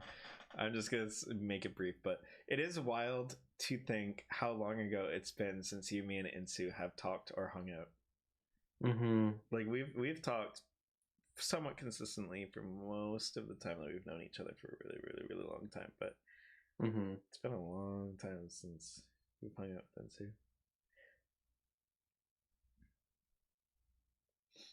It's very easy to like not think about like how long it's been since you've hung out with certain friends, and then sometimes you do, and it's like, dang.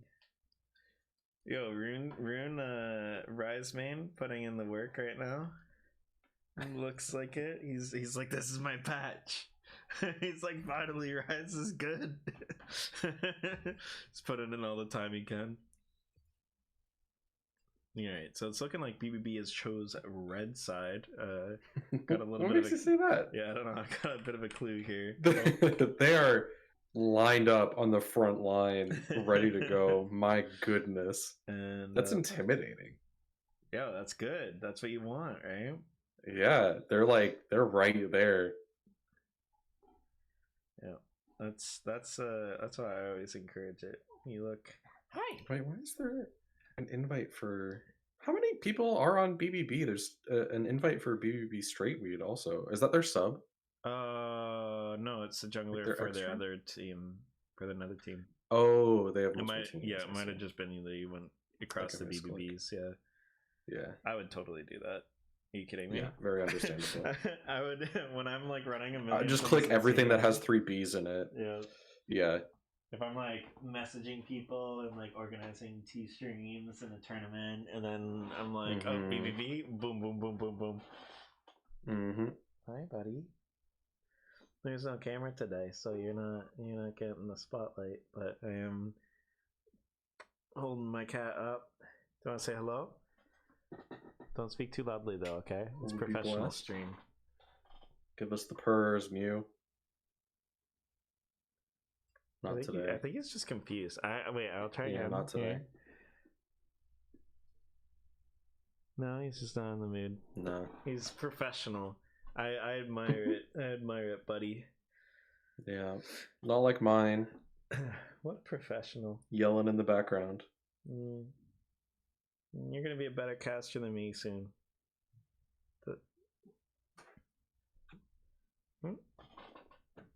Okay, I'm gonna. Hey. Oh. Ari's such a talker. It's just like if she's doing anything, if she's walking down the hallway, she comes into her room, she climbs on top of a box. It's all accompanied by a little meow. Yeah, Mia's the same way to some degree.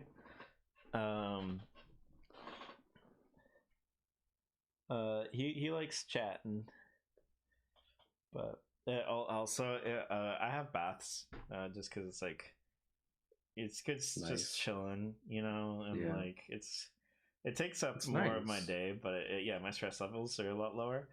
And but whenever the drain goes, he freaks. Like he like runs up to me and stares at me and is screaming as if like someone's going to die.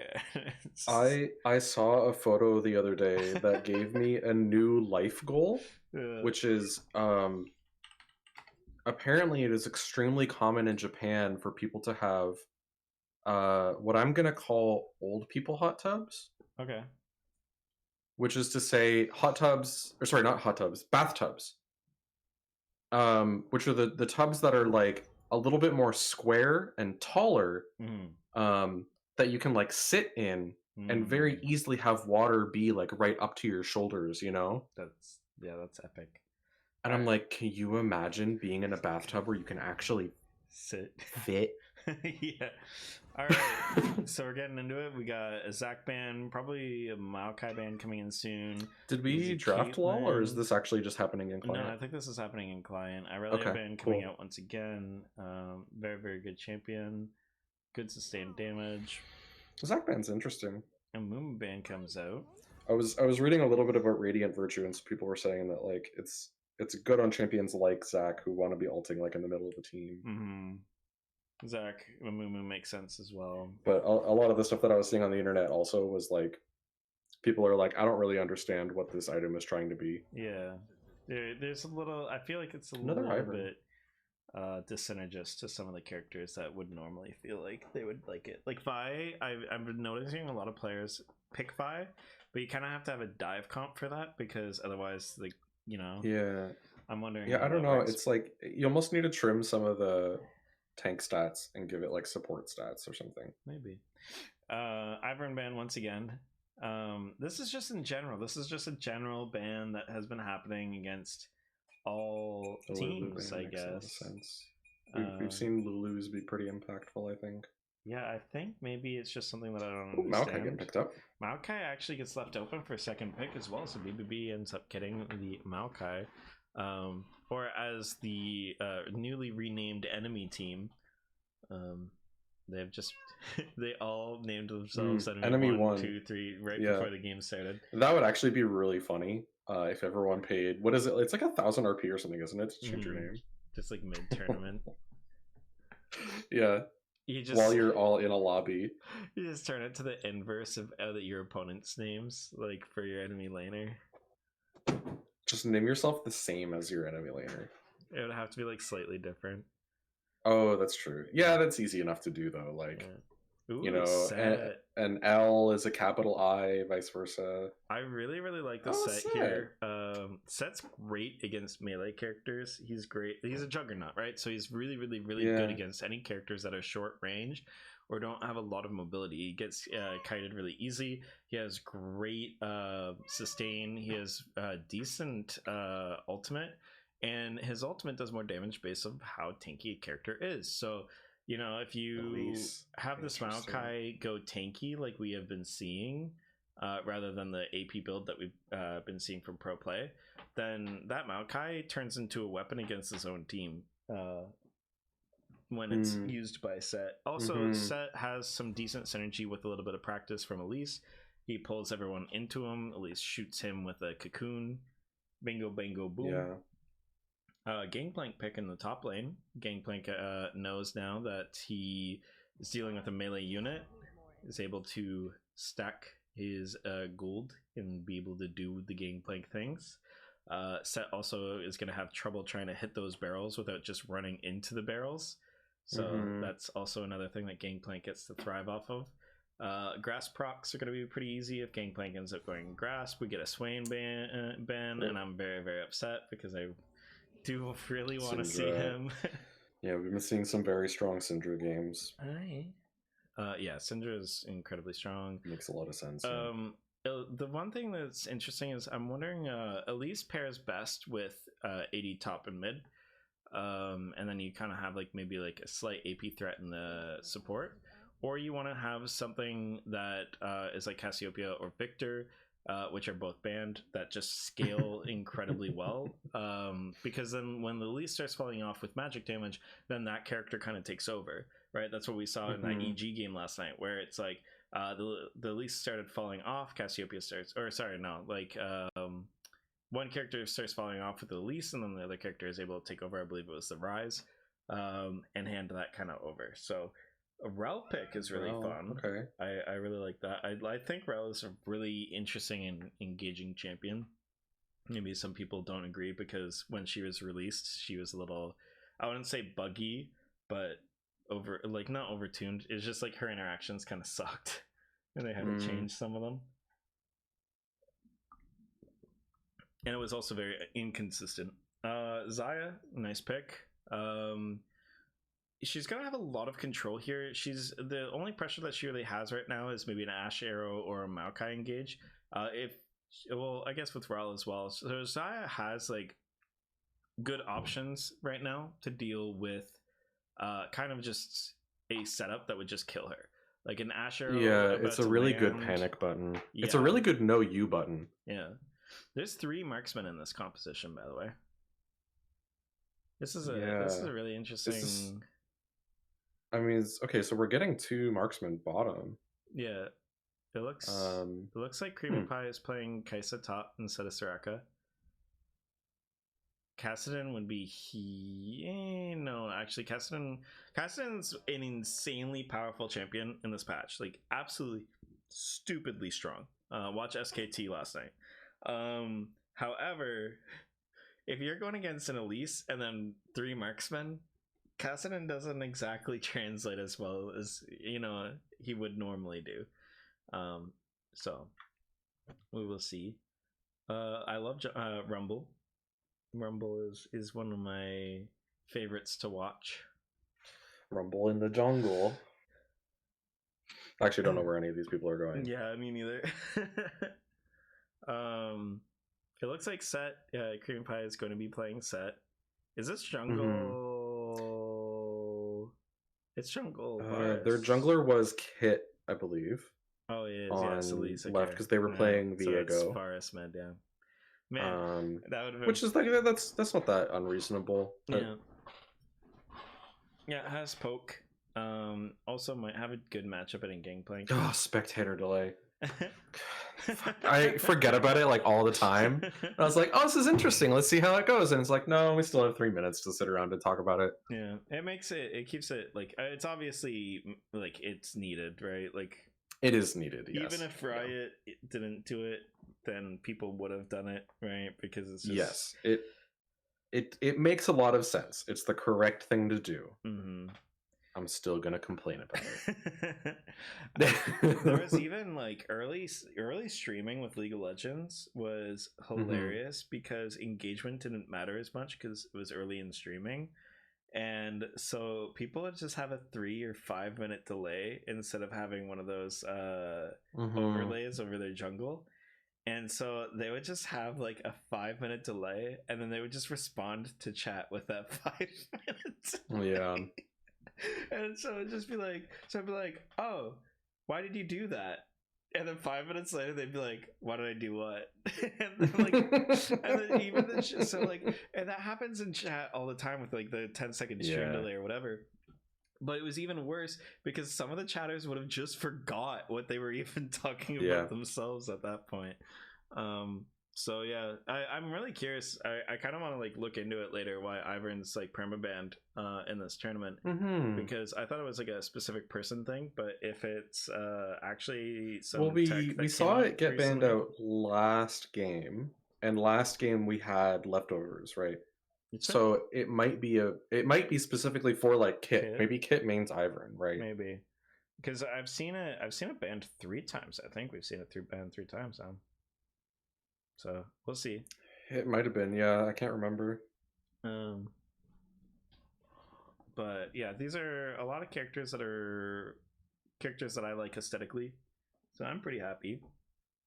3 marksmen is really interesting. This is a very 3 marksmen's a little bit scary to me. Like it feels very risky. Sorry, my cat is. It also feels like there's a lot of AD on leftovers. There is. I guess it depends a little bit on how you build some of these characters, but like, stream delay is almost over, so I can start talking about things that I don't want to talk about while people could be potentially listening. That would be playing the game. So I think 15 seconds is fine. Okay, so when you're dealing with a team composition kind of like leftovers, it's a very, very high risk, high reward sort of situation that requires you to be playing at a high level for a really long time. You have to make sure that you're positioning correctly. You have to make sure that you're even or ahead. You have to make sure that you're properly zoning, that you're tethering, that you're doing all these things correctly. You're paying attention to what cooldowns are coming down. You have to make sure that you guys are kind of supporting each other with what small like amounts of utility you have. Like marksmen aren't the most mobile. The advantage is you have more, like when everyone focuses the AD carry, you have 3 of them. So there's 2 that get the opportunity to keep whaling damage in while you know the first one's going down. However, the main thing that I wanted to talk about is Elise is their jungler when they have 3 marksmen. And one of the common strategies that you can use to completely obliterate a team like this is to make sure that Elise just doesn't get to play the game and then build armor. Oh, I need to switch this one as well. So I'm curious to see, BBB is a very structured team. They've played together a lot. They're very comfortable with one another. They have really good synergy. And so I'm wondering if they're going to do something like that, because I feel like they're one of the teams that would be the most likely to do something like that. Kid is looking to do a potential invade, but they're kind of, okay, they're backing off. But I don't know if BBB knows this. So I think BBB is kind of risking it right now. They're a little nervous. But Llama's going to start top side. So this is going to be the first reverse jungle that we've seen, starting on opposite sides here. And yeah, like I said, I'm curious if they're going to find a way or try to find a way to put Elise behind, because Elise already doesn't scale. And so if you put Elise behind, she's not coming back into the game to become a notable AP threat. And you can just build armor. You never have to spend money on AP or magic resist. So the health is enough. Health and armor. Which, I mean, for champions that don't want to build tanky, that's a lot of money saved up. Like that's, you know, like that's more money that you can build on damage. So and we already saw things like Kog'Maw, right? The Kog'Maw build that we saw earlier with set of numbers where if they're allowed to buy a tanky item and still do that sort of damage, it's really nice. So, early push comes out from Water Elf, not surprising, like just range advantage, range versus melee. We got Hawkshot coming across. And they do notice that there is at least one camp open. I think they did see that the red buff was taken as well. At least says level 3 clear, red into blue into Gromp. This is a huge risk. Elise has to try and find something. But the problem is that all 3 of her lanes has push advantage. So unless she stays here and waits for antagonist to push this lane back in as it's naturally pushing, she's not going to get anything, and so she's going to try and say a little bit more. She's going to try and have an efficient route, so she's going to now go back down. Okay, going in level 3. I think so. He wants to. They're still pushing that lane in. Yeah. That could be a little rough. Kai'Sa's kind of backing off a bit. Oh, Zaya's in a bad spot. Really forward, It's Ignite done. comes out already, so the heal's not going to heal by a lot. Aurora Flare is going down. Ash gets that first kill. Elise doesn't find the kill either. And the reason why I'm focusing a lot on Kit is that there's a lot of pressure on him in this draft. Like that's just nature of the beast, unfortunately for him. And also on top of this, it puts a lot of pressure on him to make sure that he's as efficient as possible. Elise is a very punishing character if you do not play super efficiently. And Lee Sin, like you could try and say that that's another character. Are they revisiting? They're trying to punish this Flash Kaisa. E on Rel to get that stun. Llama gets the W down, but Flash comes down under turret, bursts Llama down. Kit isn't really able to find the angle Kit's that he really wants to looking for get. something. Yeah. Okay, they will be able to pick up that Flash kill. comes in. She has repel. She can do this dive here. Nice job by Kit. This is like that really helps fans of leftovers here. It puts them a little bit more at ease. Oh, my chat came back. Goodbye. Chat came back the very next day. Antagonist trying to get an experience lead and kind of put Kit behind here, trying to steal the Raptors, but Water Elf sniffs it out and says, "Nah, dude. Thanks for the free poke damage, though."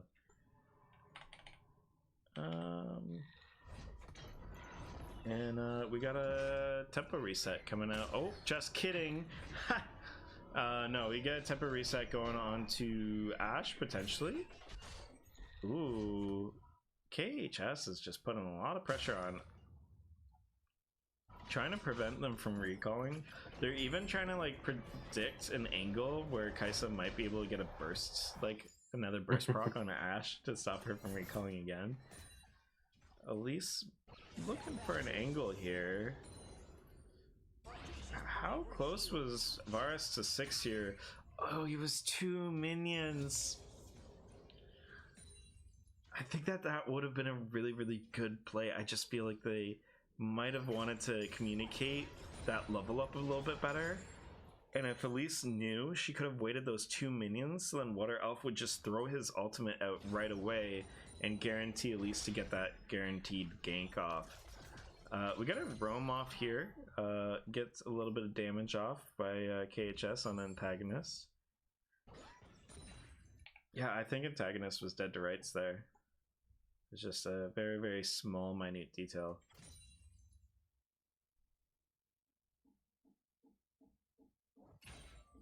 It's things like those that, like, I feel like, you know, coaching is one of those things where I think it's overhyped for most players. But I think that's one thing where, like, a coach is, like, huge to point out. There's, like, very, very, like, minuscule things that you wouldn't be able to see because you don't get punished for it, right? There's no feedback. Got a big play coming in from Creamy Pie and Kit here. Okay, very Kit's low. Super low as well. Antagonist tries to finish her off with the burn damage. Creamy Pie's trying to make something out of it. He might They're be in a able to rough get one. spot. Yeah, gets one. He's Burst trying to just pick one survive. off. Massive amounts of damage. Bot lane's coming up here to help. Not bad. The level up timing is something that's also very difficult to pay attention to as a player.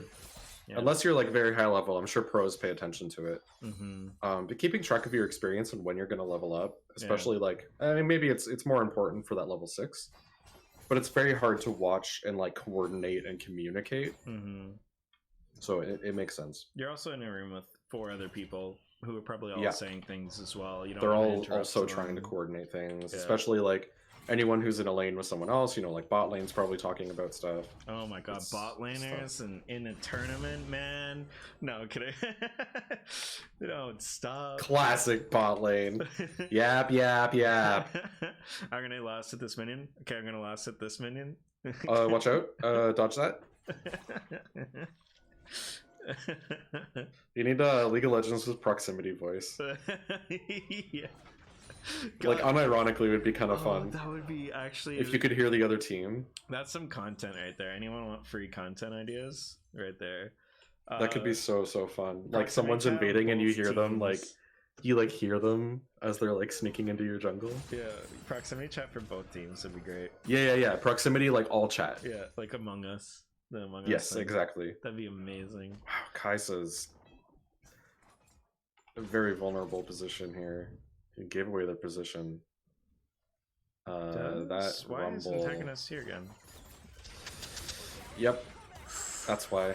That's why I was moving the scoreboard, because I was like, wait, does Antagonist have ultimate? Because this, and then Kaisa just dies, and I'm like, yeah, okay, Yes. yeah, Elise is starting to head up back towards topside. Something else, I mentioned this in the previous game because I was talking about Elise.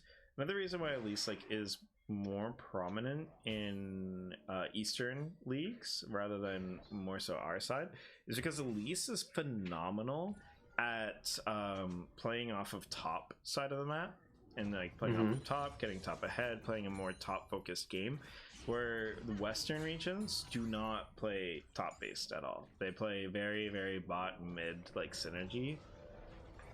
So the jungler will gank bot a ton, gank mid a ton, try and get those like lanes ahead, and then top is just an island. So it's a lot harder for Elise players because if they don't adapt to that style and really play around their top laner, then it's just like you're almost like fighting the character's identity sort of thing. It's really fun when you see players though adapt other playstyles, or even have the balls to do it. Ooh, Asher comes out. Oh, big play mid. There should be a dead, yeah. It's a dead Rumble. That's also a dead Kaisa for sure. 3v1, yeah. Yeah, so two for one. It was a 2. Yeah, they got two bot and then one mid. Yeah. Sorry, directed camera thought it was more important to show me Rumble dying. It's really nice to see a Xayah player who is very clearly like making good use of the feathers and the stun. Maybe this is just because I play almost exclusively ARAM, and so people very often don't know their champions very well. But I've just been watching Aurora like positioning really well and paying a lot of attention to where their feathers are going and getting some nice roots. Just playing it very well. 69 CS power spike coming out from Aurora as we were talking. Lethality Varus coming out gets his serrated Dirk and his Tear the Goddess, so Varus is going to be able to play a little bit more aggressive in this lane. Okay, so that's one of the dumbest names for an item. Like it's not a dumb name, but it just sounds very funny. Yeah. You know what I mean? Yeah. I don't know why. It's a very like anime kind of. Oh, something about Dirk.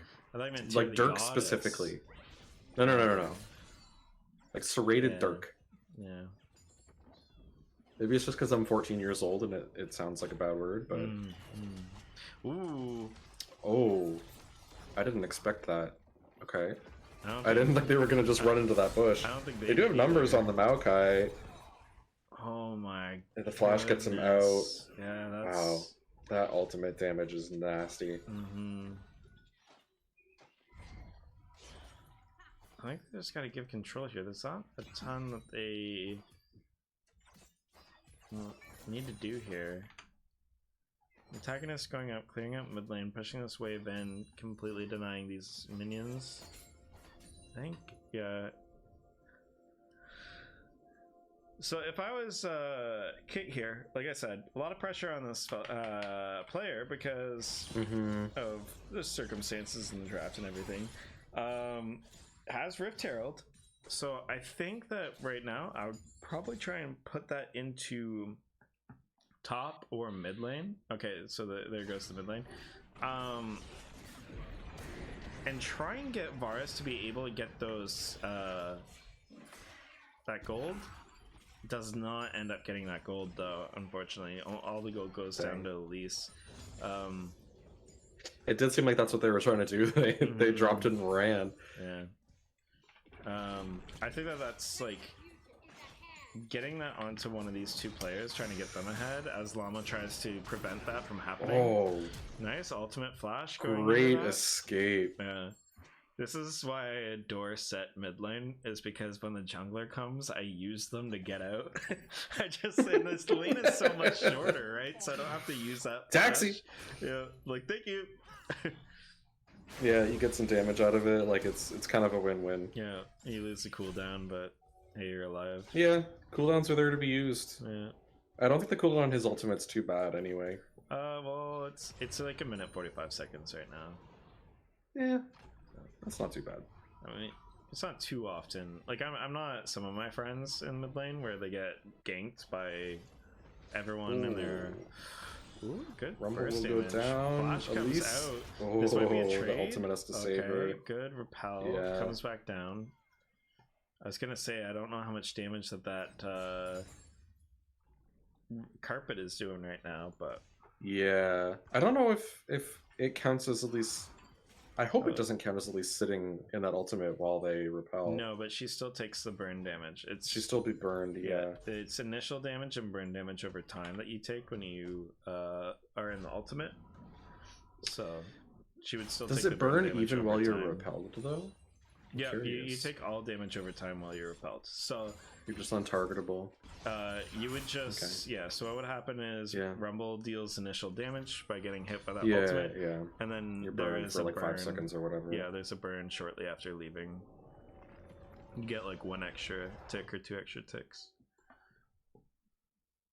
Maokai finishing Demonic Embrace is going that kind of AP build that I was mentioning at the beginning of the tournament. Excited to see it, heard about it, haven't seen it, so. Set grabs Heartsteel. It's a great item for set. Now, the thing that I've kind of grown, I've shifted my kind of gaze with these new items. I used to think that Heartsteel and Jackshow, well, I used to think Heartsteel was probably the strongest item, and then Jackshow was like pretty good. I think Jackshow might be like good best play. one. Ash Arrow, all huge these- damage. Yeah, That's it's- phenomenal. It's just every Ooh, ultimate. We're all in the getting a little area. caught out. Trito should Tanky be okay. enough to be W's okay. coming up soon. Yeah. Yeah, there it is. Jackshow, when it stacks up, it is just bonkers. Yeah, I think. And the real value there, I think, is that Heartsteel, like, it is very good, but you have to put in a lot of work to get big value out of it. Yeah, that's what I ended up realizing is that Heartsteel is dope. Wow, Wiener just completely shredding over that wall, maximizing her range there. That was like max range Ash attacks there. You get Hex Tech Gates as well. I love these. Yeah, I love the animation of those clouds right there as you move the camera. Oh, gorgeous. It's subtle and it still looks amazing. It's not distracting.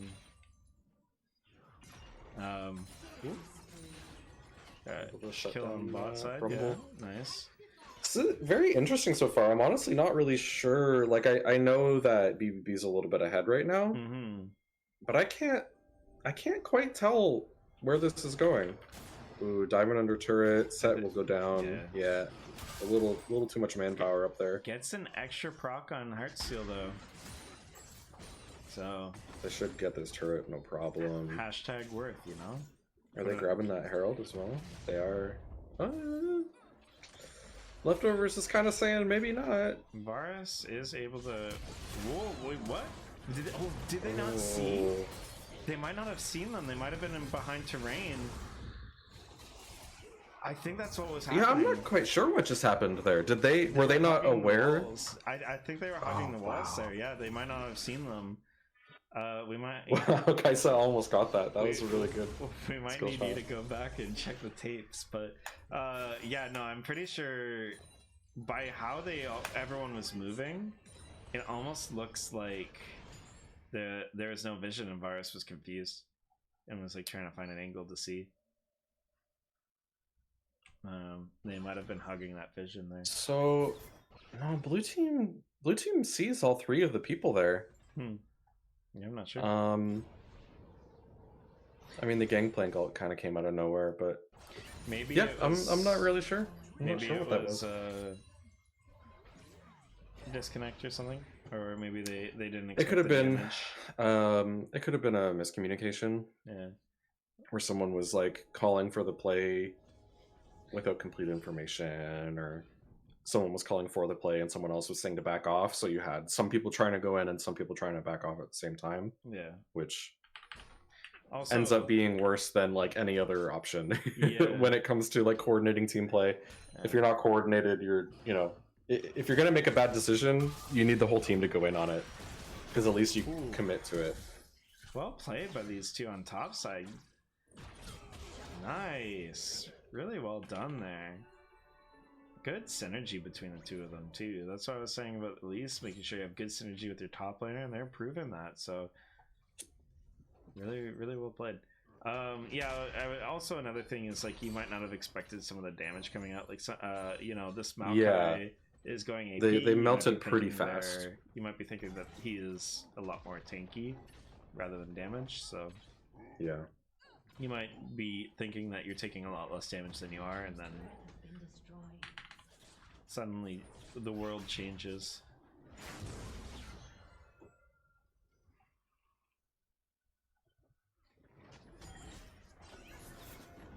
I think things are still even, but Leftovers I think needs a couple really good picks so they can secure some objectives in the next couple of minutes. Mm-hmm. And there are some objectives coming up in the next couple of minutes. If they can grab some of that, they also have bounties. So this is probably their chance to turn things around. Otherwise, the carries on BBB might just run away with the game. Yeah, they do have poke with the Varus and the Kaisa going AP here. So that's they really need a their catch in. though. I'm not sure if they're going to be able to get those, because with the 3 marksman sort of composition, right? You're hopefully getting some poke damage to try and get them low, maybe get in a position. Elise needs a bit of setup, which is why Elise and Renekton are one of the 2 famous duos, as well as Nidalee and Renekton. Ultimates come out, trying to snare one another. Dodge that Ash arrow. This is really scary place for blue team here, for Leftovers. Yeah, Zaya's in a bad place. Yeah, not where I'd want to be. Ooh.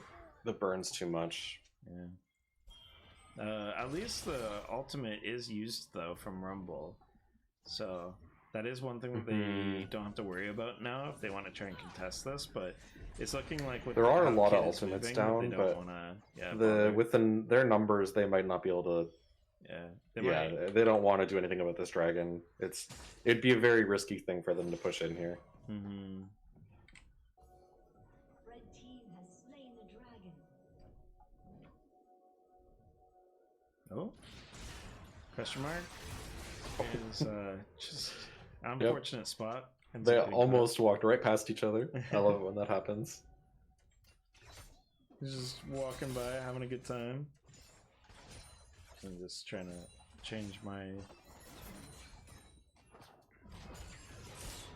The having Baron be one of the objective bounties is kind of rough for Leftovers. It's like kind of rude.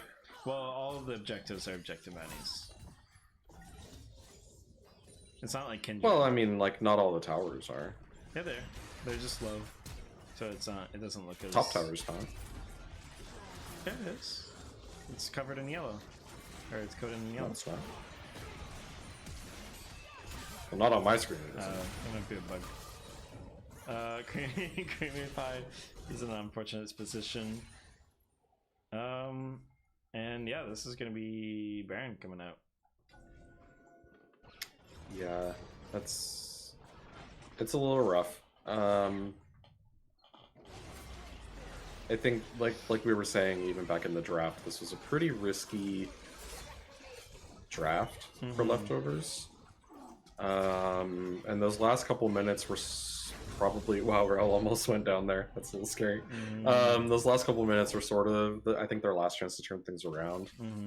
Unless they can land some really big plays, but BBB is just a little too beefy, I think. Yeah, and at this point in the game. Also, like you are, the thing about the marksman is like you don't have a lot of tools, right? So like if you're trying to find a catch, if you're trying to find a pick, if you're trying to make a play, for example, like what tools do you have as a team? Like, right? Yeah, exactly. And it's like, okay, Elise, the snare, but not much. It's very tough. Yeah, and so it is just kind of like a nature of the draft a little bit. And I think that this draft was a little bit of like stuff that people wanted to play, right? As well, like. Yeah. Really well played by Trudeau there. Oh, big engage. KHS gets out. Oh, Rumble snipes with it's the a great ultimate. Yeah. Creamy Pie falls down. Frontline problems right there. And Wiener is just moving so fast. He's zooming. 907. Wiener is looking phenomenal right now. Yeah. And not to say that I don't think Leftovers knew what they were doing in the draft, right? Like, it was a very risky draft, and I think they did that extremely intentionally. Yeah. They wanted to roll those dice, right? Mm-hmm. I am excited too because I heard them mention Kaisa support, Kaisa AP support, so I'm glad that I got to see it. Yeah, not quite enough. W coming out. I'm just waiting for the snipe. The Luden's proc. There it is. Nice. They might be in. Oh no. They might be in an okay position to stall a little bit here. Oh, the early cleanse. Llama being able to lock everyone down. Yeah, just be a big bully. Tree. Yeah. Boomer tree too strong. Ends up going Radiant as well. Another Radiant pick. That one's really interesting. Oh, he goes down. Actually, they might be able to. Oh, Kit goes in. Might be able to burst down. 700 gold goes on to the Kit right there. Trudeau has no damage left. A little bit of a stall. That is a wow. They have to burst this down. That's an ace, just barely. KHS doesn't have damage for the minions. Wait, gonna have to need help. There was an execute on the Maokai. I totally missed that. Yeah, he died to the turret. Wow. Yeah.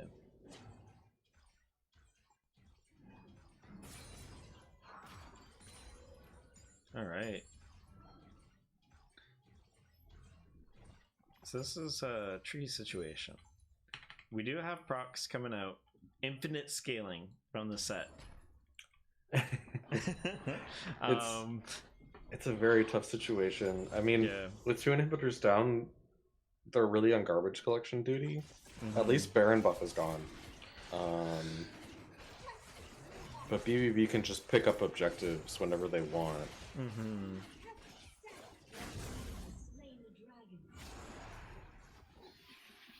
And yeah, we don't really see anyone needing to get that magic resist that I was mentioning. Melissa's doing quite well and has that burst damage, but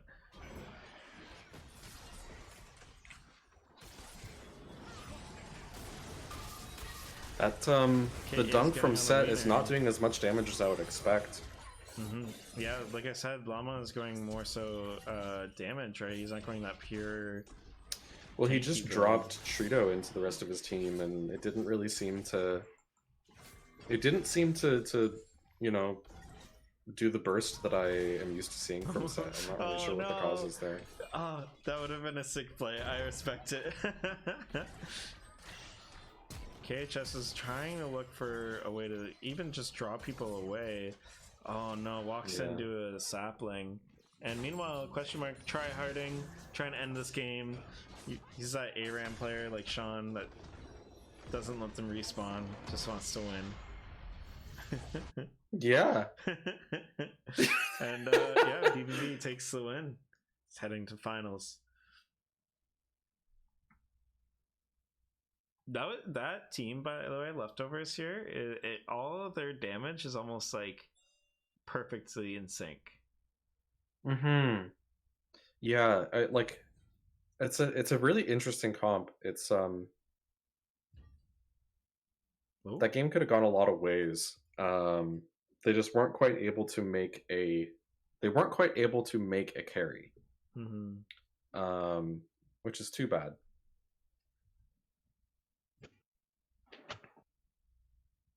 But I respect the guts to like make that gamble, you know. Because that could be a really nasty team. Like any of those characters can get really nasty if you can get enough gold onto them. Yeah. Except for maybe Elise. I don't know about Elise. Elise, if she gets an early couple of kills or even an early enough kill, can get crazy, crazy. So we're jumping directly into. This is finals. Excuse me. This is finals. And so I was gonna say sorry, BBB, you don't get a break, but they actually got 3 minutes. That's all you get. We're just waiting for everyone you're to asking hop for in. more, really? I know, I'm kidding. Yeah. So yeah, the if anyone is new to the format, basically what's going to happen is we're going to be doing a finals. There's a losers and a winners bracket, however. So if Gnar, you not amused win, then they're already in the winners bracket. They eliminate BBB, they win. They're the, you know, the champions. However, a BBB have a chance to reset the bracket from losers here. So if they do defeat and win in this current game, they will reset the bracket and then we'll go to grand finals, where it will be a best of one against each other once again, and whoever wins will take it all. So slight advantage coming over to Gnar, where they only have to win one game. BBB will have to win 2 in a row.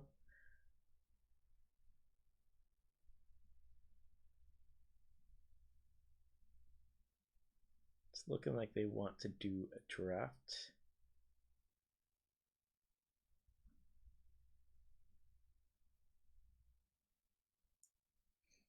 Also, BBB and Now You're Not Amused. No spoilers, guys. No spoilers when you come back from your games. It only happened once, but it's good grande finals, you know. So we wanna keep it on the edge of our seats. We'll put chat on sub only mode. After like what 15-20 minutes. I like people so that no one can spoil it. No, I like people cheering on people, making jokes, memes, copy pastas. So we'll play with like we already have the spectator delay, but we'll add an additional 3 minutes of stream delay. Yeah, you know what? Actually, to guarantee, we're gonna add an hour delay. So for the next hour, you're just gonna watch. We're just gonna record this. We'll upload it as a VOD tomorrow. Everyone, make sure to watch it live tomorrow. Yeah. God, that would be the worst experience ever. Where you have to like watch this screen paused for an hour to make up for the delay. Yeah, it's like the spectator delay cooldown thing, like after a draft, but it's counting down for 24 hours.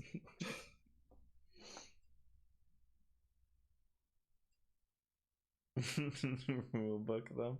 Yeah, that's what ends up happening, guys. Is this finals is just gonna be decided by rules. Oh, it's declared. BBB wins. Wow, easy game.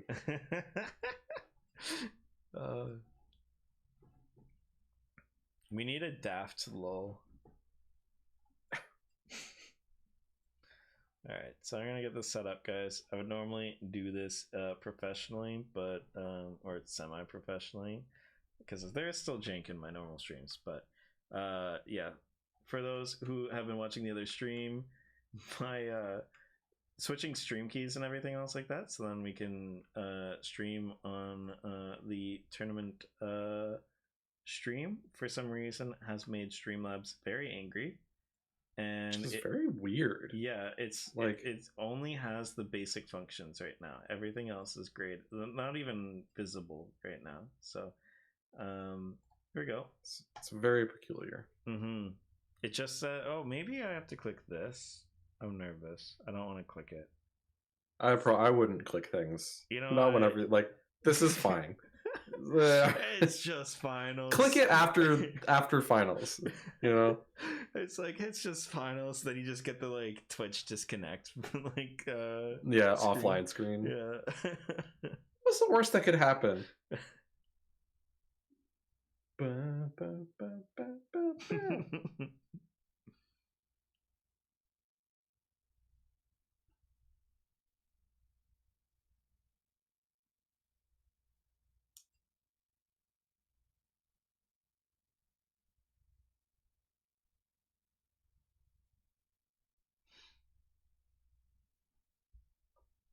This is perfect timing for croc music. So I'm gonna ask you a question, Sean. I'm gonna ask you this question. You're gonna give me a serious answer, and then you're gonna give me a troll answer. Okay? So we've seen these two teams play. We've seen both of these teams play multiple times, and we probably know a couple of these champions that are gonna get picked. But I want you to tell me right now a champion that you think that we haven't seen yet in this tournament that will get picked by someone in this game or that we haven't reset. seen yet in this tournament. Okay, I was not really paying attention to the games that the second team of casters were watching. That's so okay. I'll let you know. I can't account for that. Yeah, I'll let you know. Man, you're asking someone with zero meta knowledge. Yeah, that's even better. I feel like we've seen a lot of champs get picked, actually. You're running out of time here. My head is going to, we're gonna see an unexpected. We've already seen a few unexpected top and jungle picks, but I feel like we're going to be seeing a sneaky pick from one of the junglers on either team. What do you think it's? We've already seen Rengar from Bisexual Alliance, so I know that that's not coming out of nowhere. Okay. We've seen so many Ivern bans. I want to see a fucking Ivern. Okay. What's the wild one? The wild Heimerdinger support. That's not wild. That's like meta. We see that all the time. You saw it last night. Okay. Aurelion Soul. Okay. A rest in peace tribute. Mid lane. Okay. All right. So we got that. We're expecting Gnar or BBB here. They're going to be picking Aurelion Soul for us. So then Sean can look important and smart and knowledgeable about the game. It's on you guys. And if they ban Ivern, then I have to uninstall League of Legends. I think you're just trying to get out easy here. No, you're not allowed to uninstall League of Legends. I just want to go have dinner. I'm honestly surprised myself that Kassadin hasn't been an option. Victor is also a very good option. Victor's been banned a couple times. Oh, well, okay. Something that I'm really curious about is Corki. I haven't been playing the game a ton. I think that would be my troll answer. I haven't been playing the game a ton, admittedly, since the new rework and everything else like that. However, with the mage item updates, I think that Corki actually might be okay. It's just hard to tell. Pick? Yeah, I'm always I always am in favor of like the underdog champions, like the ones that you don't get to see very often. I would love to see an Urgot, a Yorick. Like that would just make me so happy. York is like not bad. I think York actually would probably be stronger right now. Just due to the changes to the tank items even. Yeah.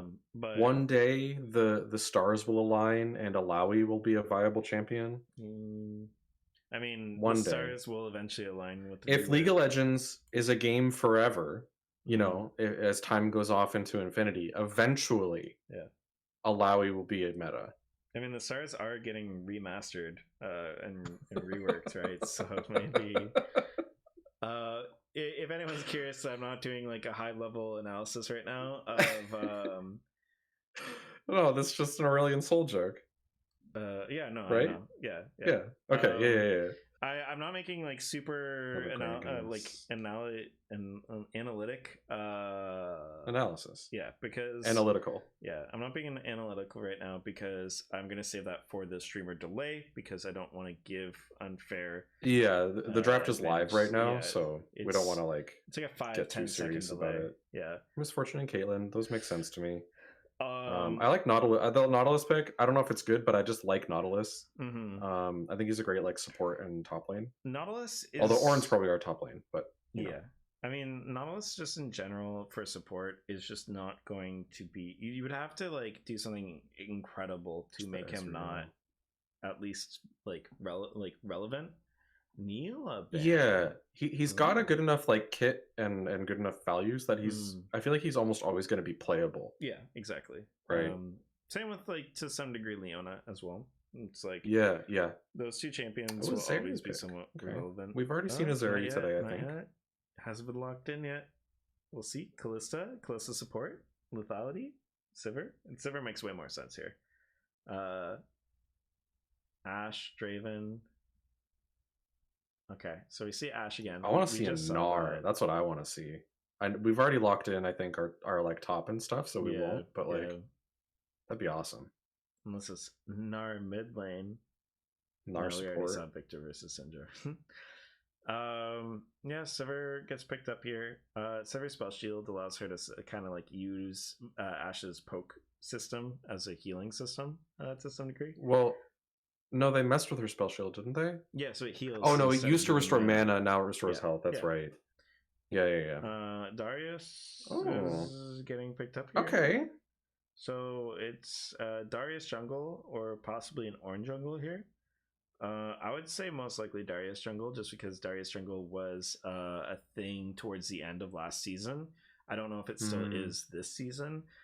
It surprisingly has good clear speed if you utilize him correctly, and so people were starting to pick him up more. And this was kind of around the time that Mordekaiser was starting to pop in as well. Now that the picks are locked in as well, Ashley Liu, ton of control. Like overall, this team on BBB, just like, you know, these players have played together a long time, and these characters work together really, really well. Good damage output towards the mid game. Their early game is decent with Vi as well. Gragas is relatively tanky, has really good tools, as we saw Alternative playing the Gragas as well. When you go over to Gnar, it's going to be a lot of how much can Rabbit really like utilize this Darius pick. And like I'm assuming that he's gonna probably be picking Ghost, and so like these Ghost ganks, like how effective are they gonna be? Because you're competing against Vi, who's like a really, really, really strong jungle, and a very, very strong early game jungle, and so that's kind of like the main thing that I'm seeing is like I think Gnar scales like a little bit better, but I think BBB have a much stronger mid game, so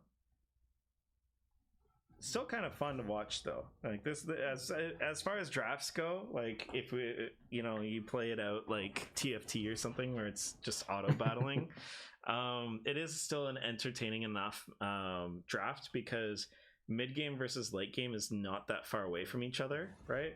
So it's not like their power spikes are like 10-20 minutes difference, right? Like their power spikes are very close, so at any point either team can hit their power spikes when they want, like when they need to, and win their games. So it's a pretty even draft, honestly.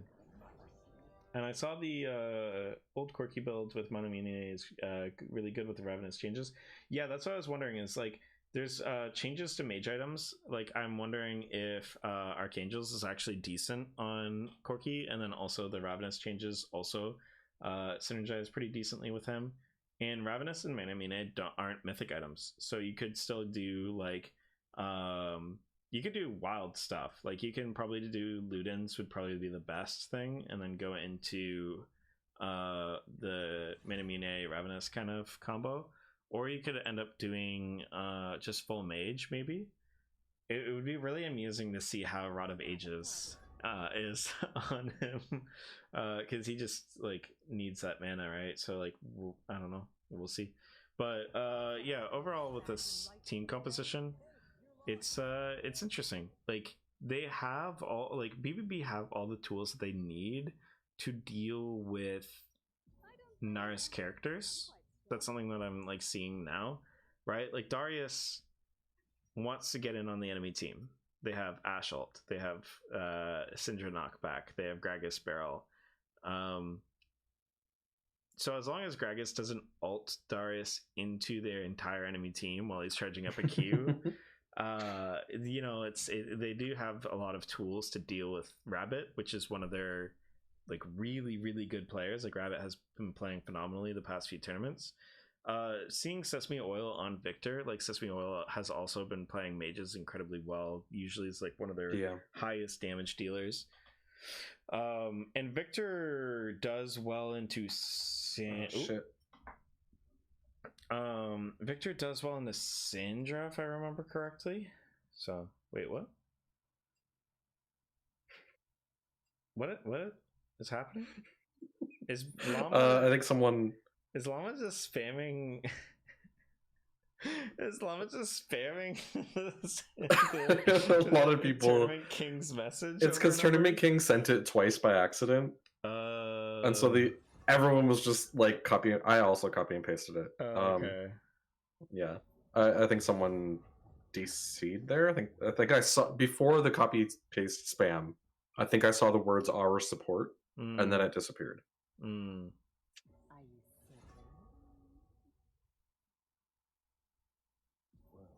You gotta be kidding me. With the redrafts and everything, I've had enough time to kind of like explore safely through Streamlabs, and I think I just found how to fix this. But I don't have to change sources anymore. So at least I know for next time. As Tournament King did say, this is a lot of firsts this tournament, so kind of getting to know my way around this new Twitch stream, right? This new Twitch channel. Sometimes, you know, things are in different places. You know, you look for the catch up, it's not where you think it is, and then you're like, well, do I really want to eat this hot dog with no ketchup? Like, it's crazy. We've all been there. We've all been there. I'm doomed to live the life of a pizza eater. You're a pizza next couple days. Right. Holy shit, dude! I legitimately had to like reorganize my fridge. I was really scared. I want a picture. Okay, so I'll send you a picture. Give stream context here. I felt like shit yesterday, so I wanted pizza, and I wanted shitty pizza, so I ordered Domino's. Well, I tried to order Domino's. Because there's something special about shitty food sometimes, like Little Caesars, Domino's, if you're in Canada, like even Pizza. But the website was broken, so when I tried to check out, it was like, there was an error, call us. And I was like, no, that's why I'm ordering online. So I tried to place an order like 3 more times, and they all failed. And I was like, all right, well, fuck it, that's fine. I'll get some like good pizza with DoorDash, because there's a place not too far from me that I really like. And so I placed a DoorDash order with them. Fine. Sitting on the couch, relaxing, cuddling with my cat, and then the doorbell rings, and I was like, what? And I look at the DoorDash app, and the person's still like 15 minutes away. I'm like, what the fuck is going on? I go to answer the door. It was a Domino's delivery driver with my order. I never got an email confirmation from Domino's. I don't know if they even charged me. I have no idea. I hope the driver got my tip at least, because I just like tipped through the website. So he shows up with, and when I order pizza, I order enough for like, you know, at least a couple of meals. Yeah. And this was a bit of I was very tired and stressed, so I had ordered 2 pizzas. 2 orders of boneless chicken wings and a pasta from Domino's. And then when that didn't seem like it was working, and I went and I ordered pizza from this other place, I also got 2 pizzas from there and a dessert and some mozzarella sticks. So my fridge is fucking packed right now. Like absolutely full. There's so much pizza, and it's so much cheese too. Like even the stuff that's not pizza is a creamy like chicken Alfredo or mozzarella sticks. Like fuck me, man. And it's, you know, like I like pizza. I got a toaster oven. I can reheat it real nice. But also, listen, I'm 32. My body's not so good at dealing with weird diets as it used to be. So it's gonna be a rough couple of days here. Yeah, I want to see that fridge. Like, I sent you a photo. oh, nice. That's so funny though. Oh my god. I had to shift a lot of stuff around, so you can see the shelf above it is like really crammed with like bread and stuff. Yeah, you have the most bachelor fridge I've ever seen right now. Like right now, absolutely, yeah, it's pretty bad. You have what is that like? Two things of cider or something. That's just like pop. Oh, okay. And then I have 4 pizzas. Yeah, there's like your entire fridge is basically just Domino's and the other pizza place, and then you have 1 or 2 condiments that I can see, and then maybe like 2 things. Well, that whole bread. drawer is condiments. Okay, I keep all my condiments in the drawer. Yeah, and then you have like 2 things of bread. So it's just like there's some bagels and bread. Yeah, there's some really old leftover rice up at the top of the screen. Rice. Okay. Yeah. And then behind the rice, I think you can barely see some beer. Not pictured on the right hand side is vodka and cranberry juice. And actually behind all of that pizza, you can't see it, is a bunch of like hard cider and ginger beer. Okay, so I sensed the cider there. The cider was there, yes. You are correct. No Sean fridge would be complete without some cider. Yeah, it's fine.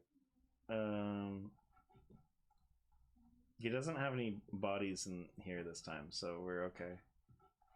No, those are in the freezer. Yeah. I think it's this, right? And then when I capture, I'll just change to this. No? Hey! Yeah, there it is, guys. There is Sean's fridge right now.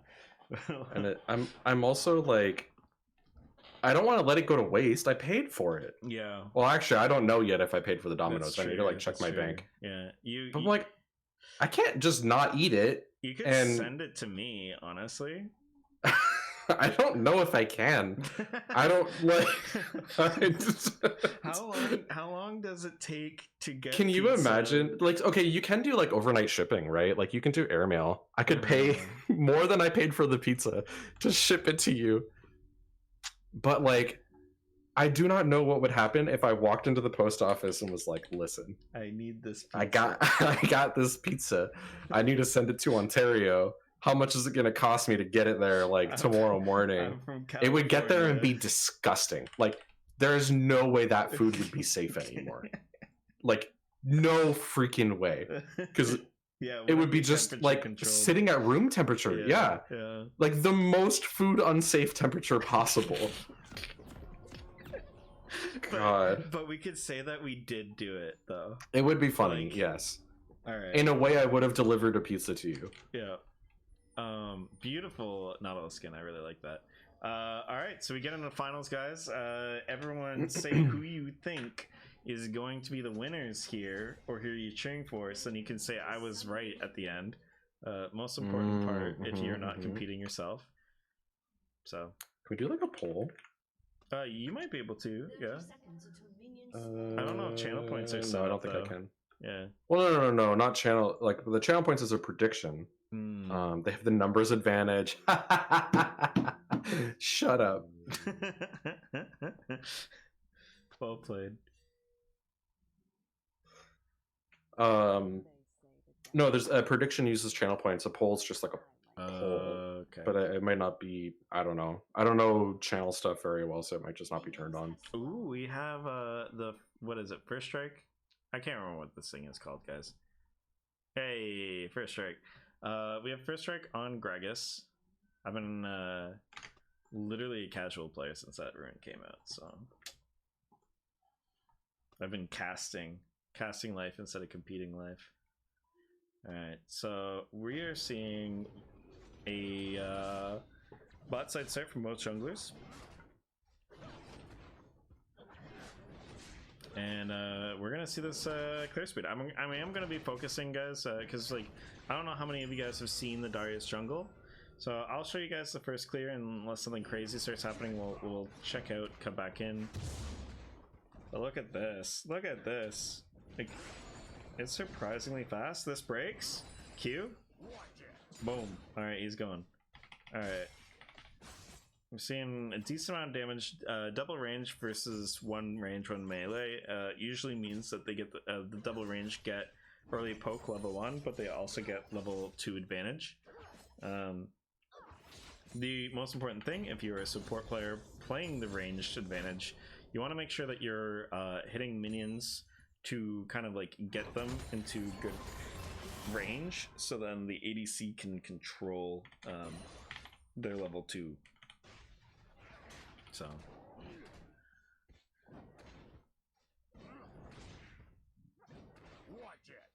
now I believe that Darius still can do the double where he kills blue buff while doing the Gromp, or starts doing the Gromp, but I can't remember exactly how they do that, so I wouldn't be able to tell you guys for a fact. I think it's around here because of the bleed.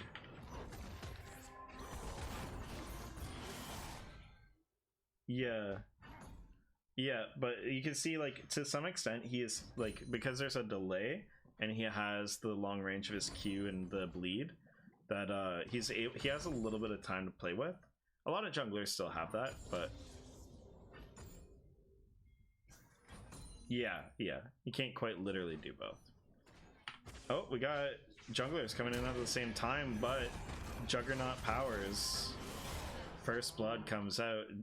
Rabbit has ghost procced. He's trying to go in. They can do a dive here. The new minion wave came in perfectly in time. MVP going over here to minions. And yeah, really well played by Sexual Lion and Rabbit here. But also the minions for timing that wave perfectly. And yeah, Vi, very fast clear speed, right?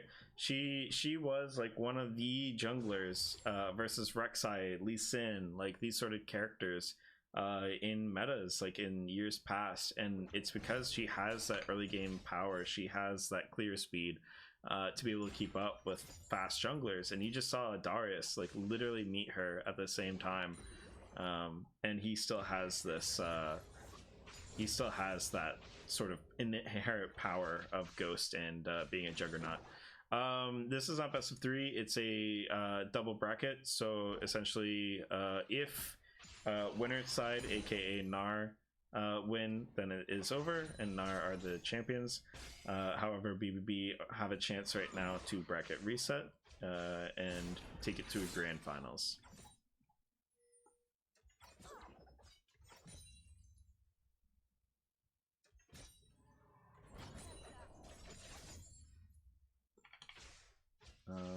And Darius, yeah, Darius has a kill now. Darius has about a camp and a half of a lead as well on Vi, which is a bit scary.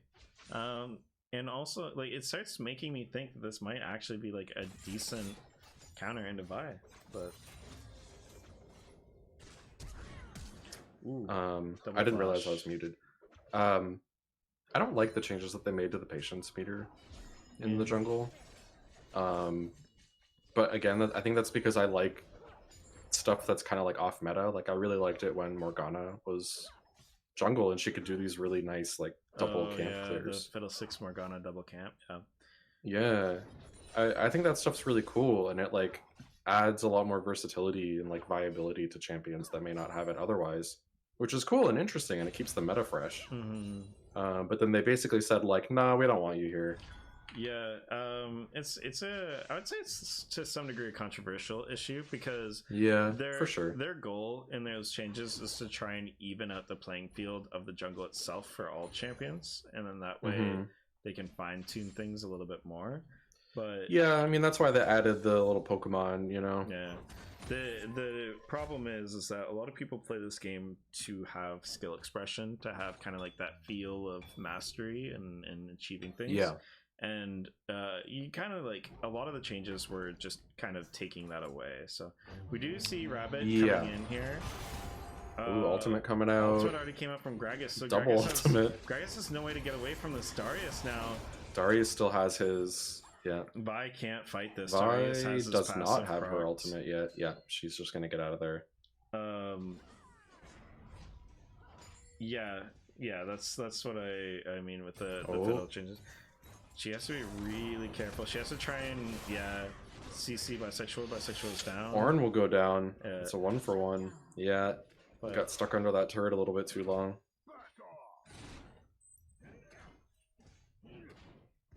So yeah, Rabbit showing off Darius jungle, and I'm glad because I didn't want to sound like a dum dum, but I was like, yeah, I remember like Darius jungle had been like in the talks by a lot of people that I respect, being like, this is really good, like people really need to play this, and like they're not just like average players, they're like actual like content creators and like analysts and shit, mostly analysts, and I just never played. I played a couple of games and I just didn't make it work because I didn't have the knowledge. But Rabbit's showing it off, and a lot of damage coming down to Zombie Smurf. I don't think Zombie Smurf's gonna make it out. Just harassing that Nautilus. Set of numbers is just taking a lot of damage now instead. The ghost really is good. not enough. Yeah, Trito put picks on her, guarantee the Q. Rabbit's hungry. Gonna get that Lulu. Yeah, Nautilus goes down. I was a little bit scattered team fight there. Trito and Wiener were doing a great job there, just making sure that they were calling out their targets, hitting the same target. When Zombie Smurf looked like guaranteed dead there, set of numbers was kind of like trying to pressure the duo into attacking her instead. And just the sudden swap and good calling from those two to make sure that they fully committed to Sivir instead. Just completely kills her, and doesn't really give set of numbers enough time to like kind of realize the amount of damage that they are taking.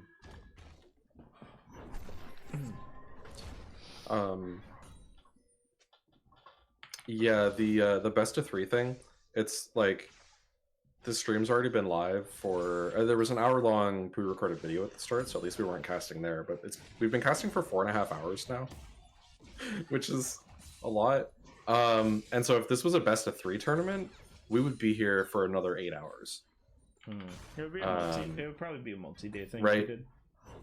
Right, yeah. So that's what I was going to say, is that like best of 3 doesn't work great, I think, for like a single day tournament. If this was a multi-day, more of like a series sort of thing, maybe we're, doing... You would really only want to do a best of 3 or 2 maybe per day if you were sort of playing through a longer form tournament. Just because it's a little too much content in one day for the casters, for the players, for the TO, just like everyone involved. It's a little too much.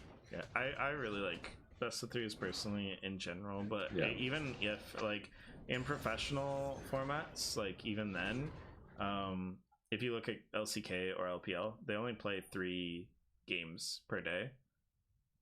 If you only have 2 teams to worry about, it's okay, right? If you're just gonna do like, Gnar versus BBB, today is your best of 3. That's not so bad. But like if you're trying to juggle multiple games at the same time and like timing that and coordinating that, when things can just randomly be off by up to like 45 minutes.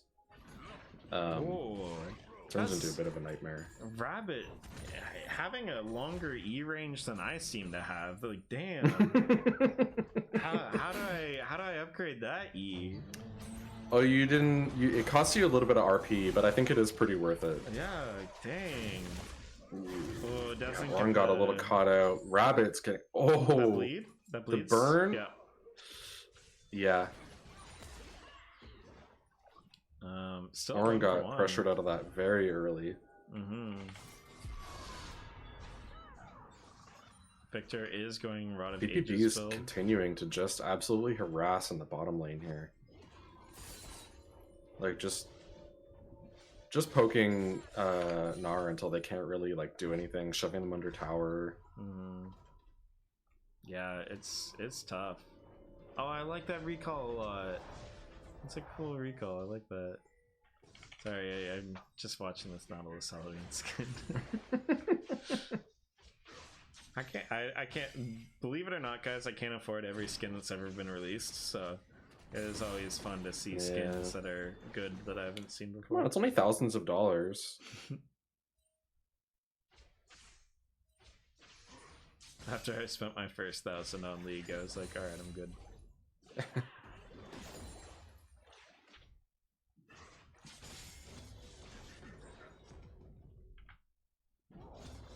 Alright, so the game's starting to slow down a little bit. Close game, though. Is 400 gold difference. Warren's got his jock show. Gragas is going damage here. Yeah. Or at least Everfrost. He's going Everfrost. I would assume.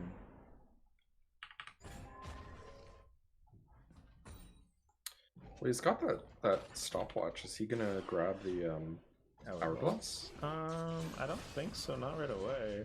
God, this damage. Oh, I don't from think he's gonna Rabbit grab it is right away. insane. But... Rabbit, you don't even have an item yet. It's got boots. It's poor Nautilus. I feel bad for Gnar's bottom lane.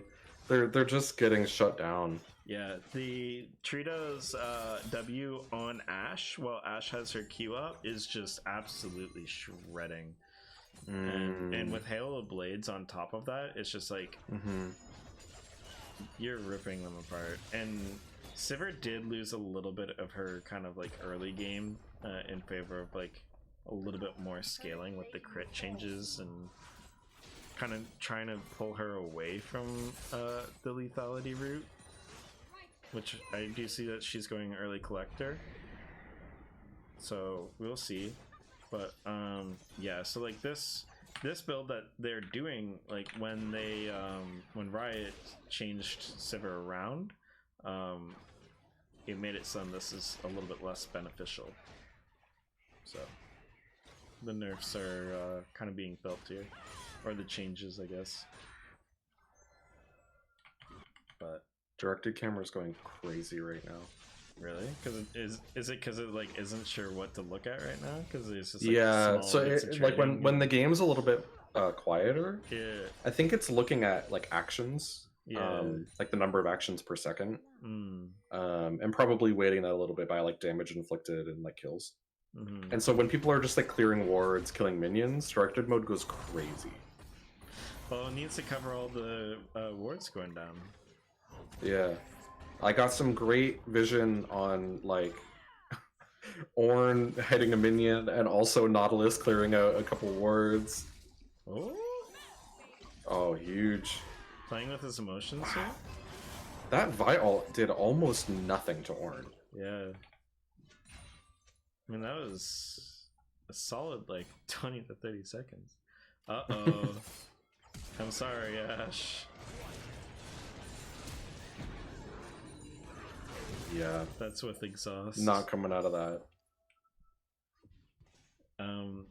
It's like the Arrested Development joke where like every time someone's tackled by the police, there's like a 5-second pause and then someone jumps up and Someone else smacks jumps them. on. Yeah. It's like that where like Ashe like Stop resisting. barely gets out, and then you just see Darius jump in with the ultimate and slam dunk.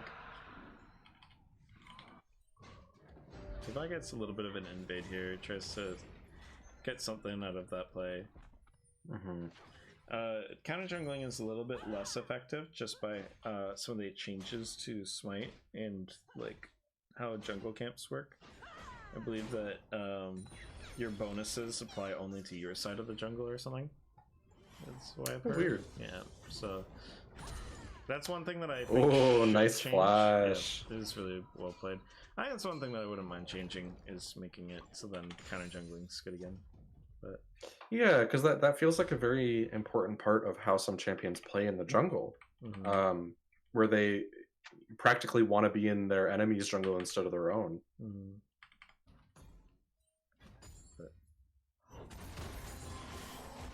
whenever systematic changes happen, I'm the type of person where it's like I wait several patches to be like, oh, I'll see how it plays out.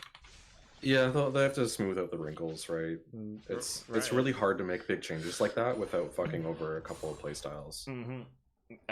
Spoiler: Riot has never gotten any of these. Riot has never gotten any of these changes right immediately the first time. God, they were able to grab that Ashe. Yeah, Darius is getting a little big. And the thing is too is Darius lost his Gromp to Vi when he made that play that got them another kill, and by doing this play now, Darius is able to get a blue and a Gromp, so he actually just benefited, and he might end up running for in wolves here. I don't know. I think what is he doing? I think he's looking for a Oh, he's looking for a cheeky pick between the towers. Yeah, I think he's waiting for them to come back and then getting them again on respawn. Yeah, he's trying to be a little cheeky. They know he's there. Yeah, either way, guarantees that the turret's being taken. So yeah, he's applying a lot of pressure. Yeah, it doesn't really waste time. Like, that's not really a waste of time. Almost gets the lollipop from Zombie Smurf. Almost get the lollipop in the hook. And they're using all of their cooldowns right now, trying to keep alive, and they end up taking down Rabbit. They do get that shutdown. Here. Oh, Nautilus is burn? Inches. No. There was no burn. I thought the red buff was going to take it, but it does not. Sesame Oil is arriving and just says nope. He's like, don't worry guys, I'm here. And then he's like, just kidding, I'm out. Ooh, that's great engage from that Vi. Sivir almost got away, but she put herself on the right side of that blast plant. How's top lane going? It's top lane. You know, they're smacking each other. They're killing some minions. It's unfortunate because top lane is actually, like, if you're playing top lane, there's a lot going on. But watching it, you're just like, yeah, it's two big muscly guys that practically have the same character model smacking each other.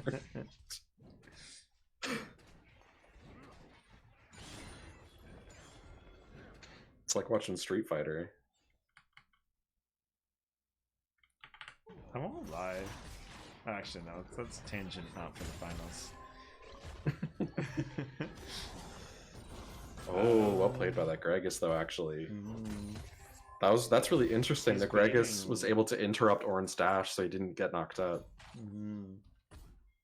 He's seemingly baiting here. Yeah, Vi's coming in. I'm not sure if that's... She does have ultimate. Yeah, she was able to knock him away from that knockback. Yeah, well played. Yeah, really well done. And that was like really, really well done with question mark. Just like an expert bait right there. Someone even say a master bait. That was really good. Truly a master baiter. Yeah.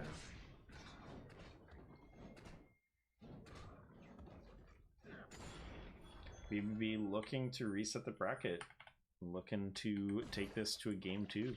This is very even for 20 minutes in with like what we've seen today. What's the time that normally objective bounties would show up? 14 minutes. Oh shit. Nautilus just keeps getting melted. Sivir's going down. Yeah, blue team is not winning this fight. Ornn coming in maybe a little bit late to do much. Not will go down. It's probably going to turn into a sweep. Yeah, the damage. Unless Victor can get away. Good flash on Wiener. Yeah, honestly, huge. Victor wasn't there. That's most of their damage right now. Sivir, like you said before, Sivir has been severely struggling in this game.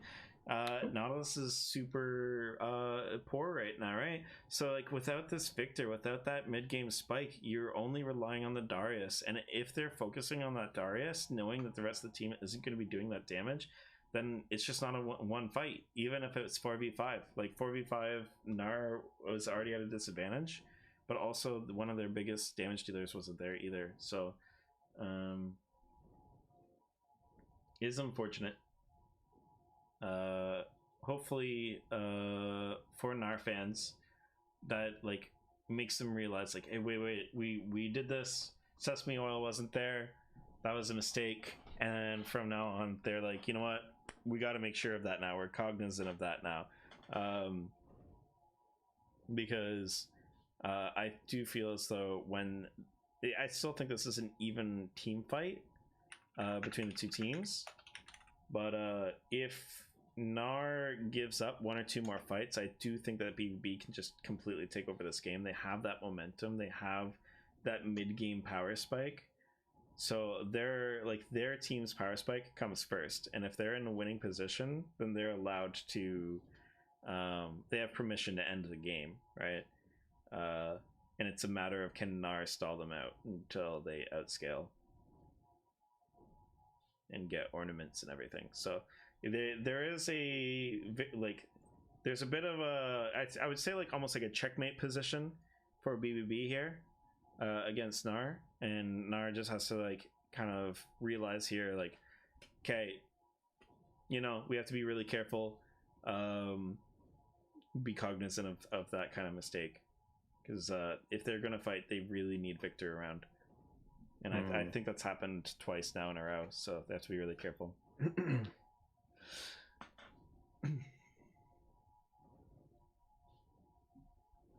I'm gonna take this opportunity to drink some water.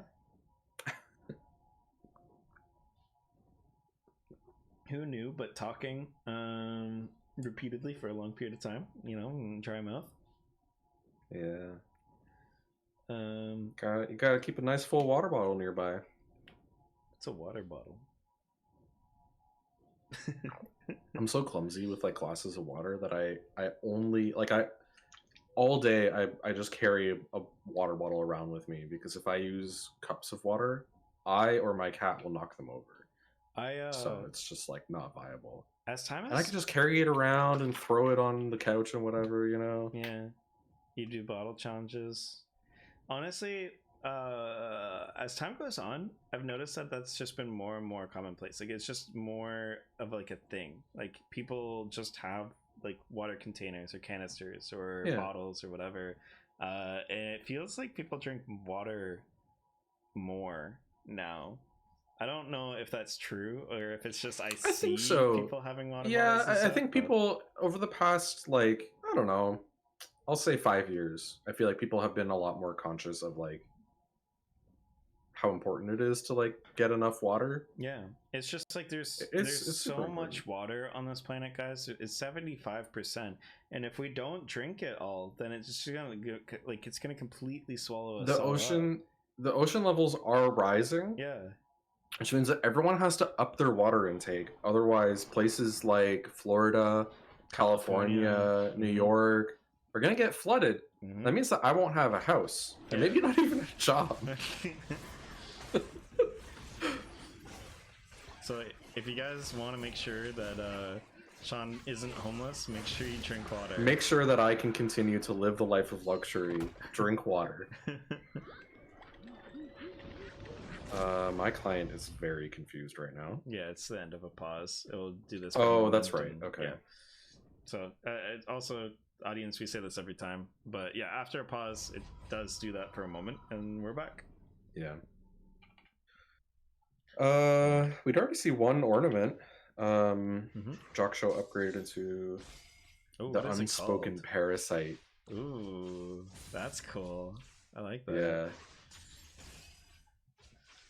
I wonder what each of the new names are for the new items. I like the ornament names. I think it's such a cool little thing. There's some names that I like better, and I accidentally call them those. Like like Sanctuary. I'm not sure if you would know what that item is. Oh, we got a pick on the trader there. Darius is trying here. Ashero comes out. Lulu has a lot of heals. Shield's coming out. Or an ult. Ult ultimate Oh, comes doing out. some great zoning. Ooh, Bisexual Line gets a kill into the back line on Bop, and that's a lot of damage Yeah. done. Victor's Bisexual Line did a arriving. great job keeping a few members of BBB on the back line so they can polish off Yeah. the couple members who are unlucky enough to be stuck in the middle. Very well played. They played that incredibly well, and I don't think that this is a mistake, but I just want to meme it. Set of numbers Sesame Oil showed up right as they had won the fight. It's like, yes, I'm here. I got this.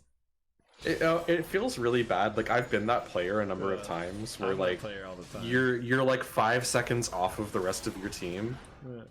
And you're always just showing up a little bit.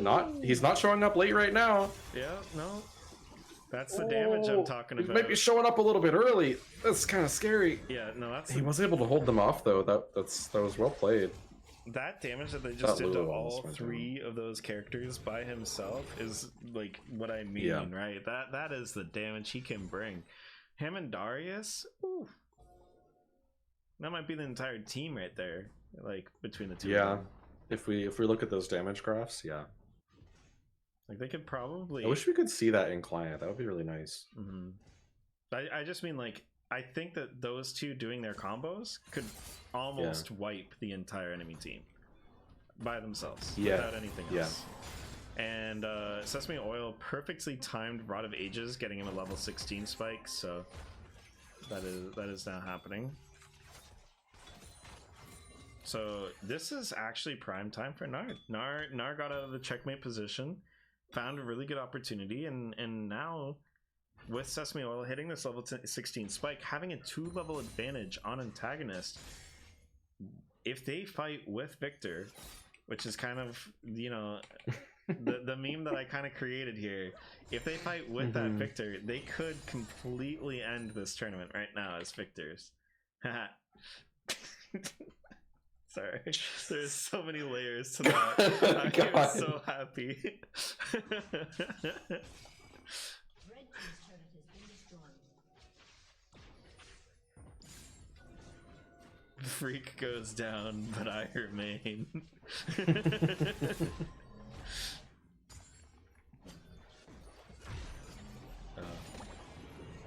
So There's no objectives for them to fight over right now, so like really the only impetus is Gnar pushing down like a mid tower. yeah, Yeah, some of them are just falling back and trying to pick up gold right now.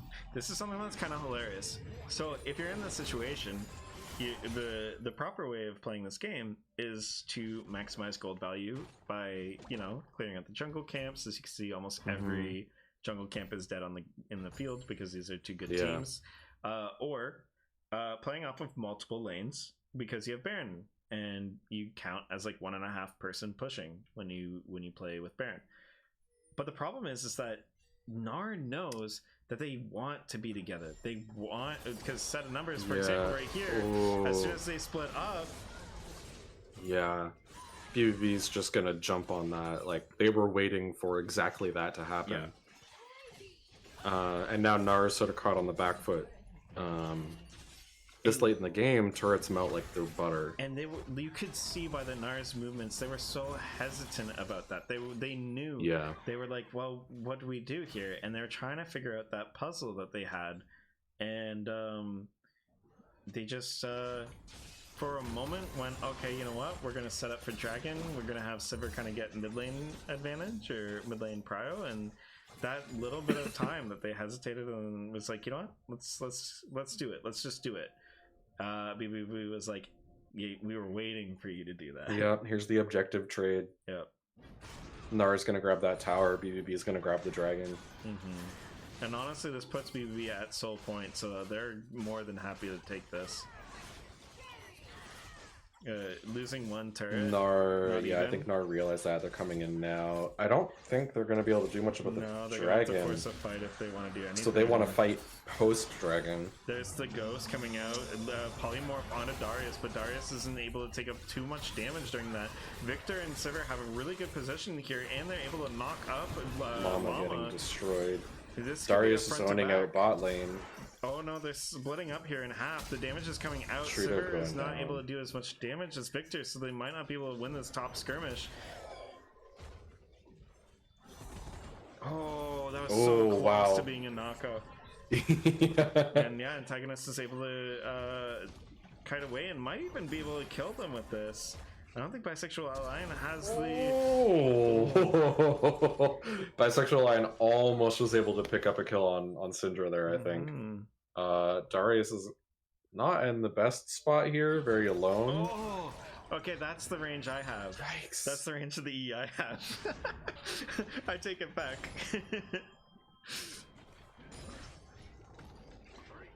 With Dead yeah, Man's Gragas Plate, will go Gragas down. won't be able to get away, yeah.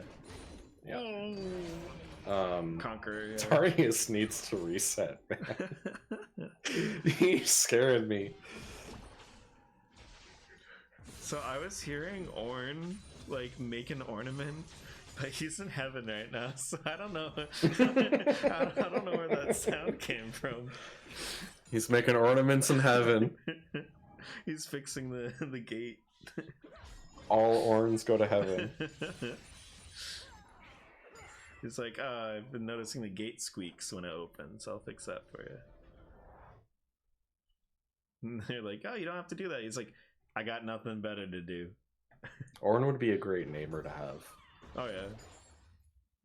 I had a neighbor kind of like that sort of when right before I moved down here. The guy would just like just be like, yeah, I'm gonna go cut your lawn because like I'm bored and I just want to cut lawn. Like I like cutting grass. Understandable. Like, it's kind of nice sometimes. Hell yeah, dude! I want to play video games, so you go ahead and cut my lawn. All right, so we see Gnar setting up for the Baron. This is actually something that they want to do. They want to fight around an objective. They want to force BBB into a 5v5 that they can systematically kind of pressure them. It seems like they're trying to bait a fight, but BBB like is not in a position to fight it right now. Yeah. Vi's the only member nearby, but they kind of gave it enough time now that BBB is Teleport's collapsing. coming out, Okay, they're yeah. disengaging. Yeah, That's the right play, I think. Gnar doesn't want. They don't actually care about Baron, They I don't think. They don't want Baron. Yeah. They don't care. They want to fight. And with the Earth Dragon terrain, they actually love this. It makes it harder and less space for them to get away from Darius, to get away from Ornn. Probably going to polish off They his have tower inside really track, quick. yeah. Yep. They're kind of getting pincered a this bit. Is good. This is good for BBB. They Great do have, knockups. Double-sided kind of One access. for one. Sesame Oil still has him in nominal positioning here, isn't taking a lot of damage, is able to get a lot of damage. Huge on the back line. damage from Antagonist, Syndra, yeah. but they also go down. A lot of trades. Ooh. Evil Squirrel starts spinning that Gnar still axe. has the numbers advantage for now, but that turret will chunk him down to kind of danger territory. I think they have to severely. Ooh, Lulu getting a little caught out. Lulu's dead.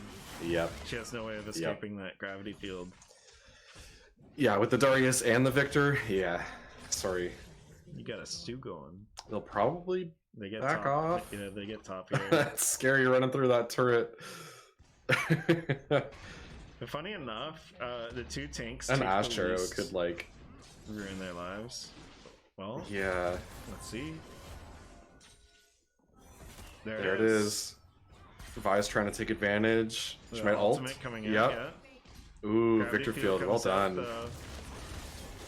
Ornn might still go down. Ornn is healing right now. Oh, they want it so bad. Yeah. They should stop chasing that. He's baiting Darius them. Can heal if he hits. He misses his Q. He doesn't get the healing off.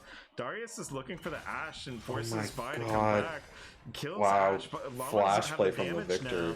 Antagonist has to get there. The Jesus, Eve was- this is so fucking scrappy. The Scatter of the Week was just shy on getting Sesame Oh Oil my there. God. Oh my God. Gnar Everyone's is- playing with 20 HP. Gnar is just dealing with the pressure that BBB is exerting Ooh. with just stride right now.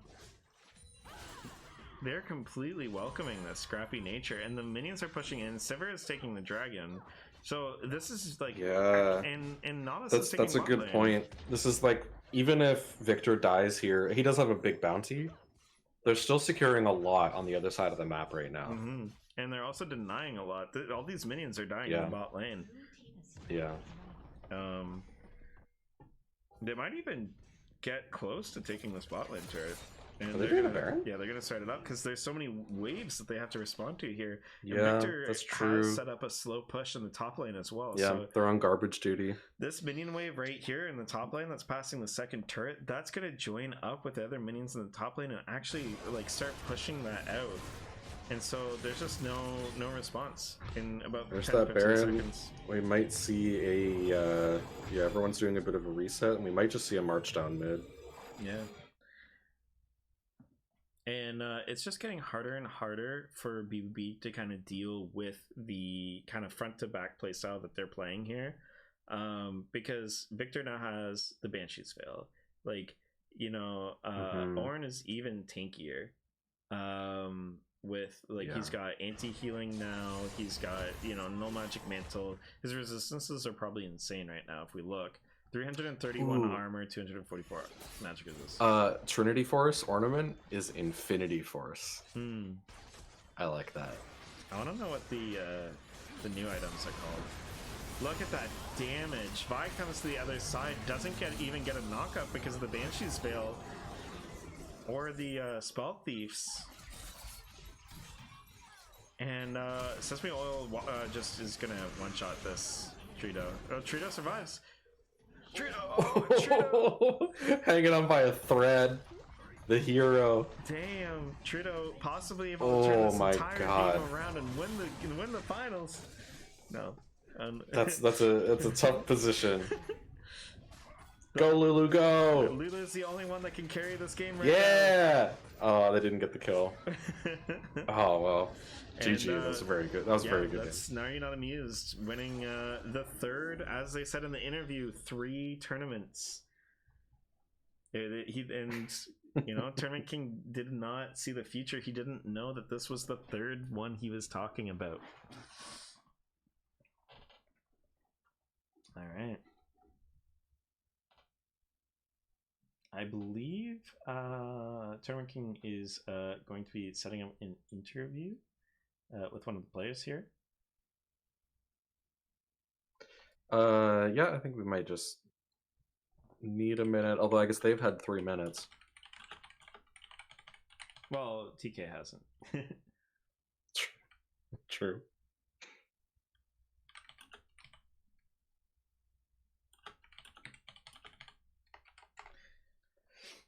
Frosty? Hello. I just sent you the message of a question of. Are you guys okay if I move them in here for an interview? Heck yeah, this is your channel. Anyway. No, illegal. Yeah, this is okay. I'm gonna move them in. This is where the cool kids hang out.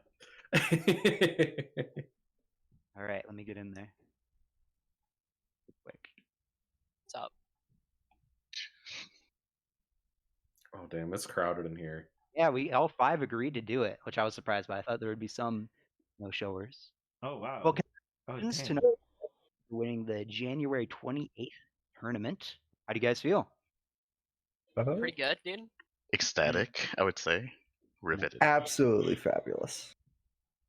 So your roster was slightly different than usual. You guys had Bisexual Line in the top lane instead of Nyroon. And you had Rabbit as the jungler compared to Ara Waifus, who now recently name changed. So I'm just curious, with this new roster, which one of you guys was the main shot caller? The loudest person, I would say. And I heard Rabbit say I was. Were you the shot caller, Rabbit? Were you the loudest? Yeah, I'm kind of an annoying person, usually. What he means is he's very on top of it and keeps the team together when they need it most. Oh. Yeah, I think that's true, actually. Sometimes we are hesitant because, again, we're not playing together consistently. So he sees certain things, and instead of just like being hesitant, he's very assertive in that aspect. So yeah, he's probably is more vocal about it. And because we trust to go with the flow of the team, we were actually just very open to that. We were pretty flexible, and it worked out. I was really happy. There was a couple times I called for zombies to just flash and go for it, and he did, and it worked out really well. We'd either trade flash for flash on the Ashe or like win fights off of it. So awesome. It's pretty cool good that you dynamic guys we were got here. willing to let Rabbit shot call, considering he's not the main guy typically. So Blue Ball Boys has been a very successful team, and they've probably have faced most of the teams in the server. So were you guys surprised by this victory at all, or did you just feel extra confident this day? I was inting my ass off, so I was surprised that we won. Okay. To be honest, I think the game was like really them favored until they drafted the Gragas. Okay. Because that's like we could really pick a comp around Victor and the Sivir speed up and pulled up like a Darius jungle, which completely surprised them, I feel. Okay. Frosty, real quick, I don't know if you can do this. Is there any chance you could either bring up the Discord on stream or bring up the voices? Because people will have no idea who's talking, and I think it'd be slightly easier if people could see the Discord. I can do If that. you just bring up Caster's booth on stream. Because people probably don't know voices of these players. I'll wait till that is set up, and I will continue the interview, because I don't want to confuse the people watching that might want to hear your thoughts. All right, I'm gonna have to disable streamer mode. Dude, our Oh, mid laner really? went. It's disabled? Even if you want to show Discord, it doesn't allow you to? This is the perfect time to leak the stream key, by the way. Dude, Oh no! I'll have Tournament to switch to you, and then I'll have to scroll up. But I got you. Don't worry. Okay. I'll give it. Oh give it a yeah. second. I just want to This shout is out our exciting Victor really stuff. quick. Not only top damage, but deathless. Yes, That's me, very oil true. salve, the classic. I did. All right, there we go. I, That's I you. gave you a lot of credit for during the stream. Yeah. So, Yeah. Sesame laid out a lot of damage that we got resets off of. We were just able to clean up so many fights because of him. Yeah, positioning was key for sure. Definitely an MVP player, especially no cleanse against Ashe and Vi. That's kind of scary. Very, very nice. So, Bisexual Lion, this question is for you. Oh boy. You have played in every single tournament since 2021, but this is your first tournament ever winning. How do you Yes. feel about that fact? I feel like this is a long time coming, and finally I get what I deserve at this point. Yeah, it's all I have to say is just top diff. Wow. Okay. The modesty is pouring out of him. We're glad to have brought you to victory, my friend. Oh, thank you. Good teams. Great honor. It was But- deserved. Yeah, I love. Yeah, no, those dives top lane early game really put us ahead. So, yeah, couldn't have done it without you guys though. Thanks for This is carrying true. me. This is true. Tommy's like, I know I carried this team. Yeah, it's okay. I'm used to it. Just another tournament. I honestly played this game just because I think I was telling them earlier, like one of the reasons it's just the crowd. I really enjoy just messing around, learning a lot of stuff. I'm probably like the lowest elo on the team, and like he was mentioning earlier, Rabbit was mentioning how like I just listen to this stuff because I'm very just having so much fun and just more like it's not really like measuring like your ego. It's more like, hey, we're trying to win and have fun in the meantime, and you can actually hear it in everyone's voice how everyone's trying to be non-toxic. We might have that surface a little bit every now because when you rank solo queue or whatever, but in this environment, I really feel like people are just trying to have a good time and win with integrity, and that's one of the reasons I keep coming back because I'm like, oh yeah, I might be a lower elo, but every freaking time we play, whether we win or lose, I learn a lot and I have a blast doing it. I respect that mentality because as the tournament organizer, one of the most frustrating things is whenever someone says, I don't want to play because I'm not good enough. Because my thought process as a tournament organizer is, well, if you're not good enough and you play, you're going to get better and better because that's what tournaments do. It brings out the best in people, whether it's League of Legends, Overwatch, or real life sport. That's, you can excel your speed of skill very quickly. So I appreciate you saying that. It means a lot. It's enough to make a grown man cry. I've cried a few times with the lack of players. Anyways, Rabbit. Rabbit. I have first off, how on earth do I pronounce the first part of your name? I butcher it every time. All right. Here, I'll send you a DM. That'll make it very easy. Okay, but... I'm very scared. Good thing it's not a DM to Frosty who's live streaming. Oh man, you guys can send me the craziest stuff you want. I haven't zoomed in on your channel. That's the so correct pronunciation. Izayoy. Izayoy. Oh man, I butchered that thousands of times. That's not even close to what I got. It's cool. Izayoy. I go "Hey idiot" is pretty good when referring to me. So Oh, okay, nice.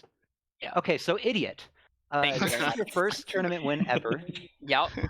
And honestly, from what I could see, this, in my opinion, this was probably one of the best tournaments you've ever played. Not just because of your victory, but just overall, you were dominating. Well, after my disappointing loss to Ara Waifus in the BORT tournament, I went back and played a few hundred games of solo queue and thought to myself, well, I've got to pick up a few new champions to beat these cringers that play aggressive champions in the jungle. Okay. And one of my biggest finds was Lethal Tempo Darius jungle. Hmm. And how did you discover that? Were you just bored one day? Were you doing YouTube research and that's how it popped up? Yeah, I saw a few people playing it, and his jungle clear, he has a 301 full clear, which is like incredibly good. It's like Z levels of good. Mhm. And Darius early game, so Yeah. I So don't think I would have imagined that backstory. yeah, that sounds pretty intense. I didn't think someone would be that scarred from losing to waifus, but waifus is a very skilled player. yeah. But we do benefit from that competitive edge, though. I'm just saying, we just had two of these top guys playing our team, and we carried both of them. So I feel Exactly. When, Nice, yeah. Especially the support, man. of course, Totally gonna go my there. shield for days, considering I have none. maybe maybe now people will stop banning my Evelyn and instead start banning my Darius, so I actually get to show off. But Fair enough. Yeah. So sesame oil salad, are you there? I'm here. Okay, very nice. I have two questions for you. One, this Oh, was boy. the very first time, according to my 2022 data, that you played Victor. So what made you decide to play Victor in the final game of this tourney? So, I guess to explain how I just sort of added Victor to my champ pool. I was like going into rank, just kind of in general. I was kind of looking for a sort of like blind pick mid laner. Like I don't think there's any assassin or burst mage that you can just pick and do well. There are some are better than others, but in the end, the enemy can just spam 5 tanks, spam CC. What is LeBlanc gonna do, right? Mhm. She's gonna fall off. She's not gonna be able to kill the carries. Yeah. So, I just wanted to extend my champ pool. Just kind of took a look, and then sometimes every now and then I do see Victor in my games. I'm thinking, well, he's kind of he's good. He reminds me of Syndra, right? But he does have much more, I'd say, mobility, especially when you augment his Q. He gets that movement speed, and if you do decide to build Lichbane for games where you might be able to consistently get that empowered Q, he is sort of becomes like a pseudo duelist, and yeah, so I was like, I'll pick him up, and he just every game it's just I get those maybe few assists, it adds to I don't know what it's called. It's the passive. You get an assist, it's 25 stacks, and Oh it just yeah, for your super empowered snowballs abilities. Victor. perfect Yeah. hex score. Perfect. hex score? Dang, there you go. There's that shot caller. You got that, yeah. So yeah, that's why I picked up Victor. All right. And second question I have is I felt like the mid laners were all actually played fairly well this tournament. So I wanted to ask, who do you think was the toughest opponent you faced? Mid. Okay. Excuse me. I need to take a quick look at the three that they played against. I'm so sorry. It's all good. Don't expect everyone to remember all the names. So I can read them out. There's BBB Antagonist, the guy that you just played against, who's on the Kings and Blue Blood Boys. There's Pack, who played for Team Bob. The Ari. There's a Water Elf that played for Team Leftovers, and there's Mago that played for the Heathers. I don't know if you faced no, the Heathers. I faced Pack, I faced Water Elf, and I faced Antagonist. Yeah, Water Elf was a Syndra. Antagonist. Two Syndra games. Your first game I picked Syndra. So both times it gets taken, or they pick it. I guess it would have to be. No, if you do say which was the most difficult, I would say Antagonist, because my thinking is, so when I play mid lane, my sort of thought process is to just, okay, if I bully them hard enough, I will have lane control, and then I can extend that lane control to other lanes. So game 1, right? I'm playing Syndra against Ahri. I was able to consistently land QE combos, chunk Ahri out. I could have probably killed her level 6, but I was scared of getting charmed under tower. But yeah, so that game very clearly had control over the lane. Second game I was playing Orianna against Water Elf, and I was a bit hesitant at first because the last time I played Orianna, I believe it was the Battle of Royalty tournament, I did not do well in lane. I was also against Syndra. I did not do well. So going in, I was trying to just sort of play it out, just try to survive laning phase so I could help my team. But in lane, I was like consistently getting QW combos, does chug the Syndra out. Set of numbers with the good old Jinx roam, yeah. Hell yeah! He was like, I'm roaming. I'm like, okay, you're roaming. And then miraculously, I get level 6. I Q ult, and then it has a kill. And then yeah, from there I just sort of snowballed. But with antagonist, I do feel like I had control. Maybe pre-6, I'd say level 8, like when Syndra got her second ball in her Q, I was chunking her out with laser. It just naturally has more range. But once she did get her second ball, I kind of didn't respect that. I kind of was just walking up. I saw she used one. I was thinking I could play safe, but then she'd throw the E, and then I get chunked. And that happened a couple of times, and I'd realize I'm the one that's starting to lose that lane control. And all I could do is just push the wave, because if I try to fight back, I also get chunked out as well. So It was a bit harder to sort of establish that lane control that I had at the other 2 games. Okay, so BBB antagonist, you would say, was your toughest opponent. Yeah. Okay, fair enough. Tough call, in my opinion. At least from the games that I watched, at least as much as I could have. It seemed like every mid laner had pop-off moments. So absolutely. Really interesting to watch mid lane. Also, playing against antagonist, dude, he never missed EQ. Ever. Yeah, antagonist is a very skilled player. Everyone in BBB, in my opinion, is very skilled. Same with you guys, though, clearly. No. All right, so I got you. So numbers. Your dessert tier list was very different compared to BBB Llamas. I don't know if you watched it or not, but I remember I did.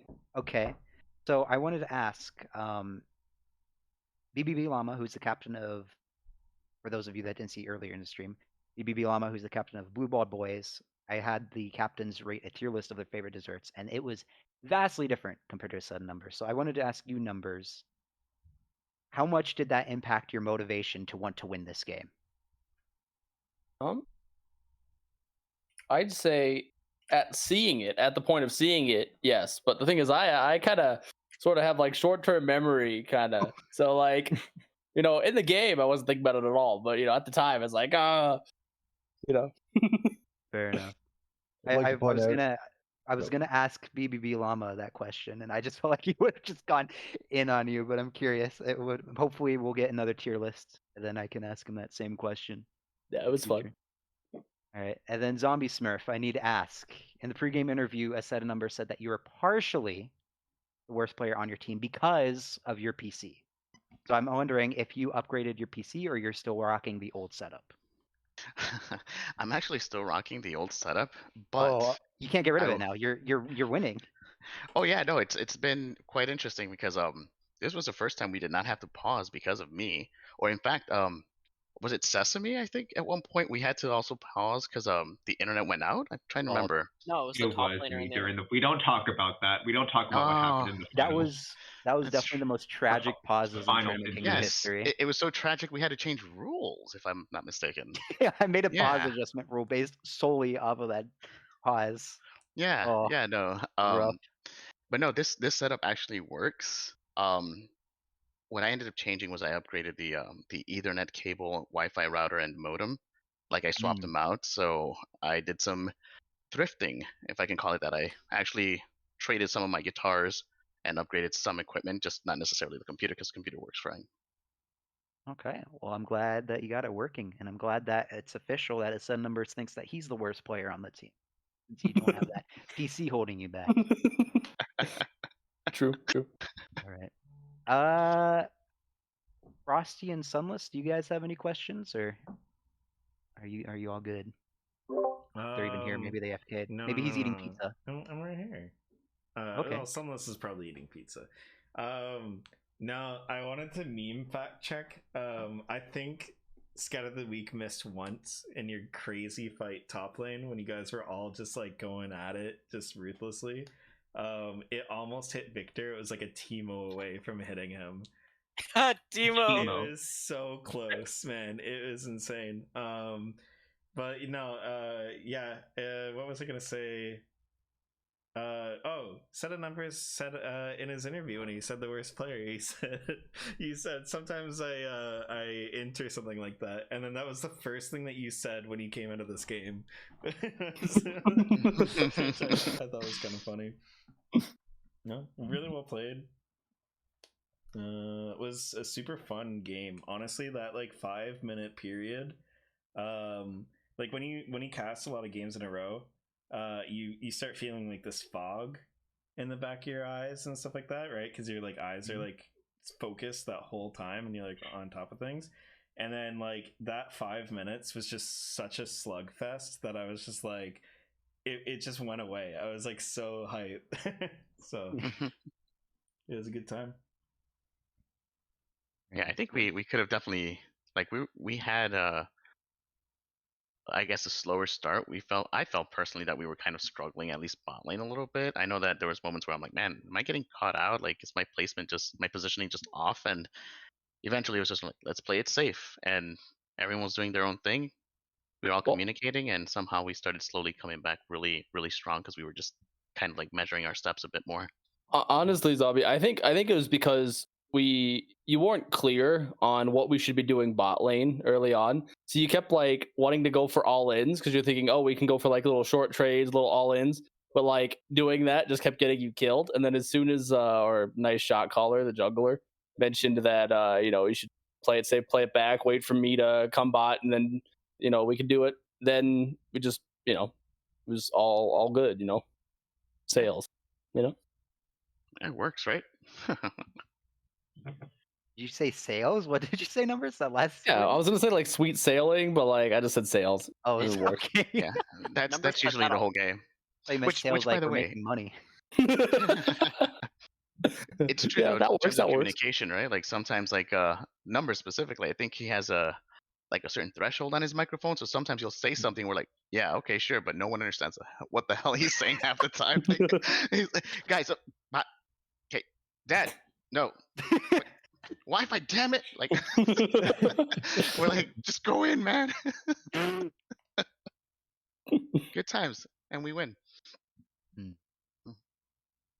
What about you, Sunless? Are you here or are you AFK? I am. I would love to hear if there are any picks that someone like wanted to bring into the tournament, but they kept on getting banned out or like drafted away from viability. He wants to hear Evelyn talk, but I want to hear like just a Unfortunately- dumb little pick that like no one would Unfortunately, the expect. PTA Yumi top lane just didn't come through, and I was really saddened about that. Going into today, I wanted to play Morgana jungle really bad, I love Morgana jungle. but there was just never a game. Mm-hmm. What do you mean? It was banned, or you just didn't think it There was a good was- pick for the comp? There was just never a good game for Yeah. it. Because like the second game they drafted like Soraka top, right? If I don't pick something that can dive that fucking Soraka, we're gonna lose. And in the last game, they played like a super in and out divey comp. So like if I play Morgana, we're gonna lose again. I do have one question actually, Sean, kind of inspired me. For each of you, what is like something that sounds just absolutely absurd in your role that you actually think is kind of underrated or like kind of a sleeper right now? PTA Yumi top lane. There you go. There you go. Nice.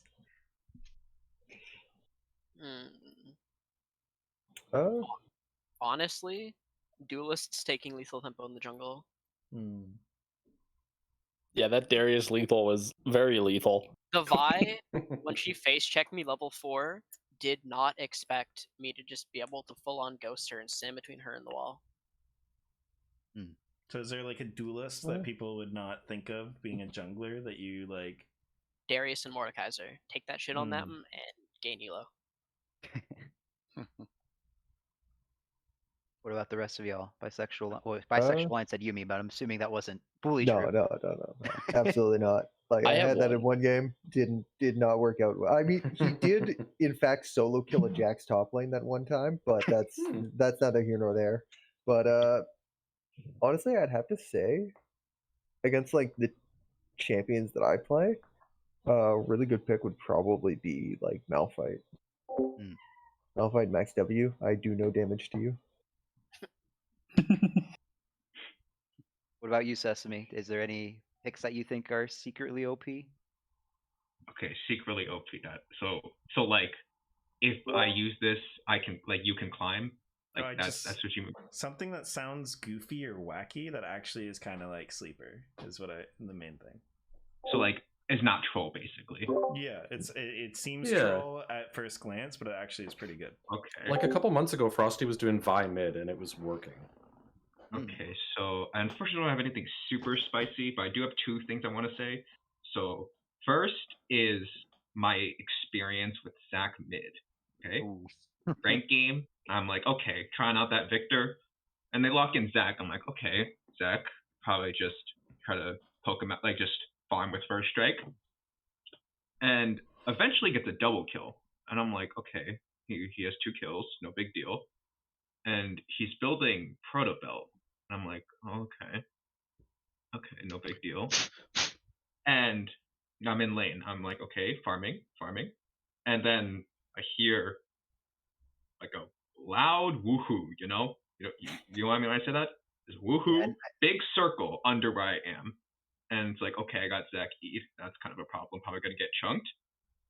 And he presses R, and I'm dead. And I'm very I apologize for the very anticlimactic introduction, but just the TLDR is he 100 to 0'd me, and I'm forever traumatized by that. If I was probably smart, I would have gotten like an Oblivion Orb. So, because also another thing is, like, his is it part of his passive, like where like when he uses his ability, he makes like that chunk. Yeah, Those heal so much. It's his W passive. Those W passive, those heal so much. Also, when he presses W, he gives himself a blob. And I does see like it. 300 damage. You can It say does. you can say thank you to Caps for that. That champ is high key broken, not even low key. Hey, I think Okay. Zac is definitely up there for the best champion in the game. My opinion, at least. So that's number one. And number two is unfortunately not original. I wish I pioneered this idea, but I was going through, just standard League videos. And do you guys know can I talk about like a YouTube channel? That's fine, right? Yeah, go for it. Okay. Do you guys Just know like happy time noises? racism or Yes, something. I love happy time noises. I have a love-hate relationship with that guy. Pioneered why do you hate him? lane. Why do you hate them? Because he pioneered the idea of having a Yumi top lane. I love playing Yumi mid lane. If anything, the person that he was interviewing was like, "Oh yeah, I created an entire PowerPoint presentation so that my team would dodge." Like that, you know how absurd that is. So I was looking through there, and I forgot how I found it. Like, I don't think I just directly searched up the channel, but like, so if you don't know, like, I think usually the videos are like how like X like super rogue build got to like masters or grandmasters or whatever. So that's usually how the videos work. And I found one on Tank LeBlanc. On Tank LeBlanc, but so unfortunately it was outdated. It was not like during this season. So I think the build was you go either Sunfire back when it was a mythic or Frostfire, and then you just full tank. Like you go Frozen Heart, you go like Demonic. I unfortunately don't remember anything else. And then you get either Mercs or Steel Caps. You go Grasp, right? And you just auto them, and then like I remember thinking, no way this works. But there was a clip from the video where basically the LeBlanc got caught by a thresh hook, and she just casually walked away. Wow. Oh. And I'm like, wow, I wish I could do that. I was like, oh, this is outdated. I can't do that. And then sorry. I was about LeBlanc. I had a quick side note. After they changed ADC items, isn't like ADC LeBlanc mid super good again? With pressing attack? It probably is. I just had that thought. It's been a long time. I'm sorry. It's probably like super nuts if you go Kraken IE Stormrazor. With wait, PTA you said? Yeah, PTA. I've only tried it with Halo Blades. Like what I would do is like they lock in casted. I'm like, I don't want to play. I don't want to learn an AD champion. I'm just gonna play LeBlanc, and then I lock in Halo Blades, and then I think I went Kraken Berserker, like, and then Essence Reaver, I think, something like that. But it's been a long time. It's been a long time since I picked up AD. Because you can go IE second, you go like Kraken IE, and she would like hurt. I can imagine. Yeah. So this is just, like right now it's just like theory crafting like LeBlanc builds. But so going back to Tank LeBlanc, I found Heartsteel LeBlanc. Yes. And I was like, okay. So, and then the video, they did it mid lane. I think they were against Zac. They were against the Zac. I don't remember. I think they went Heartsteel, probably like a defensive boot, and then Demonic, like kind of similar to the other build. Just there's no Sunfire, so they went Heartsteel, and I tried it out once. I like because I'm trying to remember because I did the one time I did do it, I did it top lane. I'm trying to remember why I did that. I think it's because in the Happy Chime Noises video, it was a LeBlanc top. So I kind of like combined the two. It's Heartsteel LeBlanc, but it's LeBlanc top. And I was against an Aatrox, and it was amazing. All right. Thank you all for your time. Okay. So I can hear every single person that's watching this taking notes saying, we have to ban LeBlanc against this team. We have to ban LeBlanc. No, wait. Okay, this is also what I wanted to say. Every game I see a LeBlanc ban. Please,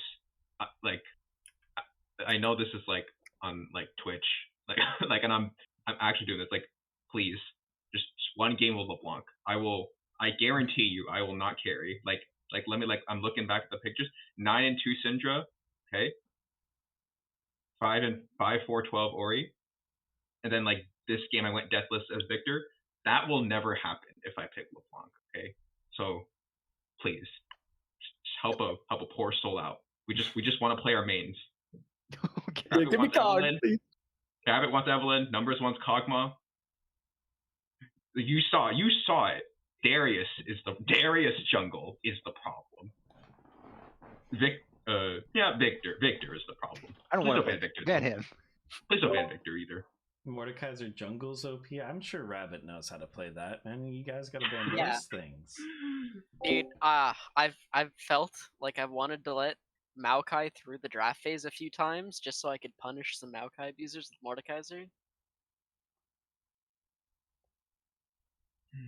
You didn't. Yeah, unfortunately, BBB is too much of a scary team to give them the best jungler in the game. Fair enough.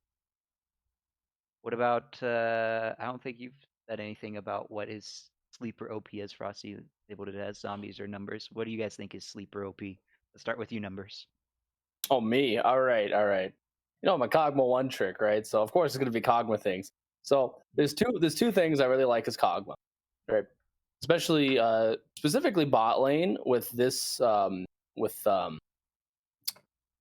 AP Kog'Maw, where you go with like something like a an Ashe or like a Seraphine or like Morgana, something that kind of like gets that engagement. It's really good with Nami as well. Because you kind of look for picks, and you can kind of peel your team with being able to one-shot anything. You kind of play a weird like hyper carry peel play style, and pick. You're really good with picks because you have super long range picks, especially when Cog hits 16 and level 11. He just gets so much range, and he can wave clear very, very well because he maxes E. And it deals with really bad matchups. Like if you're doing something like a Draven that'll just kill you, Draven Leona, you pick the AP, and then you can just play it back, and you don't really have any problems. And then the other thing with Kog'Maw that's really, really fun is to go Heartsteel first, because you're so tanky, nothing can kill you. Just nothing kills you, and you gotta just win fights off that. It's pretty funny. Yeah, that's it for that. Kog'Maw. All right.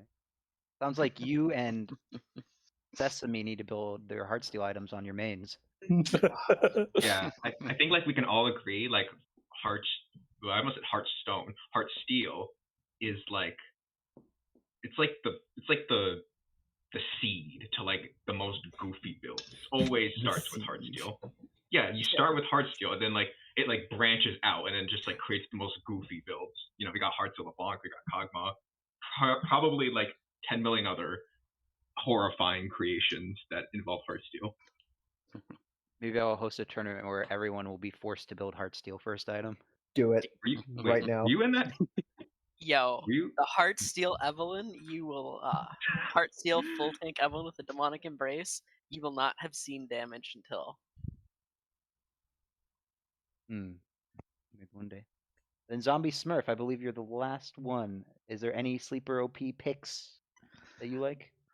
Well, there are a couple actually. Like I used to play a lot of jungle when I first started the game at mid lane, and I really enjoyed playing Anivia and Xerath, especially like playing those down bot side as a support. It gets just pokey, and I like the fact that at least Anivia's passive like can help me stop feeding. But if I were to say that I had anyone, my favorite champion is Olaf, and I played that sucker support, and I'm like, I just don't die. W passive, ult, it's easy for me to rush, it's easy for me to help take a dragon, counter blue, counter jungle, and just being a roaming support overall with like boots of mobility, and even Ghost. I really do like Olaf, and I think he can really do some damage with the right type of ADC, and he's done. I've been able to rank up a lot with him on like different accounts, and I think that it's kind of like when that Pantheon craze came about. I didn't really like that when he was like playing support, and I played against Pantheon with Olaf, and I was able to wreck him every time. Just one of those things where I'm like, I don't know if it's because I'm comfortable with him and I know how much damage I can hold on to before I actually have to run away, but it gives me a lot of confidence to be able to just know that I have a passive and ult that just kind of like negates so much damage from opposing team players. So that would be my probably like 3. Those are all interesting choices. I hope that once they see you all whip out your sleeper OP picks in the tournament, that'd be pretty hilarious. I did have an answer to your other question. I think I always want to play but never get to play. I always want to play AP Yuumi bot lane with some sort of team fight support, but I never get to do it. Have you seen Yuumi Renata? I have not. Renata does her passive does percent health damage like Kog'Maw on an auto, but like when she builds a bit of AP and Yuumi does too, it gets up there really, really quick. So you can Renata with Hail of Blades can 3-shot a tank. What? All right, coach, we're training this week. You ready, numbers? That's incredible. Here, wait, let me find you a video. Thank you. I need that. Yeah, the other question is like we can't play them now because they're getting banned, but sometimes our own like team members will just say, no, dude, no. I got you on the video. Denied, bro. We're trying to win this game, all right? We sweaty. I'm kidding. You guys hid behind the scenes are like, guys, we need to say the dumbest pick so we can make sure they ban it, so they waste their bans on us next time. Hey, don't call us out like that. We had a perfectly orchestrated plan here. Reverse psychology for the win. What? Oh. What? Oh. Hmm? You know what, dude? If you let me play Evelyn, I will play AD with the Duskblade. She has exactly 0 AD scalings, but I will do it. I believe you got this. Anything you guys want to say? Anything you guys want to shout out? As long as it's appropriate / safe for work. Oh. I would definitely say it if everyone's cool. I'm scared. Scared to. What do you mean? Why are you praising it? Like, No, because I know everyone has an opinion or a voice or something they want to shout out. Like in my case, there's tons of fun. I always look forward to the tournaments, the players, but also like thank you for organizing and the casters. You guys are doing awesome, and I really do appreciate all the work that you guys are putting behind the scenes because I know that this is a passion, a dream, and you guys have a vision.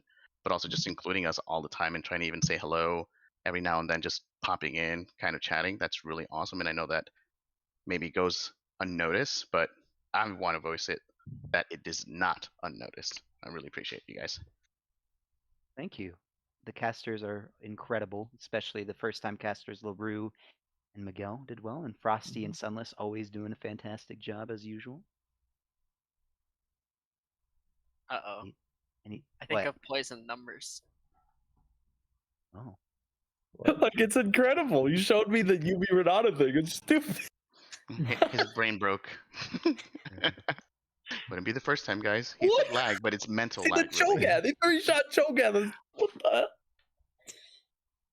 Okay. Well, thank you for that, zombies. Anything else? Anyone else have any shout-outs? Anything they want to say? Want to promote your Twitch or YouTube or whatever? I think everyone should follow Tournament King on Twitch. No, non-negotiable. Yeah. All right. Well, thank you for that. You're making my outro slightly easier. All right. Sunless Frosty, are you guys good to wrap things up? Or do you guys have any questions for these victorious champions? Or? I think we're good. I mean, you're the host. I think that you should wrap it up or like say goodbye. Like you get the last. No word one wants and to take responsibility for Riot Riot sponsorship. What? I get the opportunity all the time, but this is Tournament King's channel now. You're I guess so. Yeah. All right. Well, I'm gonna wrap things up. Gnar, you not Amused, if you don't mind going to your team chat, and then after I wrap things up, I'll explain prizes and all.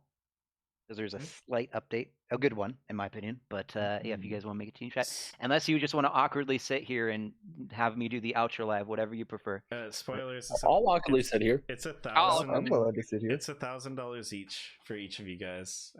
Whoa! Congratulations, everyone. Sorry to leak it on stream. I know that puts a lot of pressure on him now.